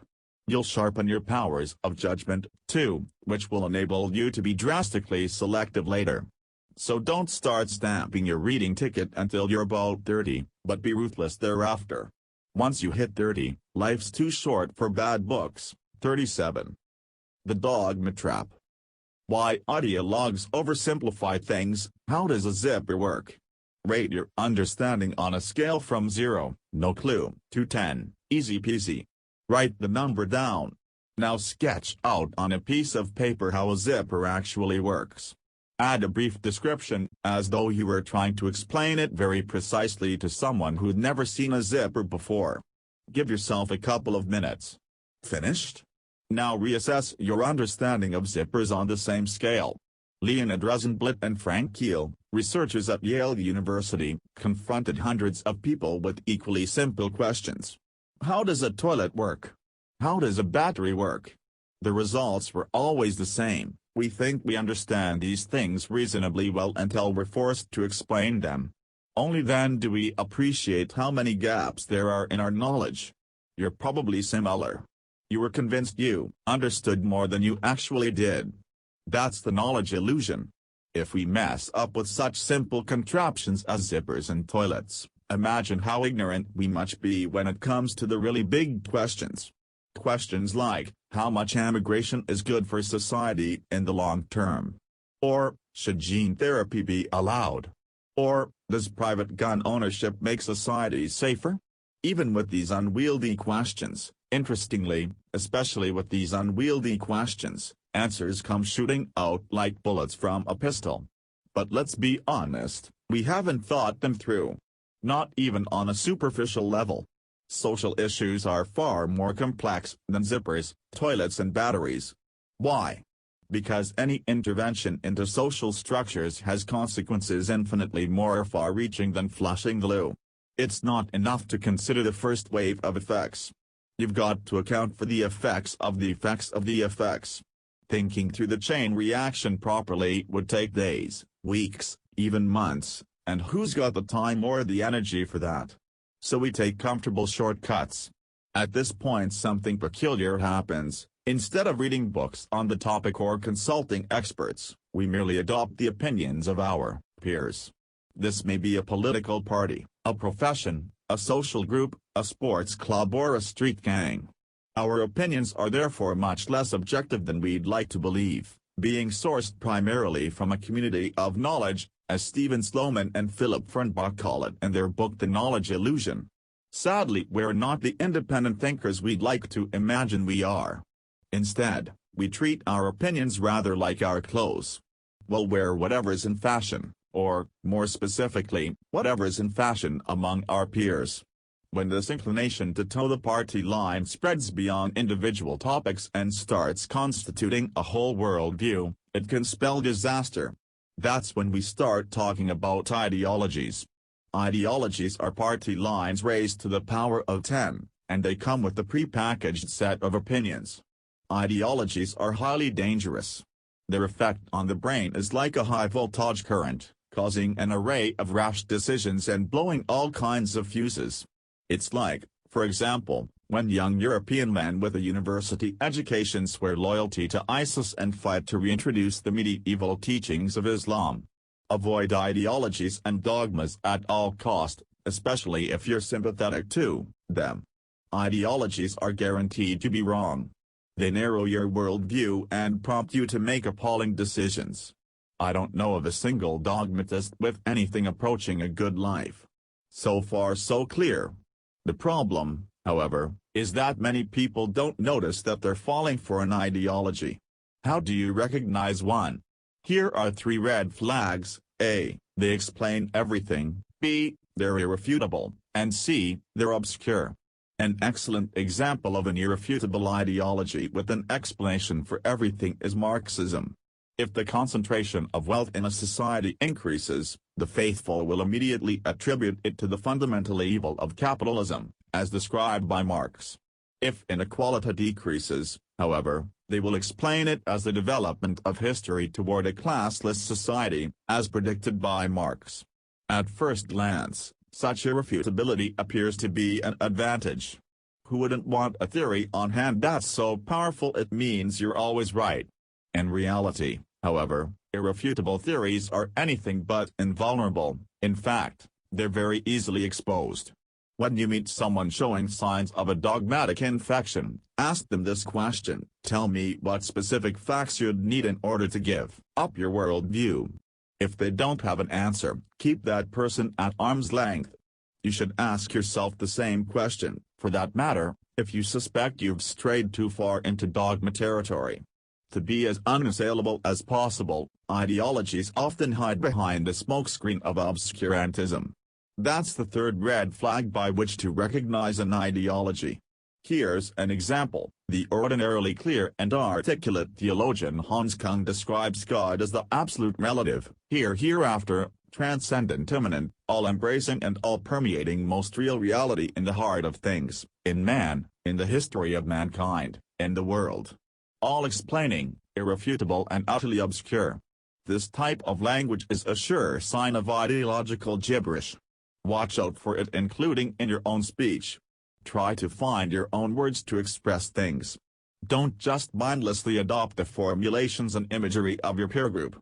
An example: don't talk about the people when your party means only one specific social group. Avoid slogans. Be especially wary when speaking in public. Defending a dogmatic position in public has been shown to beat it even deeper into your brain. It becomes virtually ineradicable. Start looking for counter-arguments. You could even do as I suggested in Chapter 30 and imagine you're on a TV talk show with 5 other guests, all of whom hold the opposite conviction from yours. Only when you can argue their views at least as eloquently as your own will you truly have earned your opinion. In sum, think independently, don't be too faithful to the party line, and above all give dogmas a wide berth. The quicker you understand that you don't understand the world, the better you'll understand the world. 38. Mental subtraction. How to realize that you're happy. On Christmas Eve in the small American town of Bedford Falls, George Bailey is about to take his own life. Bailey, the head of a small savings and loan association, an upstanding man with a wife and 4 children, is facing bankruptcy because his uncle has gambled away all his money. He's standing on a bridge, about to jump into the river. In the nick of time, an old man falls into the water and cries for help. Bailey saves him, and the old man tells him he's an angel. Naturally, Bailey doesn't believe him. Instead, he wishes he'd never been born. The angel grants his wish, transforming Bedford Falls into the miserable place it would have been if George Bailey had never existed. When he wakes up again on Christmas Eve, George Bailey has been liberated from his depression. Overjoyed that he's still alive, he runs down the main street of this snowy town, laughing and shouting "Merry Christmas! Merry Christmas!" The tragicomedy It's a Wonderful Life, released in 1946 and starring James Stewart, has since become a Christmas classic. Less familiar, however, is the strategy the angel uses in the film. In psychology it's known as mental subtraction, and it should definitely be in your good life toolkit. Let's do a quick run-through. First, answer me one question: how generally happy are you with your life? Put it on a scale from 0, deeply unhappy, to 10, ecstatic, and jot down the number in the margin of this page. Now read the next paragraph, but no further. Then close your eyes and follow the instructions you've just read. Close your eyes. Imagine you've lost your right arm. There's nothing but the stump hanging from your shoulder. How does it feel? How much more difficult is your life with only one arm? What about eating? Typing? Cycling? Hugging someone? Now imagine you've lost your left arm too. No hands. No picking anything up, no touching, no caressing. How does it feel? Finally, imagine you've also lost your sight. You can still hear, but you'll never see another landscape, Never see the faces of your partner, your children, your friends. How does it feel? Okay, now open your eyes. Take at least 2 minutes to play through the 3 situations, to feel through them, before reading on. How happy are you now, after the exercise, with your life? Put it on a scale from 0, deeply unhappy, to 10, ecstatic. If you're anything like most people, your perception of your own happiness has just skyrocketed. When I did this exercise for the first time, it felt like I was a ball being held underwater and someone had just let me go. I shot upward like a fountain. That's the dramatic effect of mental subtraction. Of course, you don't have to pretend you've lost any limbs to boost your sense of well-being. Just think about how you would feel if you'd never met your partner, if you'd lost your kids in an accident, if you were standing in a trench or lying on your deathbed. It's crucial not to think in the abstract but to really feel the situation. Gratitude, as we saw in Chapter 7, is a very appropriate emotion given all the lucky coincidences in our lives, and especially given the lucky coincidences that made our lives possible in the first place. There's scarcely a single self-help book that doesn't exhort its readers to reflect on the positives in their lives every night and feel grateful. But there are 2 problems with gratitude. First, who do you thank? If you're not religious, there's nobody to feel grateful to. Second, habituation. The human brain reacts violently to change but adapts rapidly to situations. This is an advantage when disaster strikes. Our grief at being abandoned or at being stuck in a wheelchair after an accident will fade more swiftly than we think, thanks to habituation. Dan Gilbert calls this our psychological immune system. Unfortunately, however, the effects of the psychological immune system are not limited to disasters. 6 months after we win millions on the lottery, for instance, the effect on our happiness will have dissipated. The same goes for the birth of our children or the purchase of a new home. Because 99% of the positive aspects of our lives didn't just crop up today but are of long-standing, the power of habituation has negated the joy we originally felt about them. Gratitude is an explicit attempt to fight this process by deliberately naming and emphasizing the positive things we have going for us. Sadly, however, we grow accustomed to this tactic too. People who make a mental gratitude checklist each evening find it weakens the effect on their well-being compared to people who do it less frequently. A paradoxical result, yet one explained by the leveling power of habituation. These, then, are the downsides of the much-vaunted practice of gratitude, the question of who to thank and the issue of habituation. Now the good news, mental subtraction brings none of these disadvantages. It's such an unexpected move that your brain never sees it coming. In several studies, Dan Gilbert, Timothy Wilson and their research colleagues have shown that mental subtraction increases happiness significantly more markedly than simply focusing on the positives. The Stoics figured this out 2,000 years ago. Instead of thinking about all the things you don't yet have, consider how much you'd miss the things you do have if you didn't have them any longer. Say you're an athlete taking part in the Olympics. You're in peak condition, even winning a medal. Which would make you happier, silver or bronze? Silver, of course, you reply. Yet a survey of medalists during the 1992 Olympic Games in Barcelona revealed that silver medalists were less happy than bronze medalists. Why? Because silver medalists measured themselves against gold, while bronze medalists measured themselves against the runners-up. Mental subtraction could have forestalled this adverse effect. With mental subtraction, you're always comparing yourself against non-medalists, and of course you can substitute non-medalists with whatever you like. All in all, mental subtraction is an effective way of tricking your brain into valuing the positive aspects of your life more highly. Because it makes you happy, it also contributes to the good life.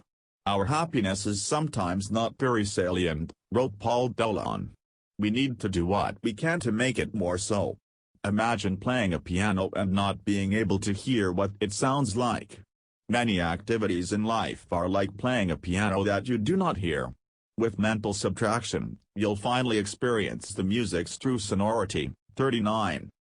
The point of maximum deliberation. Thinking is to acting like a torch is to a floodlight. I'm about to let you in on the biggest secret in writing. The best ideas come to you while you're writing, not while you're mulling things over. Even if you're not a writer, this insight may prove useful, because it holds true for all spheres of human activity. An entrepreneur won't know whether a product will be successful until she produces it and launches it onto the market, no matter how much consumer research she's done. A salesman develops a killer pitch by making countless refinements and experiencing numerous rebuffs, not by studying sales manuals.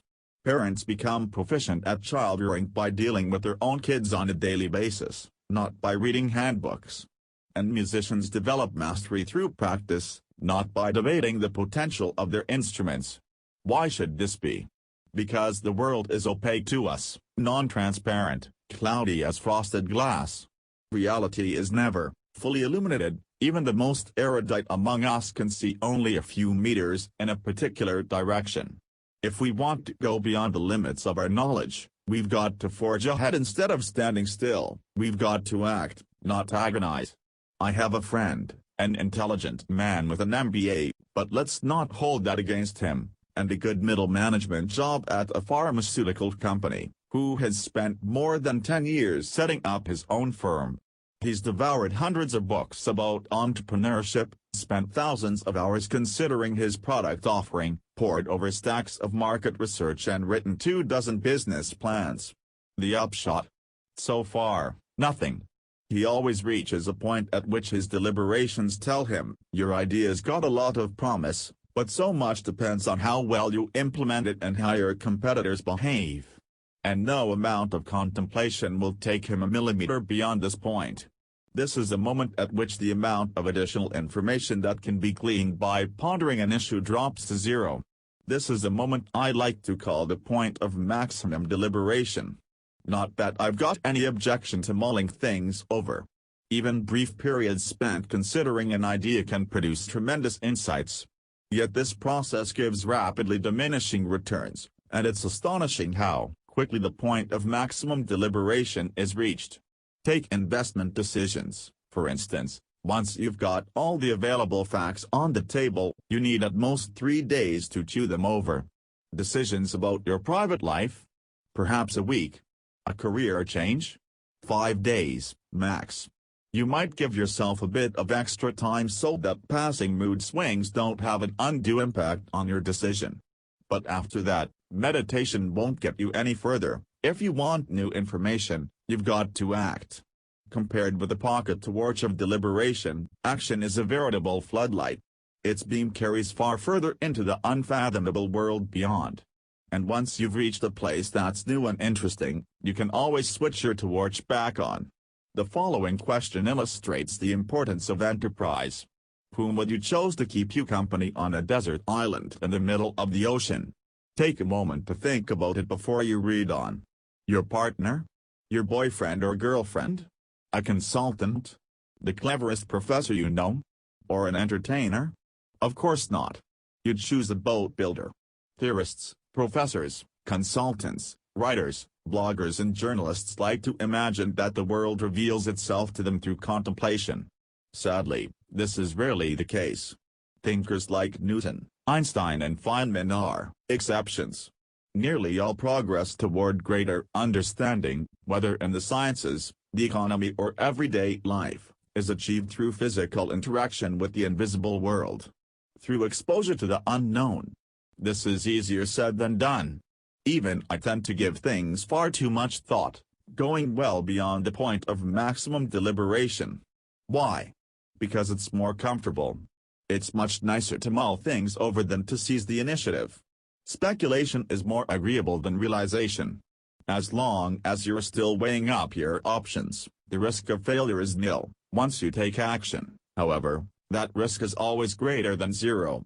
This is why reflection and commentary are so popular. If you're simply thinking something over, you'll never bump up against reality, which means you can never fail. Act, however, and suddenly failure is back on the cards, but you'll gain new experiences. Experience is what you get when you didn't get what you wanted, as the saying goes. Pablo Picasso knew how valuable it was to be bold, to experiment. To know what you want to draw, he said, you must begin to draw. And it's exactly the same with life. To know what you want, it's best to just embark on something. This chapter may give you a prod in the right direction, but be warned, you won't find the good life by thinking about it. Psychologists call it the introspection illusion, the mistaken notion that contemplation by itself can allow us to identify our true desires, our purpose in life, the golden core of personal happiness. See Chapter 8. It's more likely that self-inquiry will get you bogged down in moodiness, vague thoughts and diffuse emotional impulses. So the next time you're about to make an important decision, mull it over carefully, but only to the point of maximum deliberation. You'll be surprised how quickly you reach it. Once you're there, flick off your torch and switch on your floodlight. It's as useful in the workplace as it is in the home, whether you're investing in your career or in your love life. 40. Other people's shoes. Role reversal. The entrepreneur Ben Horowitz, co-founder of Upsware and currently a venture capitalist, found himself confronted several years ago with a management problem. Two outstanding departments at a company he managed, customer support and sales engineering, were at loggerheads. Sales engineering accused customer support of not responding promptly enough to customers, thereby hampering sales. Customer support accused sales engineering of writing defective code and ignoring their suggestions for improvement. Obviously, it was essential the two departments work closely together. Considered separately, both were well managed and superbly staffed. Appealing to them to try and see things from each other's perspective accomplished little, but then Horowitz had an idea. He made the head of customer support the head of sales engineering, and vice versa. Not temporarily, mind you. Permanently. Both were initially horrified, but a week after stepping into their antagonist's shoes they had got to the bottom of the conflict. Over the following weeks they adjusted their operations, and from then on the two departments cooperated better than any others at the firm. Thinking yourself into your opponent's position seldom works. The requisite mental leap is too great, the motivation lacking.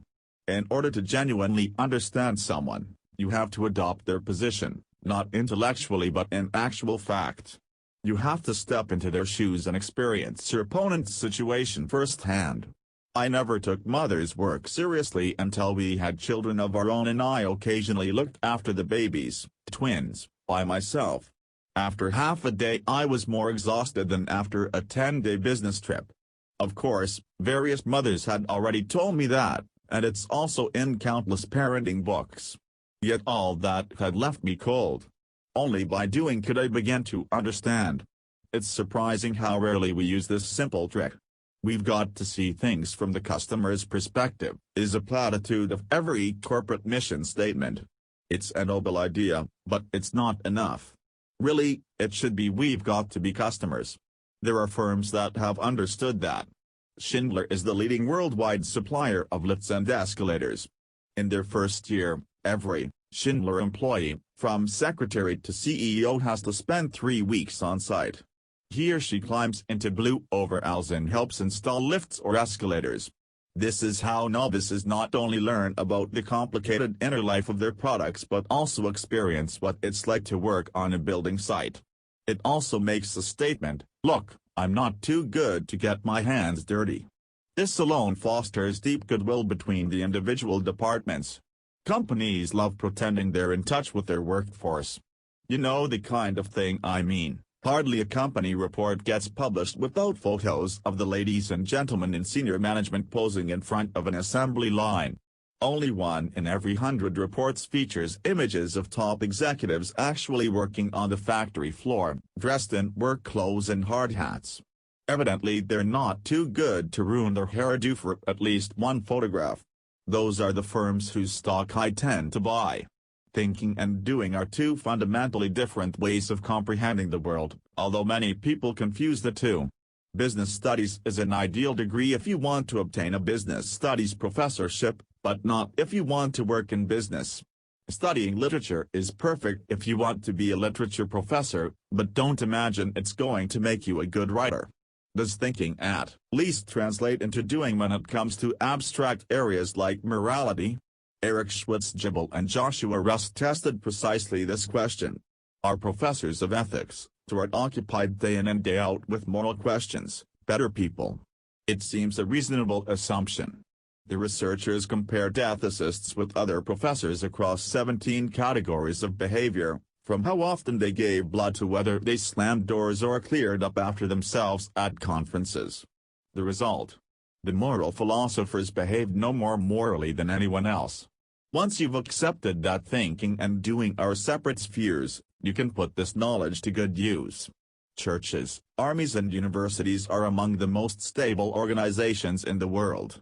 They've outlasted several centuries and survived dozens of wars. What's the secret of their stability? They recruit from within. Each level of management possesses intimate, practical knowledge about how it feels to be below that level. To become a bishop, you have to start at the very bottom, as a priest. Every general was once a soldier. And you won't be head of a university unless you were once a lowly assistant professor. Do you think the CEO of, say, Walmart, a man who leads 2 million employees, would make a suitable general, commanding 2 million troops? Clearly not. No army in the world would consider recruiting him. The upshot?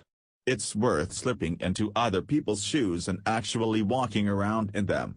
Do it with the most important relationships in your life: your partner, your clients, your employees, your voters, if you're a politician.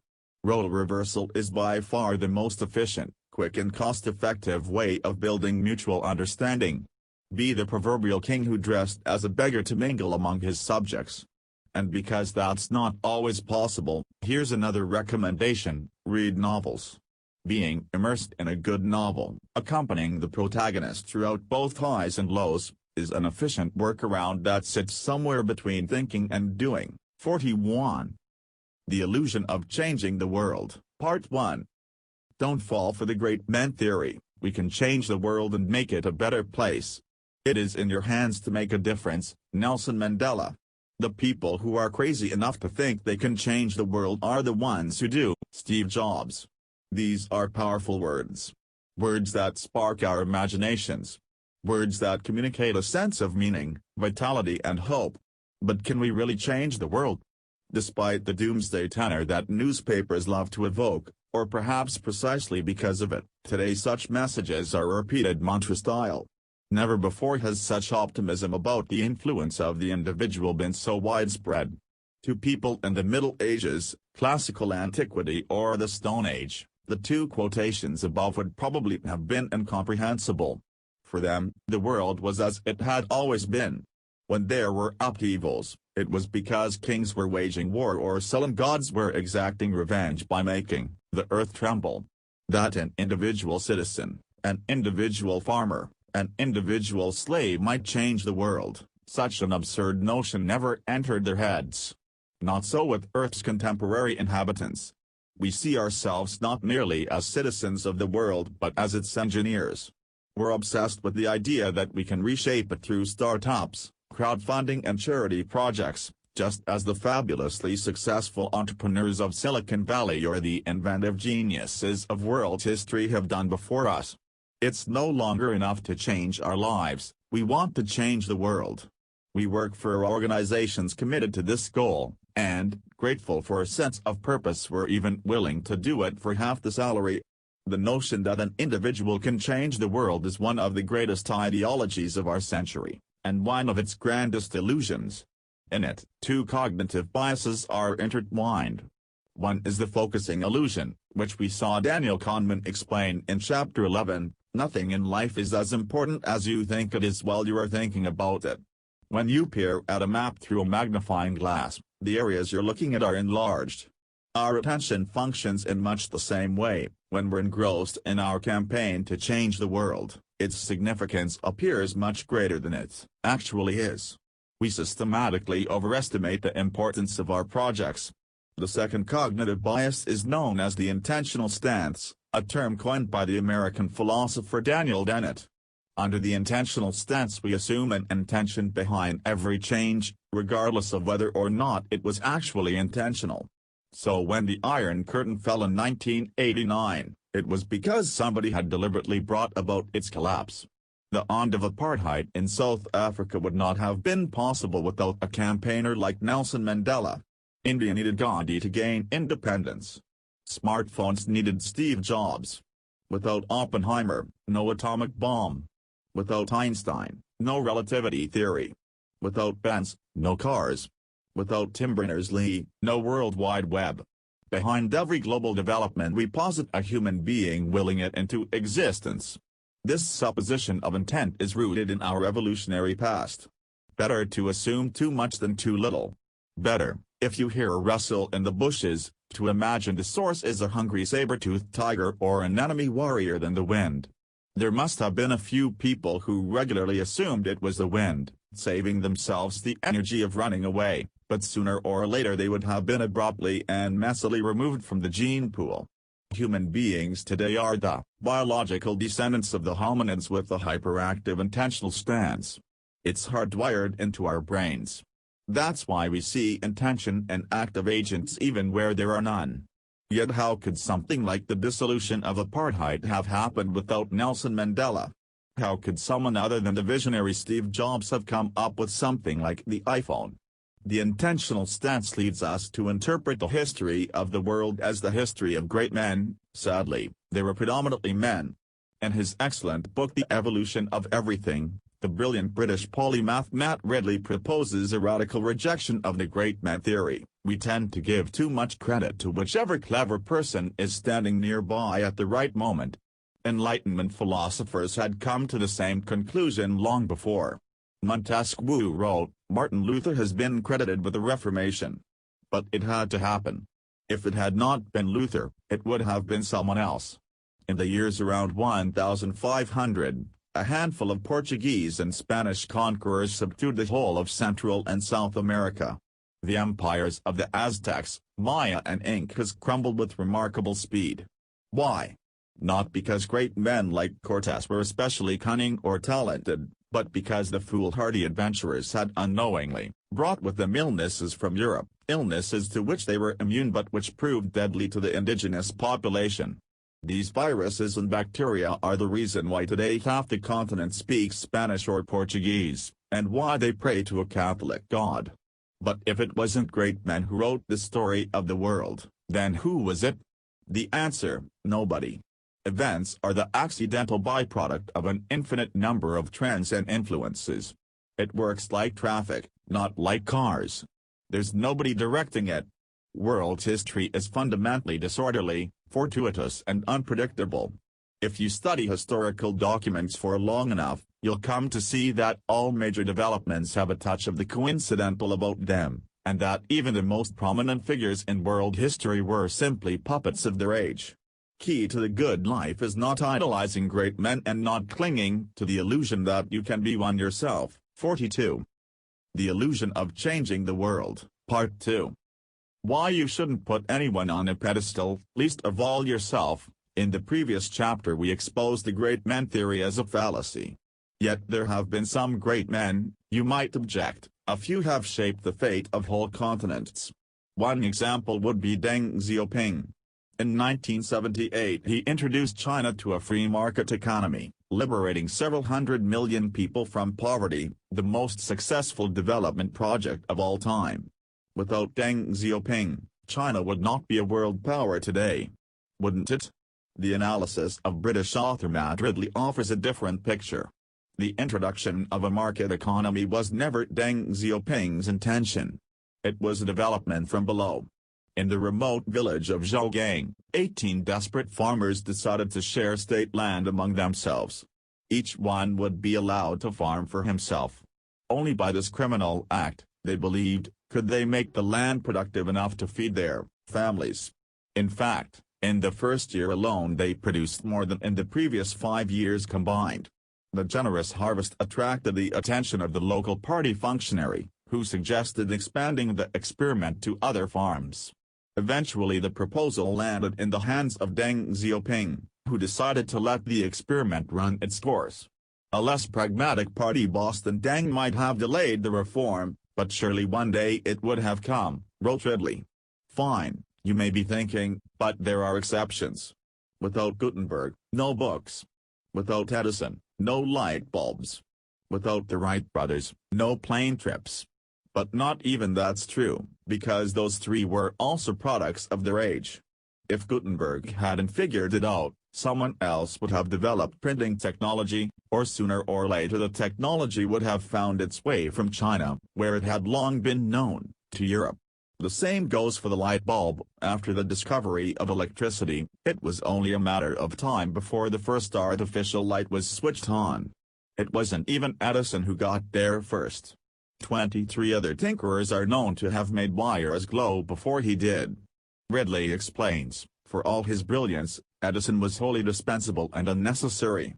Consider the fact that Elisha Gray and Alexander Graham Bell filed for a patent on the telephone on the very same day. If one of them had been trampled by a horse en route to the patent office, history would have been much the same. Similarly, the Wright brothers were just one team of many worldwide to combine gliders with an engine. If the Wrights had never existed, that wouldn't mean you'd have to take the ferry to Mallorca. Somebody else would have developed motorized air travel. Ditto for virtually all inventions and discoveries. Technology will find its inventors, argues Ridley, not vice versa. Even highly scientific breakthroughs are independent of specific people.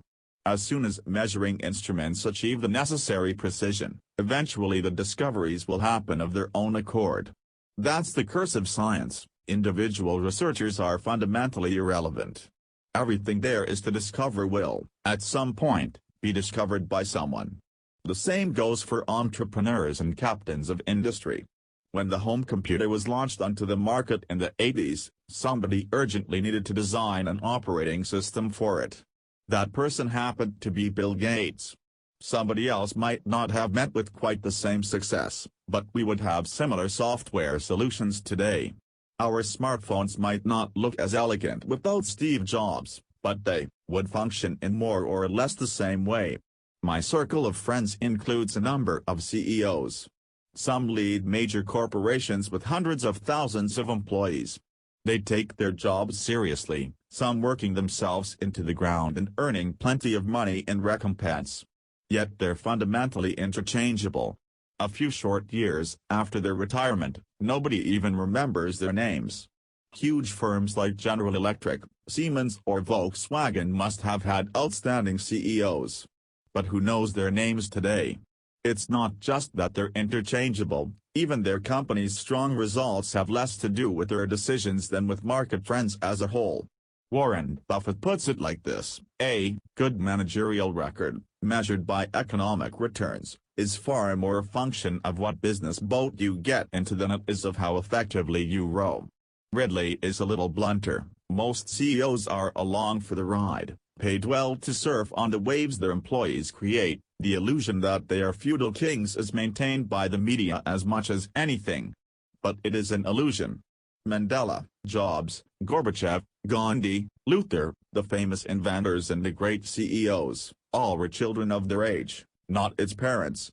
Each guided important processes using their own tactics, of course, but if it hadn't been them it would have been somebody else.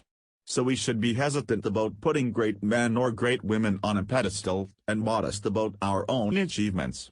No matter how extraordinary your accomplishments might be, the truth is that they would have happened without you. Your personal impact on the world is minute. It doesn't matter how brilliant you are, as a business person, an academic, a CEO, a general or a president. In the great scheme of things you're insignificant, unnecessary and interchangeable. The only place where you can really make a difference is in your own life. Focus on your own surroundings. You'll soon see that getting to grips with that is ambitious enough.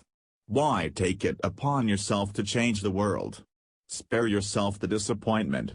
Okay, so maybe chance occasionally sweeps you into a position of great responsibility and you rise to the challenge masterfully. You're the best entrepreneur, the wisest politician, the most capable CEO and the most brilliant scholar you can be. But don't make the mistake of thinking that the whole of humanity has been waiting for you. I don't doubt for a moment that my books will vanish like stones dropped into the ocean of world history. After my death, My sons will probably still talk about me for a while. Hopefully so will my wife, and maybe, even my grandchildren. But then that's it. Rolf Dobelli will be forgotten, and that is exactly as it should be. Not believing too much in your own self-importance is one of the most valuable strategies for a good life. 43. The Just World Fallacy. Why our lives aren't like classic crime. Let's consider two crime novels.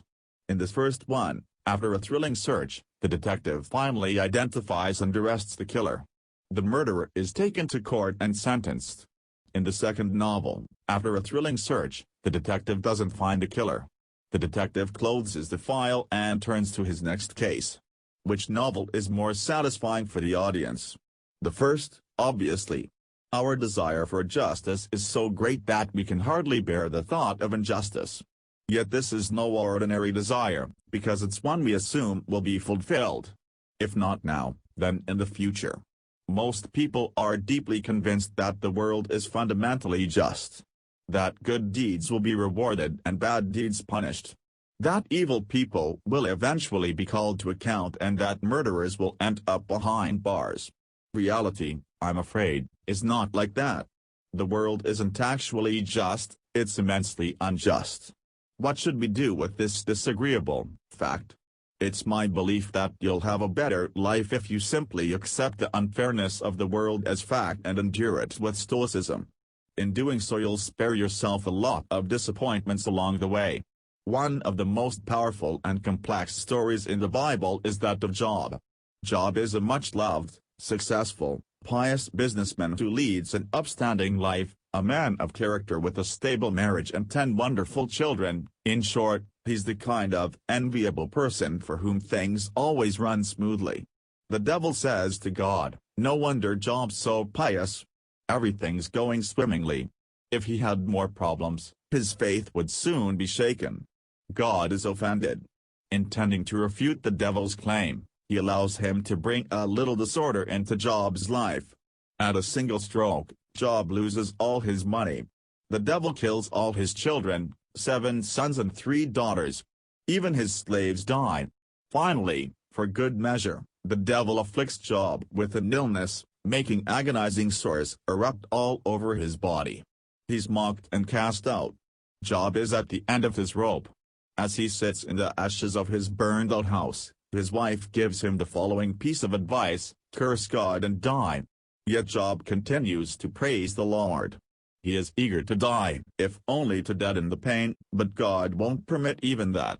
Finally a storm approaches and God speaks to Job out of a whirlwind, explaining that his actions are incomprehensible to human beings and will always be incomprehensible. He, God, cannot be understood. Because Job has remained faithful, because not even the cruelest punishments led him to doubt God, he is given everything back, his health, his riches, his whole family, brood of children included. He's overwhelmed with joy and lives to a ripe old age. Compared with the standard crime novel, in which the killer is caught and brought to justice, the story of Job is rather more naughty. In the end he comes full circle. He experiences profound injustice, but ultimately everything comes out all right. The message is that the world can sometimes appear unjust, but only because we don't understand how God operates. You've got to put up with unfairness, says the Bible. It won't last forever. Behind it all is a just plan, which you humans, limited as you are, simply don't understand. In psychological terms, this is a perfect coping strategy for dealing with the slings and arrows of fate. Getting fired, being diagnosed with cancer, experiencing the death of a child, they're tragic, but in the grand scheme of things they will make some kind of sense, and it's not for me to understand how it all fits together. God's only testing me, and if I continue to believe in Him unshakably He'll reward me for it down the line. So far, so comforting, but who seriously believes in a God who allows such hair-raising atrocities even though He could easily sort things out? More and more people are shaking their heads in disbelief. And yet, secretly, we're still clinging to the notion of a just plan for the world. We're desperate to believe in karma of some kind, that we'll be rewarded for good deeds and punished for bad ones, if not in this life, then in the next. The English philosopher John Gray wrote that in ancient Greece, it was taken for granted that everyone's life is ruled by fate and chance. Ethics was about virtues such as courage and wisdom, but even the bravest and wisest of men go down to defeat and ruin. We prefer to found our lives, in public, at least on the pretense that morality wins out in the end. Yet we do not really believe it. At bottom, we know that nothing can make us proof against fate and chance. Here's the truth, there is no just plan for the world. There isn't even an unjust plan. There's no plan at all. The world is fundamentally amoral. We find this information so difficult to accept that science has come up with its own term for the phenomenon, the just world fallacy. This certainly doesn't mean that we shouldn't mitigate unfairness through insurance or social welfare, for example. It's just that there are plenty of things that can't be insured or redistributed. One of my teachers in high school assigned grades randomly, without the slightest relationship to achievement. These haphazard grades, picked out of a hat, went directly into our reports. The students protested vehemently. When this proved useless, we ran to the headmaster, who respected our teacher's decision and did nothing. It was completely unfair, we cried. But the teacher remained calm. Life is unfair. The sooner you learn that, the better. We could have wrung his neck. In retrospect, however, this was one of the most important lessons I learned in my 7 years of high school. When the German philosopher Leibniz claimed 300 years ago that we were living in the best of all possible worlds, because, of course, God wouldn't have deliberately built a bad one, Voltaire countered this a few years later by writing the satirical novel Candide. After the brutal Lisbon earthquake of 1755, which razed the whole city, no reasonable person could continue to believe in a just plan for the world. The utopian dream of a carefree life for all was over. Candide, the main character, leads a life beset with disaster, and ends up realizing that we must take care of our garden. The upshot? There is no just plan for the world.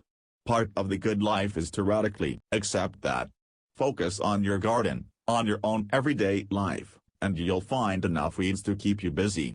The things that happen to you across the course of your life, especially the more serious blows of fate, have little to do with whether you're a good or bad person. So accept unhappiness and misfortune with stoicism and calm.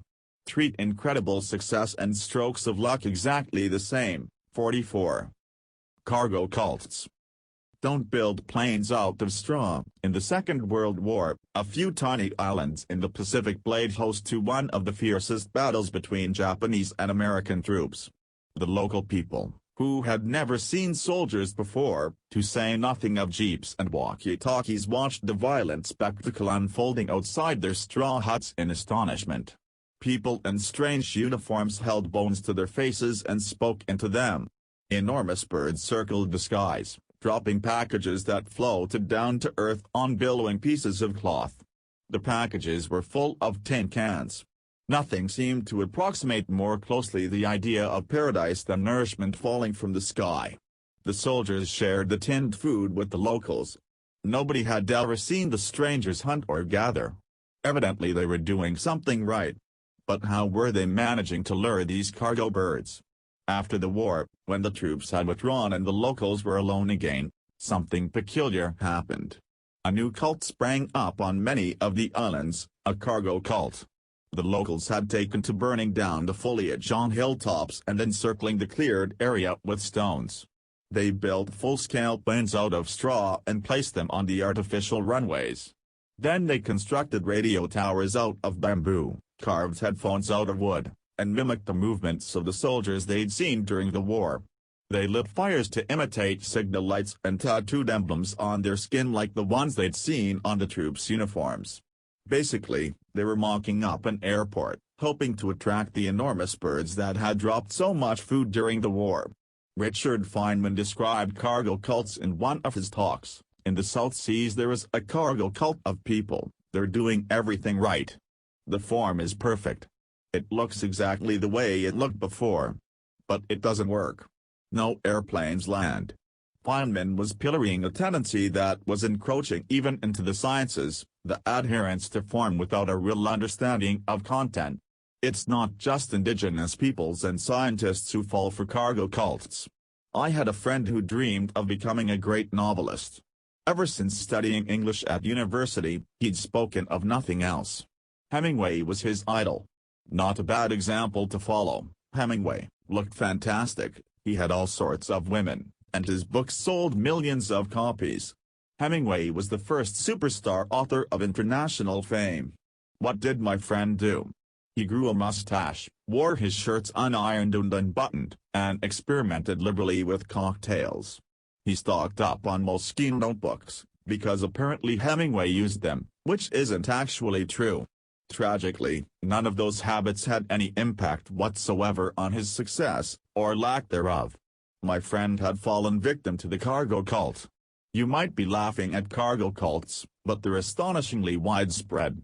Even in the world of finance. How many businesses kit out their offices in imitation of Google, complete with slides, massage rooms, and free food, in the hope of attracting brilliant employees? How many ambitious entrepreneurs attend meetings with investors clad in hoodies, hoping to become the next Mark Zuckerberg? One particularly well-established cargo cult ritual can be found among financial auditors. They have a strict checklist to go through during annual audits. Is there a signed record of every board meeting? Has every expenses receipt been correctly entered? Has revenue been recognized during the proper accounting periods? All the forms have been adhered to, so when the companies collapse a few months later or get into trouble, like Enron, Lehman Brothers, AIG or UBS, the financial auditors are blindsided. Evidently they're very good at identifying areas where companies have fallen short of the forms, just not at finding the actual risks. One particularly lovely example comes from the world of music.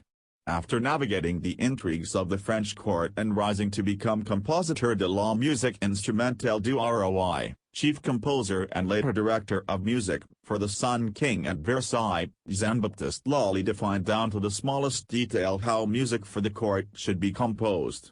For instance, opera overtures had to follow a very particular structure, progressions had to be repeated in a certain way, the rhythm of the first phase had to be dotted, a fugue had to follow next, and so on and so forth.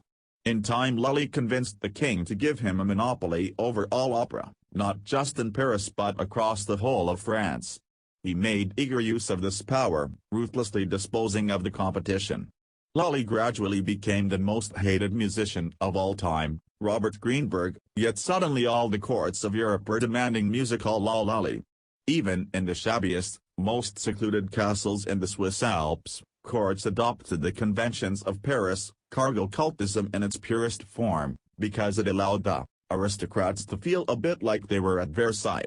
A side note, at the height of his power, on January 8, 1687, Lully was conducting a concert using a heavy staff to beat the rhythm on the ground, as was customary at the time. In a moment of clumsiness, he crushed one of his toes. It became inflamed and turned gangrenous, and Lully died 3 months later, much to the relief of the French music scene. What should you learn from this story? Don't copy Lully. Stay far away from any type of cargo cult. And be on your guard, the substanceless imitation of form is more common than we think. See it for what it is, and banish it from your life, otherwise it will waste your time and mirror your perspective. Give a wide berth to people and organizations that have fallen for cargo cults. Avoid companies that reward pomp and ceremony instead of achievement. And, above all, don't mimic the behavior of successful people without truly understanding what made them successful in the first place. 45. If you run your own race, you can't lose. Why general knowledge is only useful as a hobby. How much do you know if you're a graphic designer, airline pilot, heart surgeon or personnel manager? A whole lot. Your brain is humming with facts about your area of expertise. Even if you're still in the early stages of your career, you probably already know more than your predecessors ever did. Pilots no longer simply have to master aerodynamics and a range of analog instruments. Every year they're confronted with new technologies and aviation rules with which they have to be familiar, in addition to the old ones. Graphic designers must be conversant not only with software packages like Photoshop and InDesign but also with the last 50 years of aesthetics and advertising. Otherwise they run the risk of recycling old ideas or, worse still, of not being able to keep up. New software comes onto the market annually and is adopted in offices, as clients become increasingly demanding, requiring designers to produce videos and master social media, videos, and virtual reality. What about outside your area of expertise? Do you know more or less than your predecessors? Less, I'd imagine. How could it be otherwise? Your brain has only limited capacity, and the more you fill it with things from your specialist area the less space remains for general knowledge. Perhaps you're protesting indignantly. Me, a one-trick pony? Nobody wants to be one of those. We'd rather call ourselves generalists, curators, the author's description of choice, or networkers. We gush about how wide-ranging our job is, how diverse our portfolio of clients, how exciting every new project. We all see ourselves as versatile, not as blinkered specialists. Yet when you look at the infinite number of specialized fields, from designing computer chips to trading in cocoa beans, our presumed universe of knowledge suddenly shrinks to a tiny niche. We know more and more about less and less. To put it another way, as our expertise gradually increases, our general ignorance practically explodes. In order to survive, we're reliant on countless other niche workers, to rely in their turn on other niche workers. Or do you think you'd be able to quickly cobble yourself together a new mobile phone? These niches are sprouting out of the ground like mushrooms. The inordinate speed at which they multiply is a first in human history. The only division of labor that has existed for millions of years is between men and women, and then merely because of the plain biological circumstance that men are generally bigger and stronger, and that women have to go through pregnancy. If we could observe our ancient forebears living and working 50,000 years ago, we'd be surprised by how good nearly all of them are at nearly everything. There were no specialists in stone axe design, stone axe production, stone axe marketing, stone axe customer support, stone axe training or stone axe community management. There weren't even people who focused on brandishing them. They all produced their own axes, and they all knew how to use them. Hunters and gatherers didn't have professions. This didn't change until around 10,000 years ago, when communities became increasingly settled. Suddenly specialized roles emerged: breeders of livestock, crop farmers, potters, surveyors, kings, soldiers, water carriers, cooks and scribes. The profession was invented, the career, the field of expertise, and with it, the blinkered nerd. A Stone Age person could only survive as a generalist. As a specialist they'd have no chance. Now, 10,000 years later, the situation is precisely reversed. People can only survive as specialists, and as generalists they'd have no chance. The remaining generalists, the jacks of all trades, the hack writers among journalists, have seen the value of their craft fall off a cliff. It's astounding how rapidly a general education has become unusable. 10,000 years, from an evolutionary perspective, it's the blink of an eye. That's why we still don't feel fully comfortable in our niches. As the specialists we are now, we feel incomplete and vulnerable, open to attack. As proud as a person might feel of being a call center manager, for instance, he will sometimes feel embarrassed, even ashamed, of the job. He thinks he has to apologize if he doesn't understand something outside his field of expertise. Yet that's the most natural thing in the world. It's time we stopped romanticizing being a generalist.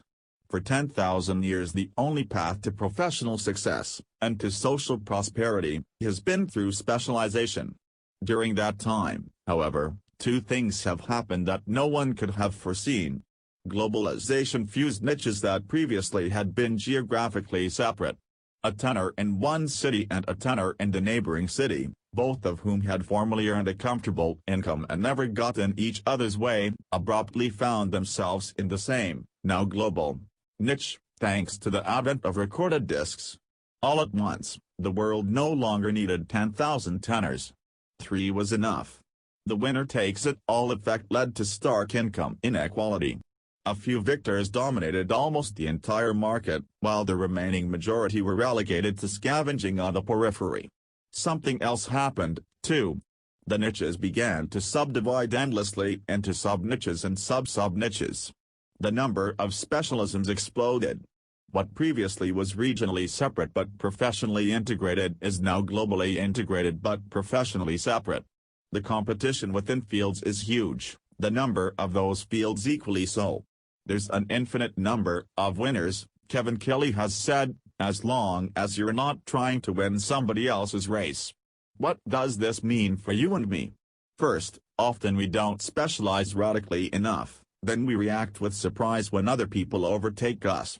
Becoming a radiologist in a hospital, for example, is really only useful these days if you're going to specialize as a nuclear radiologist, interventional radiologist, neuroradiologist or the like. So don't just stick to your field, ask yourself what exactly that field is. This doesn't mean you can't occasionally poke your head out of your silo, you can import plenty of useful stuff from other fields by analogy. Just make sure you're doing it with an eye to your niche, to your own circle of competence, see Chapter 14.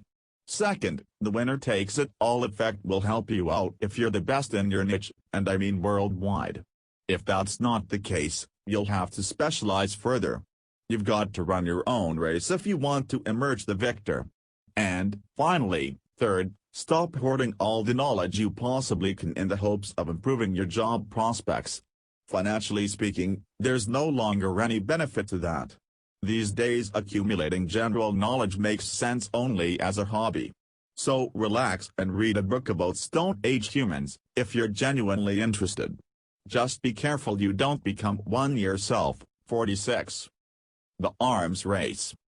Why you should avoid the field of battle. Do you remember the kind of copy shops that were around 10 or 20 years ago? They were simple places with a couple of photocopiers. In some of them you could use the machines yourself by inserting a coin into a slot. Copy shops today are a very different proposition. They're more like small printing houses, offering full color and 100 different types of paper. Sheets are automatically bound in high-tech machines, hardback and jacketed, if that's what you want. Now, you might assume that this technological wizardry has done wonders for copy shop owners' profit margins, but sadly not. Their margins, already low, have actually worsened. So where did the value of these expensive machines go? Many young people believe that going to university is a prerequisite for a glittering career, and starting salaries do tend to be higher for graduates than for those without a degree. Yet on balance, after discounting the costs and time invested, many students are no better off or even worse off than their less educated peers. So what kind of value does this expensive and time-consuming process add? After his best-selling children's book Alice's Adventures in Wonderland, Lewis Carroll wrote the sequel, Through the Looking Glass, in 1871. In it, the Red Queen, a chess piece, says to little Alice, "Now, here, you see, it takes all the running you can do, to stay in the same place." In doing so she describes precisely the dynamic that has trapped copy shops and students. Both cases involve a kind of arms race.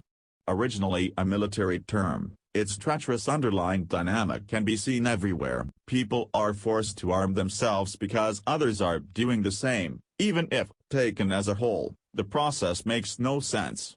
Let's get back to the two examples and the question at hand, what happens to the value of the invested money? Well, partly it goes to the customers, but mainly it goes to photocopier suppliers and universities. If almost everybody has a college degree, getting one doesn't differentiate you from the pack. To get the job you want, you might have to go to a fancy, and expensive, college, or get a higher degree. Education turns into an arms race, which primarily benefits the arms manufacturers, in this case, colleges and universities, wrote John Cassidy in The New Yorker. People who find themselves caught up in an arms race seldom realize it. The insidious thing is that each step in each investment appears sensible when considered on its own, but the overall balance comes out nil or negative. So take a good look around you. If, contrary to expectation, You find yourself in an arms race, get out of it. You won't find the good life there, I guarantee you that. But how do you get out? Try to find a field of activity not beset by arms races. When I set up the company Get Abstract with some friends, one of our criteria was to avoid the arms race dynamic. In practical terms, this meant finding a niche where there was no competition, and for more than 10 years we ended up being the only supplier of book abstracts, a fantastic situation. In Chapter 45 we discussed the importance of specialization. Yet specialization alone is not enough, because even in tiny niches you can often uncover a hidden arms race. You need a niche in which you can operate smoothly and confidently, but also one that's free of the arms race dynamic. You can see the dynamic play out in many people's working lives. The longer your colleagues work, the longer you have to work in order not to fall behind, so you end up wasting time far beyond the point of reasonable productivity. If we compare ourselves to our hunter-gatherer forebears, we find that they worked between 15 and 20 hours per week. The rest was leisure time. Sounds like paradise, and, without the arms race, we could do the same. No wonder anthropologists call the age of hunting and gathering the original affluent society. The competition for goods and possessions could never really get off the ground, because people in those days weren't settled. Being nomads, they already had plenty to lug around: arrows, bows, furs, small children. Did they feel like burdening themselves still further? No thank you. There simply wasn't the necessary reward system in place for an arms race. Things are different today, and not just in the workplace. Even in your personal life, you can end up in the stranglehold of an arms race if you're not careful. The more other people tweet, the more often you've got to tweet in order to stay relevant on Twitter.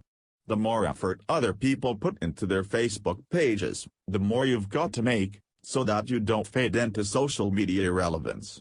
If more of your friends are getting plastic surgery, you too will soon feel pressured to go under the knife.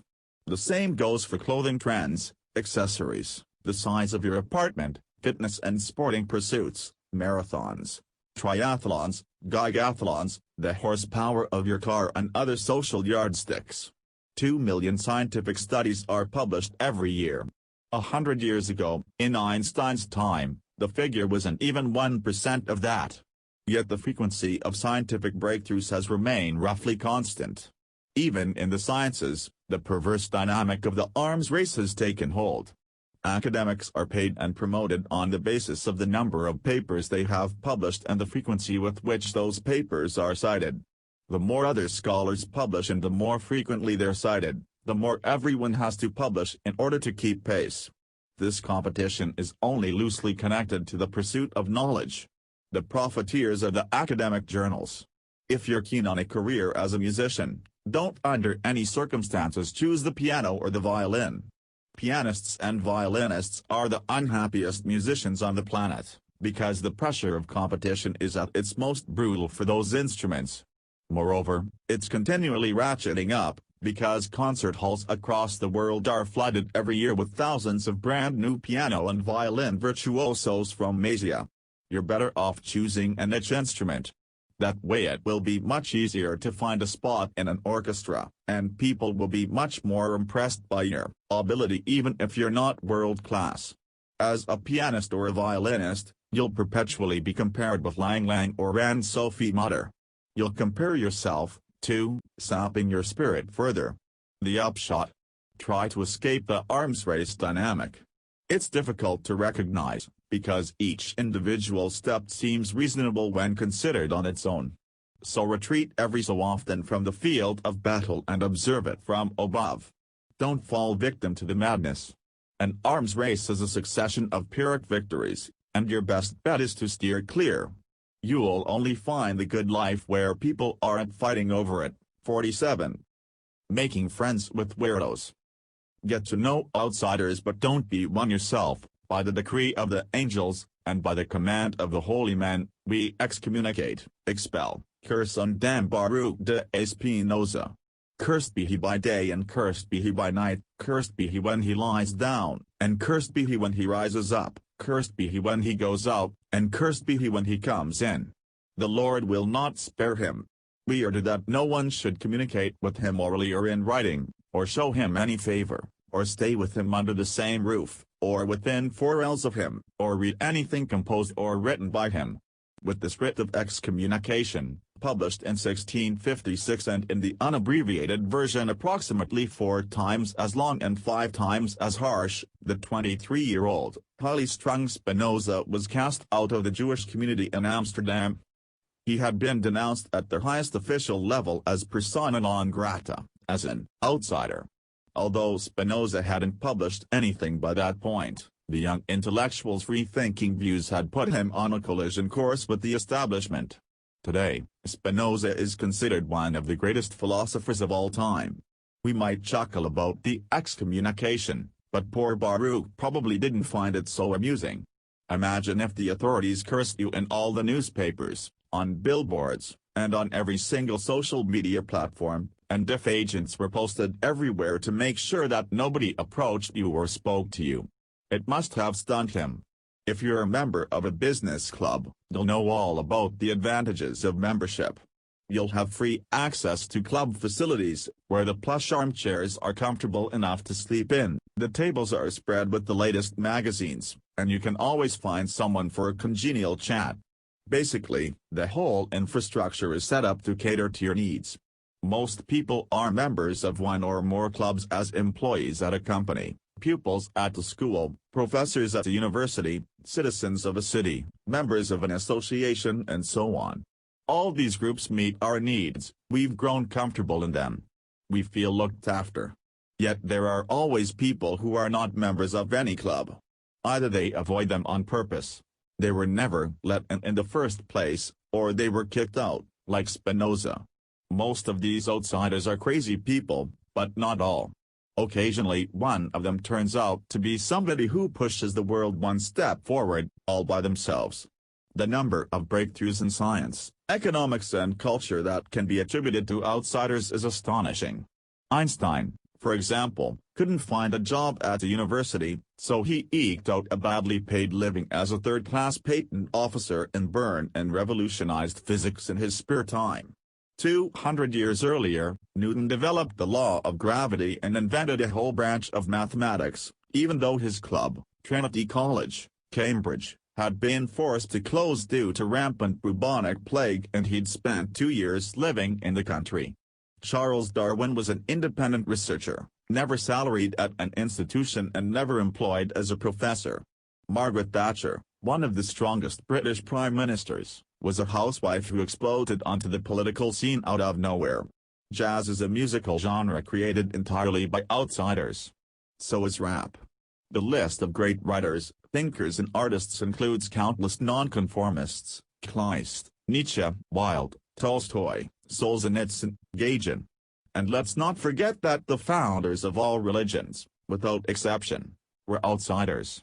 Of course, we don't want to overestimate the impact of great women and great men, see Chapter 41. If they'd never existed, other women and men would have stepped onto their place to similarly stellar effect. The point, however, is this: outsiders tend to be quicker and therefore earlier to make an impact than insiders. Outsiders enjoy a tactical advantage. They don't have to adhere to establishment protocols, which would slow them down. They don't have to play along with the bullshit that's a permanent fixture in most clubs. They don't have to dumb down their ideas with visually snazzy but ridiculous PowerPoint slides.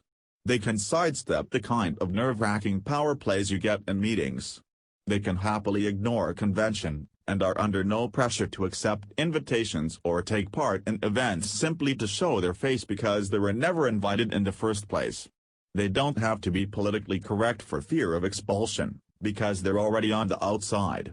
Another advantage: their position off the intellectual beaten track sharpens the perception of the contradictions and shortcomings of the prevailing system, to which members of the club are blind.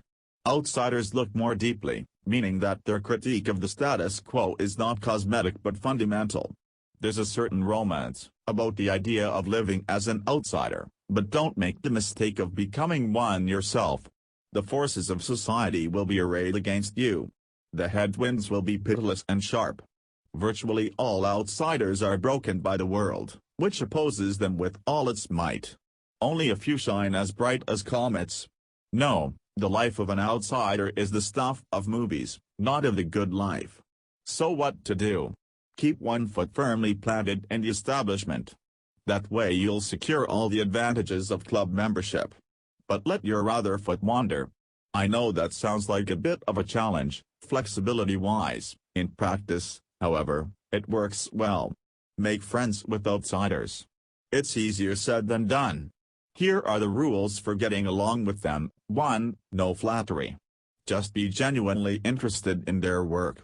2. Don't stand on your dignity. Outsiders couldn't care less whether you've got a PhD or are president of the Rotary Club. 3. Be tolerant.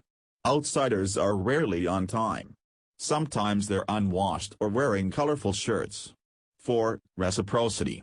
Give them something back: ideas, money, connections. Once you've perfected this balancing act, it's possible you might even become a connector piece, as Steve Jobs and Bill Gates managed to be. Both were members of the establishment with strong connections in the community of crazy technology freaks. These days hardly any CEOs are in contact with outsiders. No wonder so many companies are running out of ideas. At the end of the day, it's better to have a Van Gogh on your wall than to be Van Gogh. Best of all is to surround yourself with as many living Van Goghs as possible. Their fresh perspective will rub off on you, and help you on your way to the good life. 48. The secretary problem. Why our sample sizes are too small. Let's say you want to hire a secretary, a PA. 100 women have applied for the role, and you're interviewing them one by one in random order. After each interview, you have to make a decision: will I hire or reject this candidate? No sleeping on it, no putting it off until you've seen all the applicants. The decision you make straight after the interview cannot be overridden. How do you proceed? Do you take the first candidate who makes a decent impression? If so, then you run the risk of missing out on the best candidates, because you'd probably meet applicants who are just as good or even better further down the line. Or do you interview the first 95 to get a feel for the quality of the pool, then choose the one from the final 5 who's most similar to the best candidate you've seen so far? And what if the final 5 are all disappointments? This question is known among mathematicians by a politically incorrect label: the secretary problem. Surprisingly, there is only one optimal solution. You should interview the first 37 candidates and reject them all. Meanwhile, however, you should be monitoring their quality. Then keep interviewing until you find someone who is better than the top applicant out of the previous 37. Hire her. You'll be making an excellent decision. She may not be the very best of the 100 applicants, but she's sure to be a solid choice. Every other approach has been shown to produce statistically worse results. What is it about the number 37? 37 is 100 divided by the mathematical constant t, 2.718. If you had only 50 applicants, you would turn down the first 18, 50/e, then hire the first candidate who was better than anyone out of the previous 18. Originally, the secretary problem was also known as the marriage problem, and the question was this: how many potential partners should I try out before I marry one? But because the total number of possible life partners can't be known in advance, the approach described above isn't ideal. Hence why the mathematicians renamed the problem. Now, the good life isn't a question of mathematical exactness. As Warren Buffett says, it's better to be approximately right than precisely wrong. This is how Buffett makes investment decisions. You should take the same tack in your personal life. So why is the secretary problem still relevant? Because it gives us some guidelines about how long we should spend testing things out before we make a final decision on important issues. Experiments with the secretary problem have shown that most people plump for a candidate too soon. Try to resist this impulse. When it comes time to pick a career, a job, an industry, a partner, a place to live, a favorite author, A musical instrument, a preferred sport, or an ideal holiday destination, it's worthwhile quickly trying out many different options at first, more options than you'd like, before making a firm decision. Choosing before you have a strong sense of what's out there is not a sensible idea. Why do we tend to make decisions too soon? Where does our impatience come from? Random sampling is time-intensive. Doing 100 job interviews when we could be done in 5. Going through 10 different application procedures before picking a place to work. It's a lot of effort, much more than we'd like. Plus, sampling is gluey. It's easy to get stuck in an industry simply because you poked around in it a bit when you were young. You might have built a career in it, of course, but you almost certainly would have met with the same success elsewhere, or perhaps with more success and greater enjoyment, if only you'd been a little more willing to experiment. The third reason why we tend to make choices too quickly is that we prefer to keep our minds clear. We like ticking stuff off and moving on to the next item on the list. That's fine for inconsequential decisions, but counterproductive for the important ones. Our nanny, age 20, knocked on our door a few months ago looking rather dispirited. Her first and thus far only boyfriend had dumped her. Her eyes were brimming with tears. We tried being rational and level-headed. You're still so young, you've got so much time. Try out 10 or 20 men. Then you'll know what's on the market. You'll find out who's really suited to you long-term, and who you're suited to. A weak smile appeared on her gloomy face. I don't think we were able to convince her, not then, anyway. Unfortunately, we behave far too often like my nanny. Our sample sizes are too small, our decisions rushed, or, in the language of statisticians, not representative. We rely on a false impression of reality, believing that with a few random spot tests we can find the man or woman of our dreams, our ideal job, the best place to live. Sure, it might work out. If so, then I'm thrilled for you, but if it does, it will only be by a stroke of good fortune, and nobody should pin their hopes on that. The world is much bigger, richer and more diverse than we imagine, so try to take as many samples as you can while you're still young. Your first years of adulthood aren't about earning money or building a career. They're about getting acquainted with the universe of possibility. Be extremely receptive. Taste whatever fate dishes up. Read widely, because novels and short stories are excellent simulations of life. Only as you age should you adapt your modus operandi and become highly selective. By then you'll know what you like and what you don't. 49. Managing expectations. The less you expect, the happier you'll be. New Year's Eve, 1987. My first ever girlfriend had dumped me 6 months earlier, and I'd been moping around like a lonely ghost ever since. I hung out in my shabby student room, in the attic, with a communal toilet on the floor below, or secreted myself in the library. I couldn't go on like that. I needed a new girlfriend. A sign above the entrance to Ratley, a restaurant in Lucerne, announced a huge New Year's Eve bash. My expectations sky high, my hair gelled even higher. I bought my ticket. Tonight was the night. As I rattled through my disco dance moves, trying to be cool but probably pretty clumsy, my eyes swept restlessly from one end of the smoky room to the other. All the good-looking girls were there with their boyfriends, and on the rare occasions they let go of their other half for a few seconds and I threw one of them a smile. They acted like I was invisible. As the minutes ticked down to midnight, I felt more and more like somebody was slowly twisting a corkscrew into my heart. I left the restaurant just before midnight. The evening was a bust. I was 20 francs poorer than before, and I still hadn't landed a girlfriend. The brain doesn't function without expectations. Essentially it's a veritable expectation machine. When we push down on the handle of a door, we expect the door to open.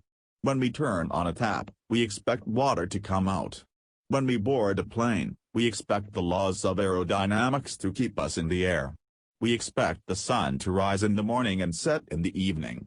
All these expectations are subconscious. The regularities of life are so engraved into our minds that we don't have to think about them actively.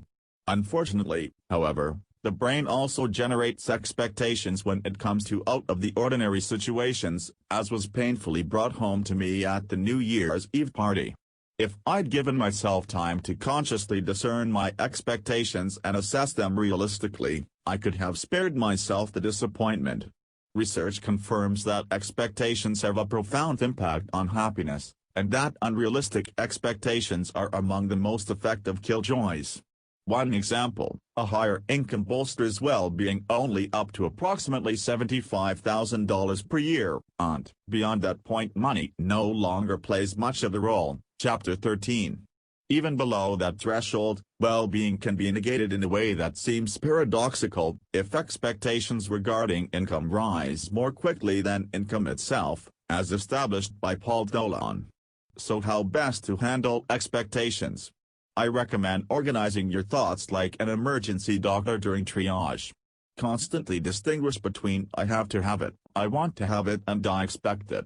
The first phase represents a necessity, the second a desire, a preference, a goal, and the third an expectation. Let's address them in turn. You'll often hear people say things like, I've absolutely got to be CEO, or I have to write this novel, or I have to have children. No, you don't. Besides breathing, eating and drinking, you don't have to do anything at all. Few desires are grounded in genuine necessities. So, instead, say, I want to be CEO, I'd like to write a novel, and my goal is to have children. Seeing desires as musts will only make you a grumpy, unpleasant person to be around.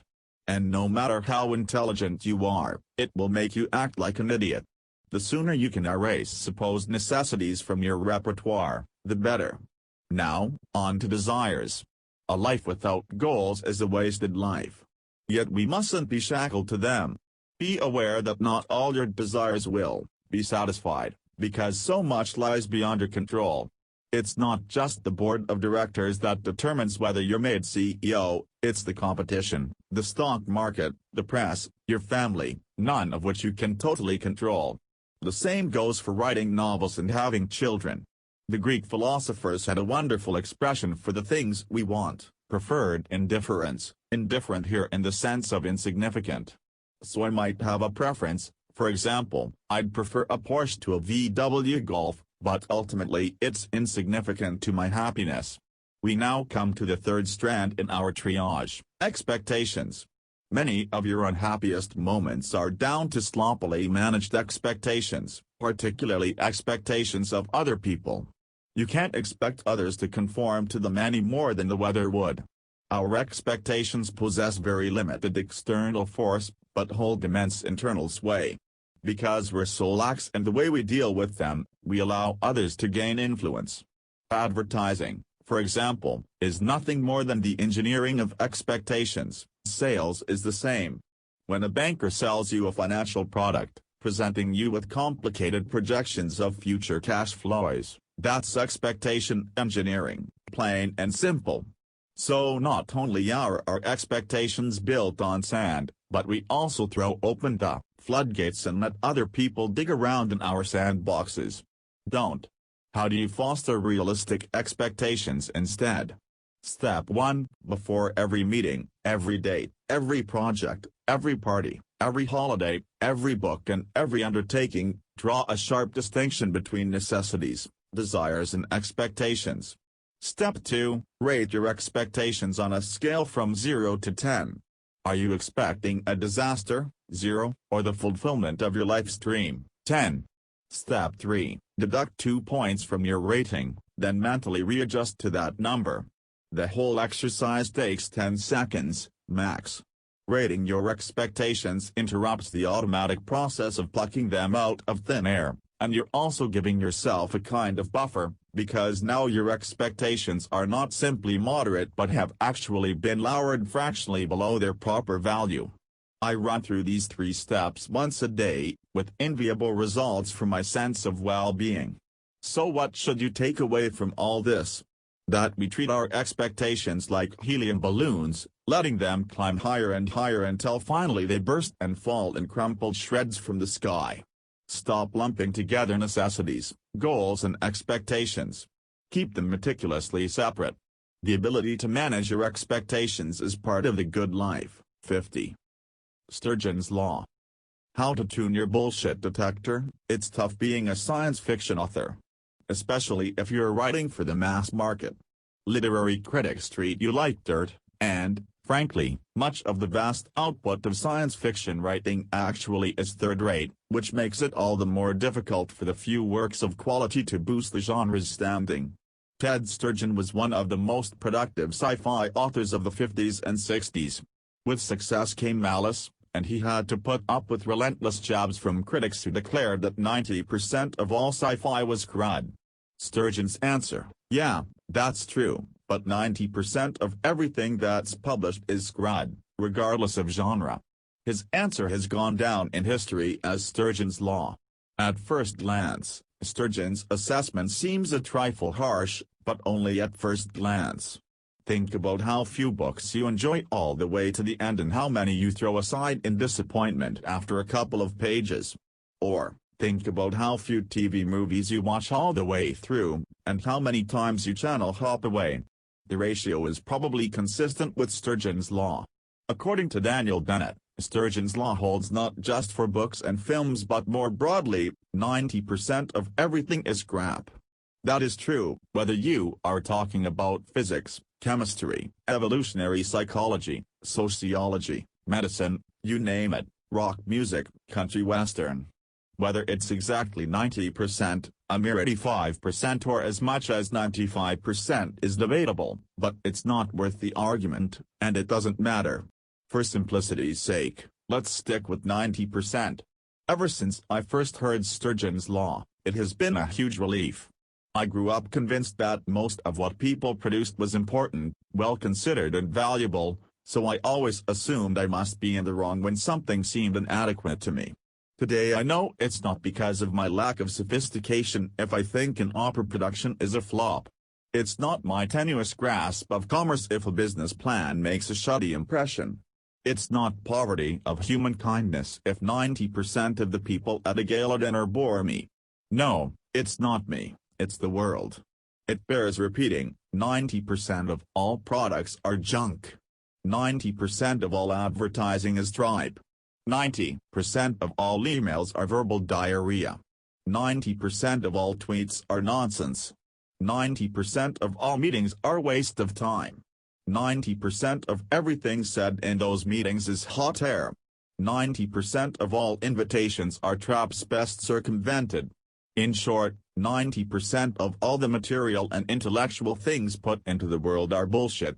Bearing Sturgeon's Law in mind will improve your life. It's an excellent mental tool because it allows you to pass over most of what you see, hear or read without feeling guilty. The world is full of empty words, but you don't need to listen. That said, don't try to cleanse the world of nonsense. You won't succeed. The world can stay irrational longer than you can stay sane. So concentrate on being selective, on the few valuable things, and leave everything else aside. Investors understood this decades before Ted Sturgeon. In his classic 1949 book The Intelligent Investor, Benjamin Graham depicts the stock market as an irrational person called Mr. Market. Mr. Market, Graham's imaginary manic-depressive business partner, calls out new stock prices every day, offering to buy or sell shares. Sometimes he's euphorically optimistic, sometimes pessimistic and panicky. His mood goes up and down like a yo-yo. The good news is that as an investor you don't have to accept what Mr. Market is offering. You can simply wait and let the clamor of the market pass you by until Mr. Market makes such a good offer that it would be stupid to refuse. If he offers you a quality stock at an extremely low price, during a market panic, for instance, 90%, even 99%, of what Mr. Market yells can be safely ignored. Unfortunately, many investors don't see the stock market as an irrational, manic-depressive hawker but as a reflection of reality. They confuse the price of a stock with its value, and speculate until their money vanishes down the drain. Of course, you don't just find this sort of thing at the stock exchange. Other markets offer new products, films, games, lifestyles, news items, personal acquaintanceships, leisure activities, holiday destinations, restaurants, sports competitions, TV stars, funny YouTube videos, political opinions, career opportunities and gadgets by the day. You should pass over most of them like rotten apples at a fruit stall. 90% are silly, third rate and just plain dross. Cover your ears or keep on walking when the din of the market gets too loud. The market isn't an indicator of the relevance, quality or value of its wares. This is easier said than done. The reason, as it so often does, lies in our past. Imagine yourself among our ancestors. 30,000 years ago. You were a hunter or gatherer living in a small group of roughly 50 people. Most of what you encountered was highly relevant. Plants that were either edible or poisonous, animals you hunted or were hunted by, members of your tribe who saved your life or endangered it. In those days, the reverse of Sturgeon's law held true, because 90% of everything was relevant. The remaining 10% of dross consisted primarily of a few stories told around the campfire, bad drawings of animals on the cave wall, or some form of shamanistic practice at which, as an intelligent member of the tribe, you turned up your nose. 90% relevant, 10% bullshit. We find it difficult to perceive the world through the radical eyes of a dandinate. Kicking free of all the crap isn't natural behavior. A bullshit detector isn't innate. We've got to deliberately train one. Let's be unashamedly honest here, Sturgeon's law isn't just true of the world outside, it's also true for us. I can only speak for myself, but 90% of my ideas are unusable. 90% of my emotions are unfounded. 90% of my desires aren't model.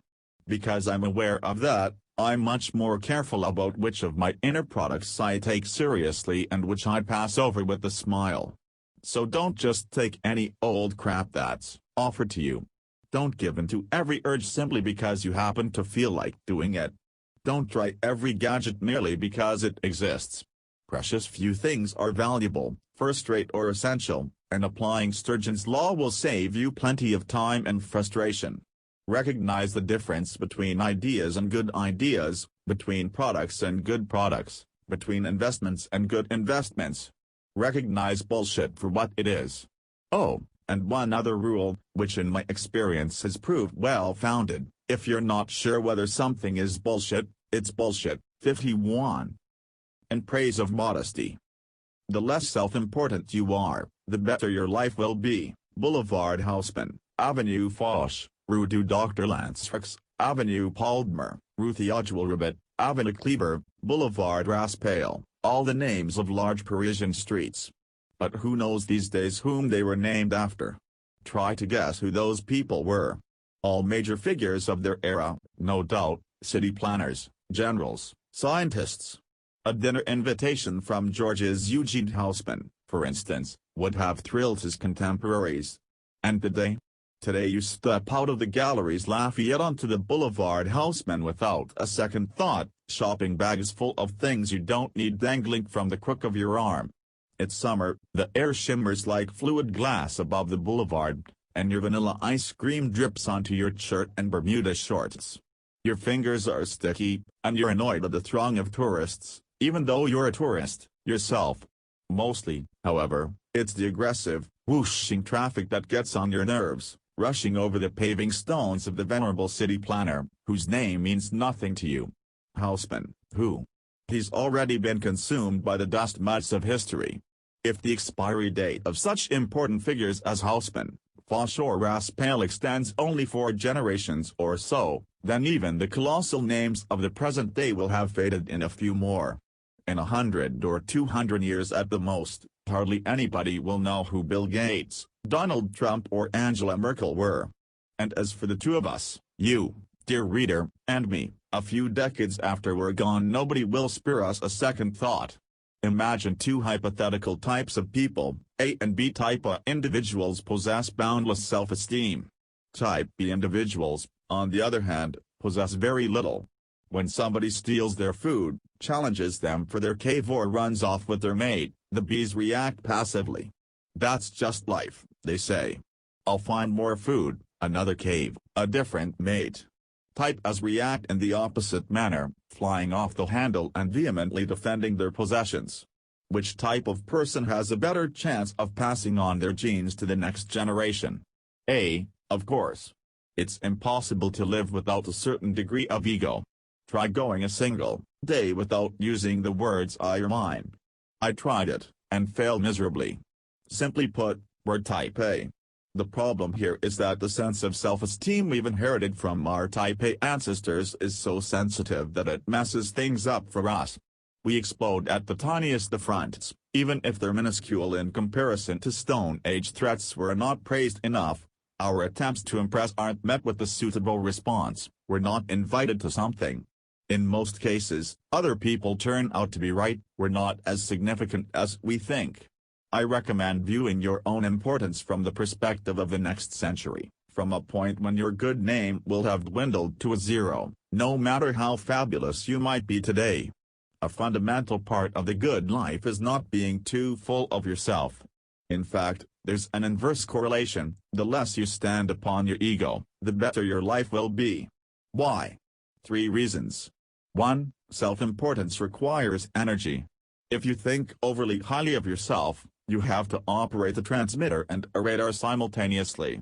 On the one hand, you're broadcasting your self-image out into the world. On the other, you're permanently registering how your environment responds. Save yourself the effort. Switch off your transmitter and your radar, and focus on your work.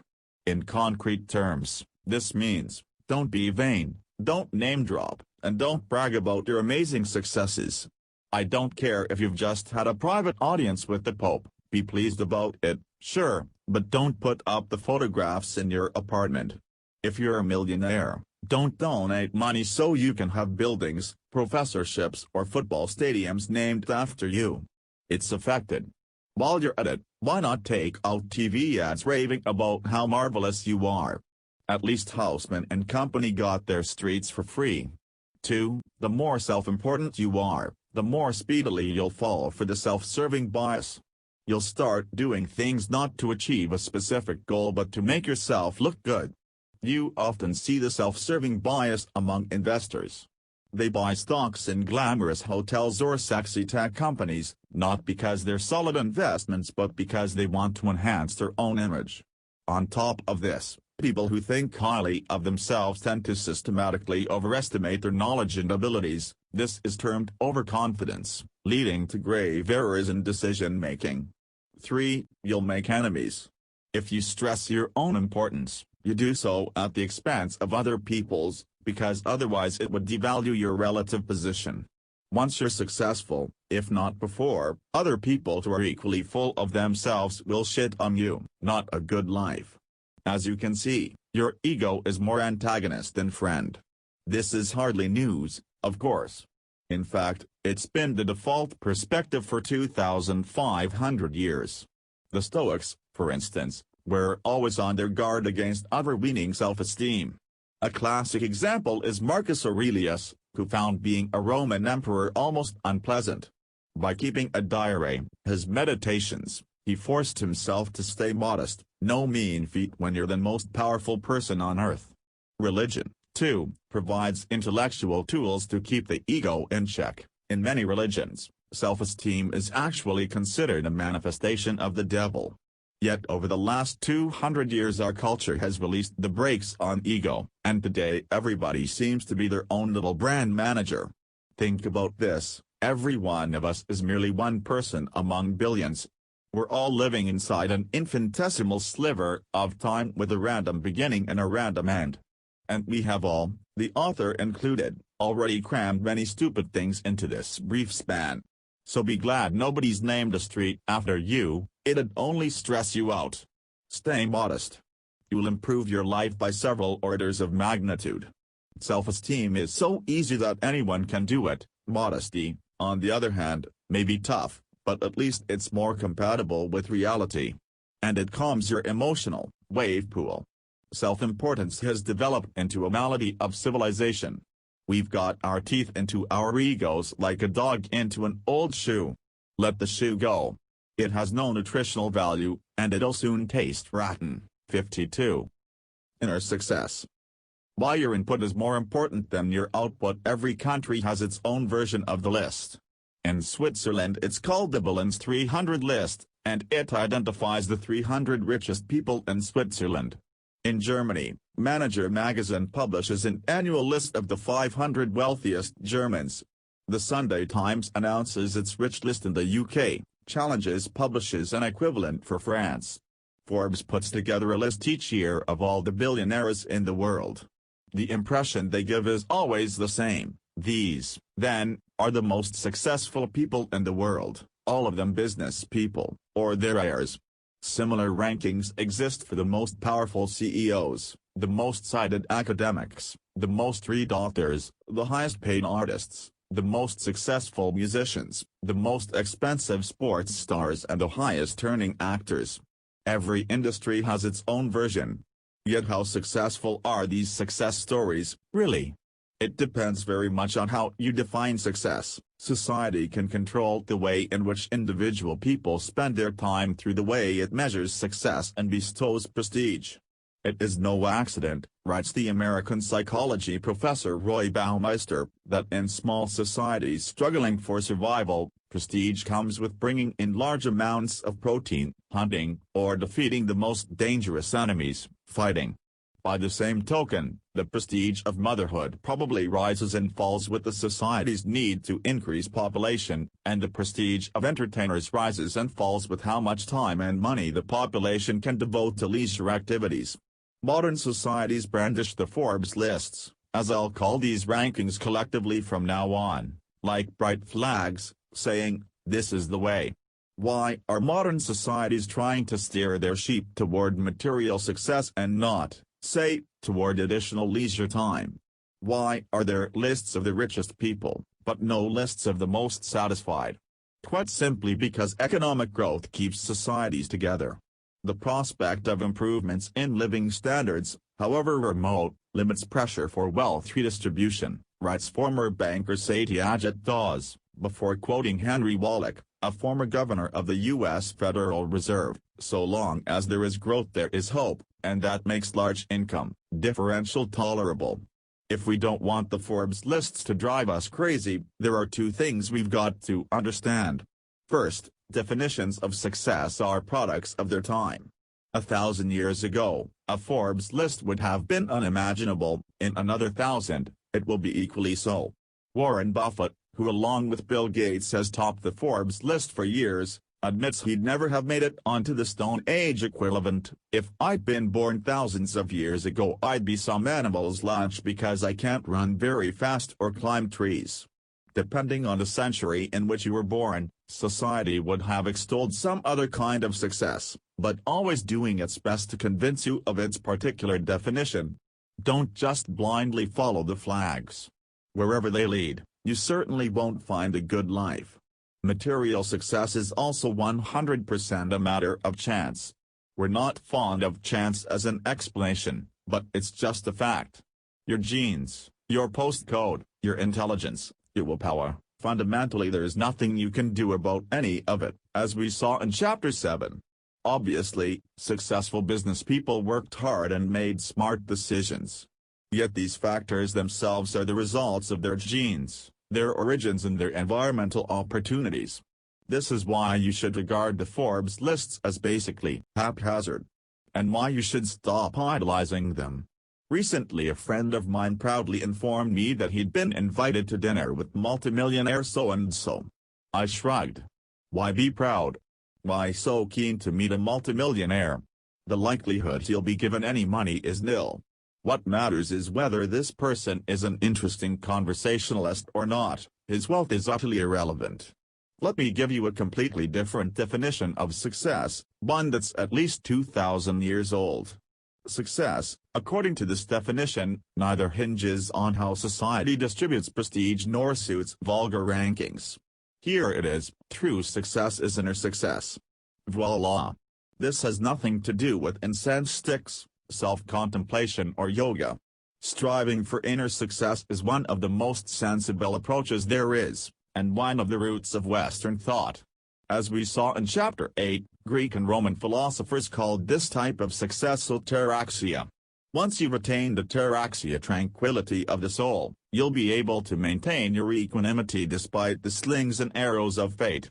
To put it another way, to be successful is to be imperturbable, regardless of whether you're flying high or crash landing. How can we achieve inner success? By focusing exclusively on the things we can influence and resolutely blocking out everything else. Input, not output. Our input we can control, our output we can't, because chance keeps sticking its oar in.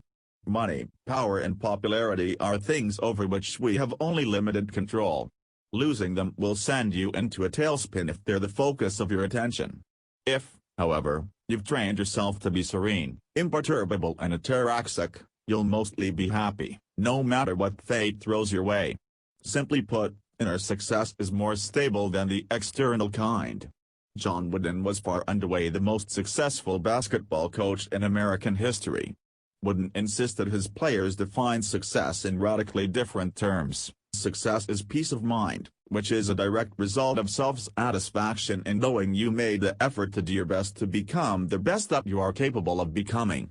Success in this sense isn't winning titles, collecting medals or being transferred for vast sums of money. It's an attitude.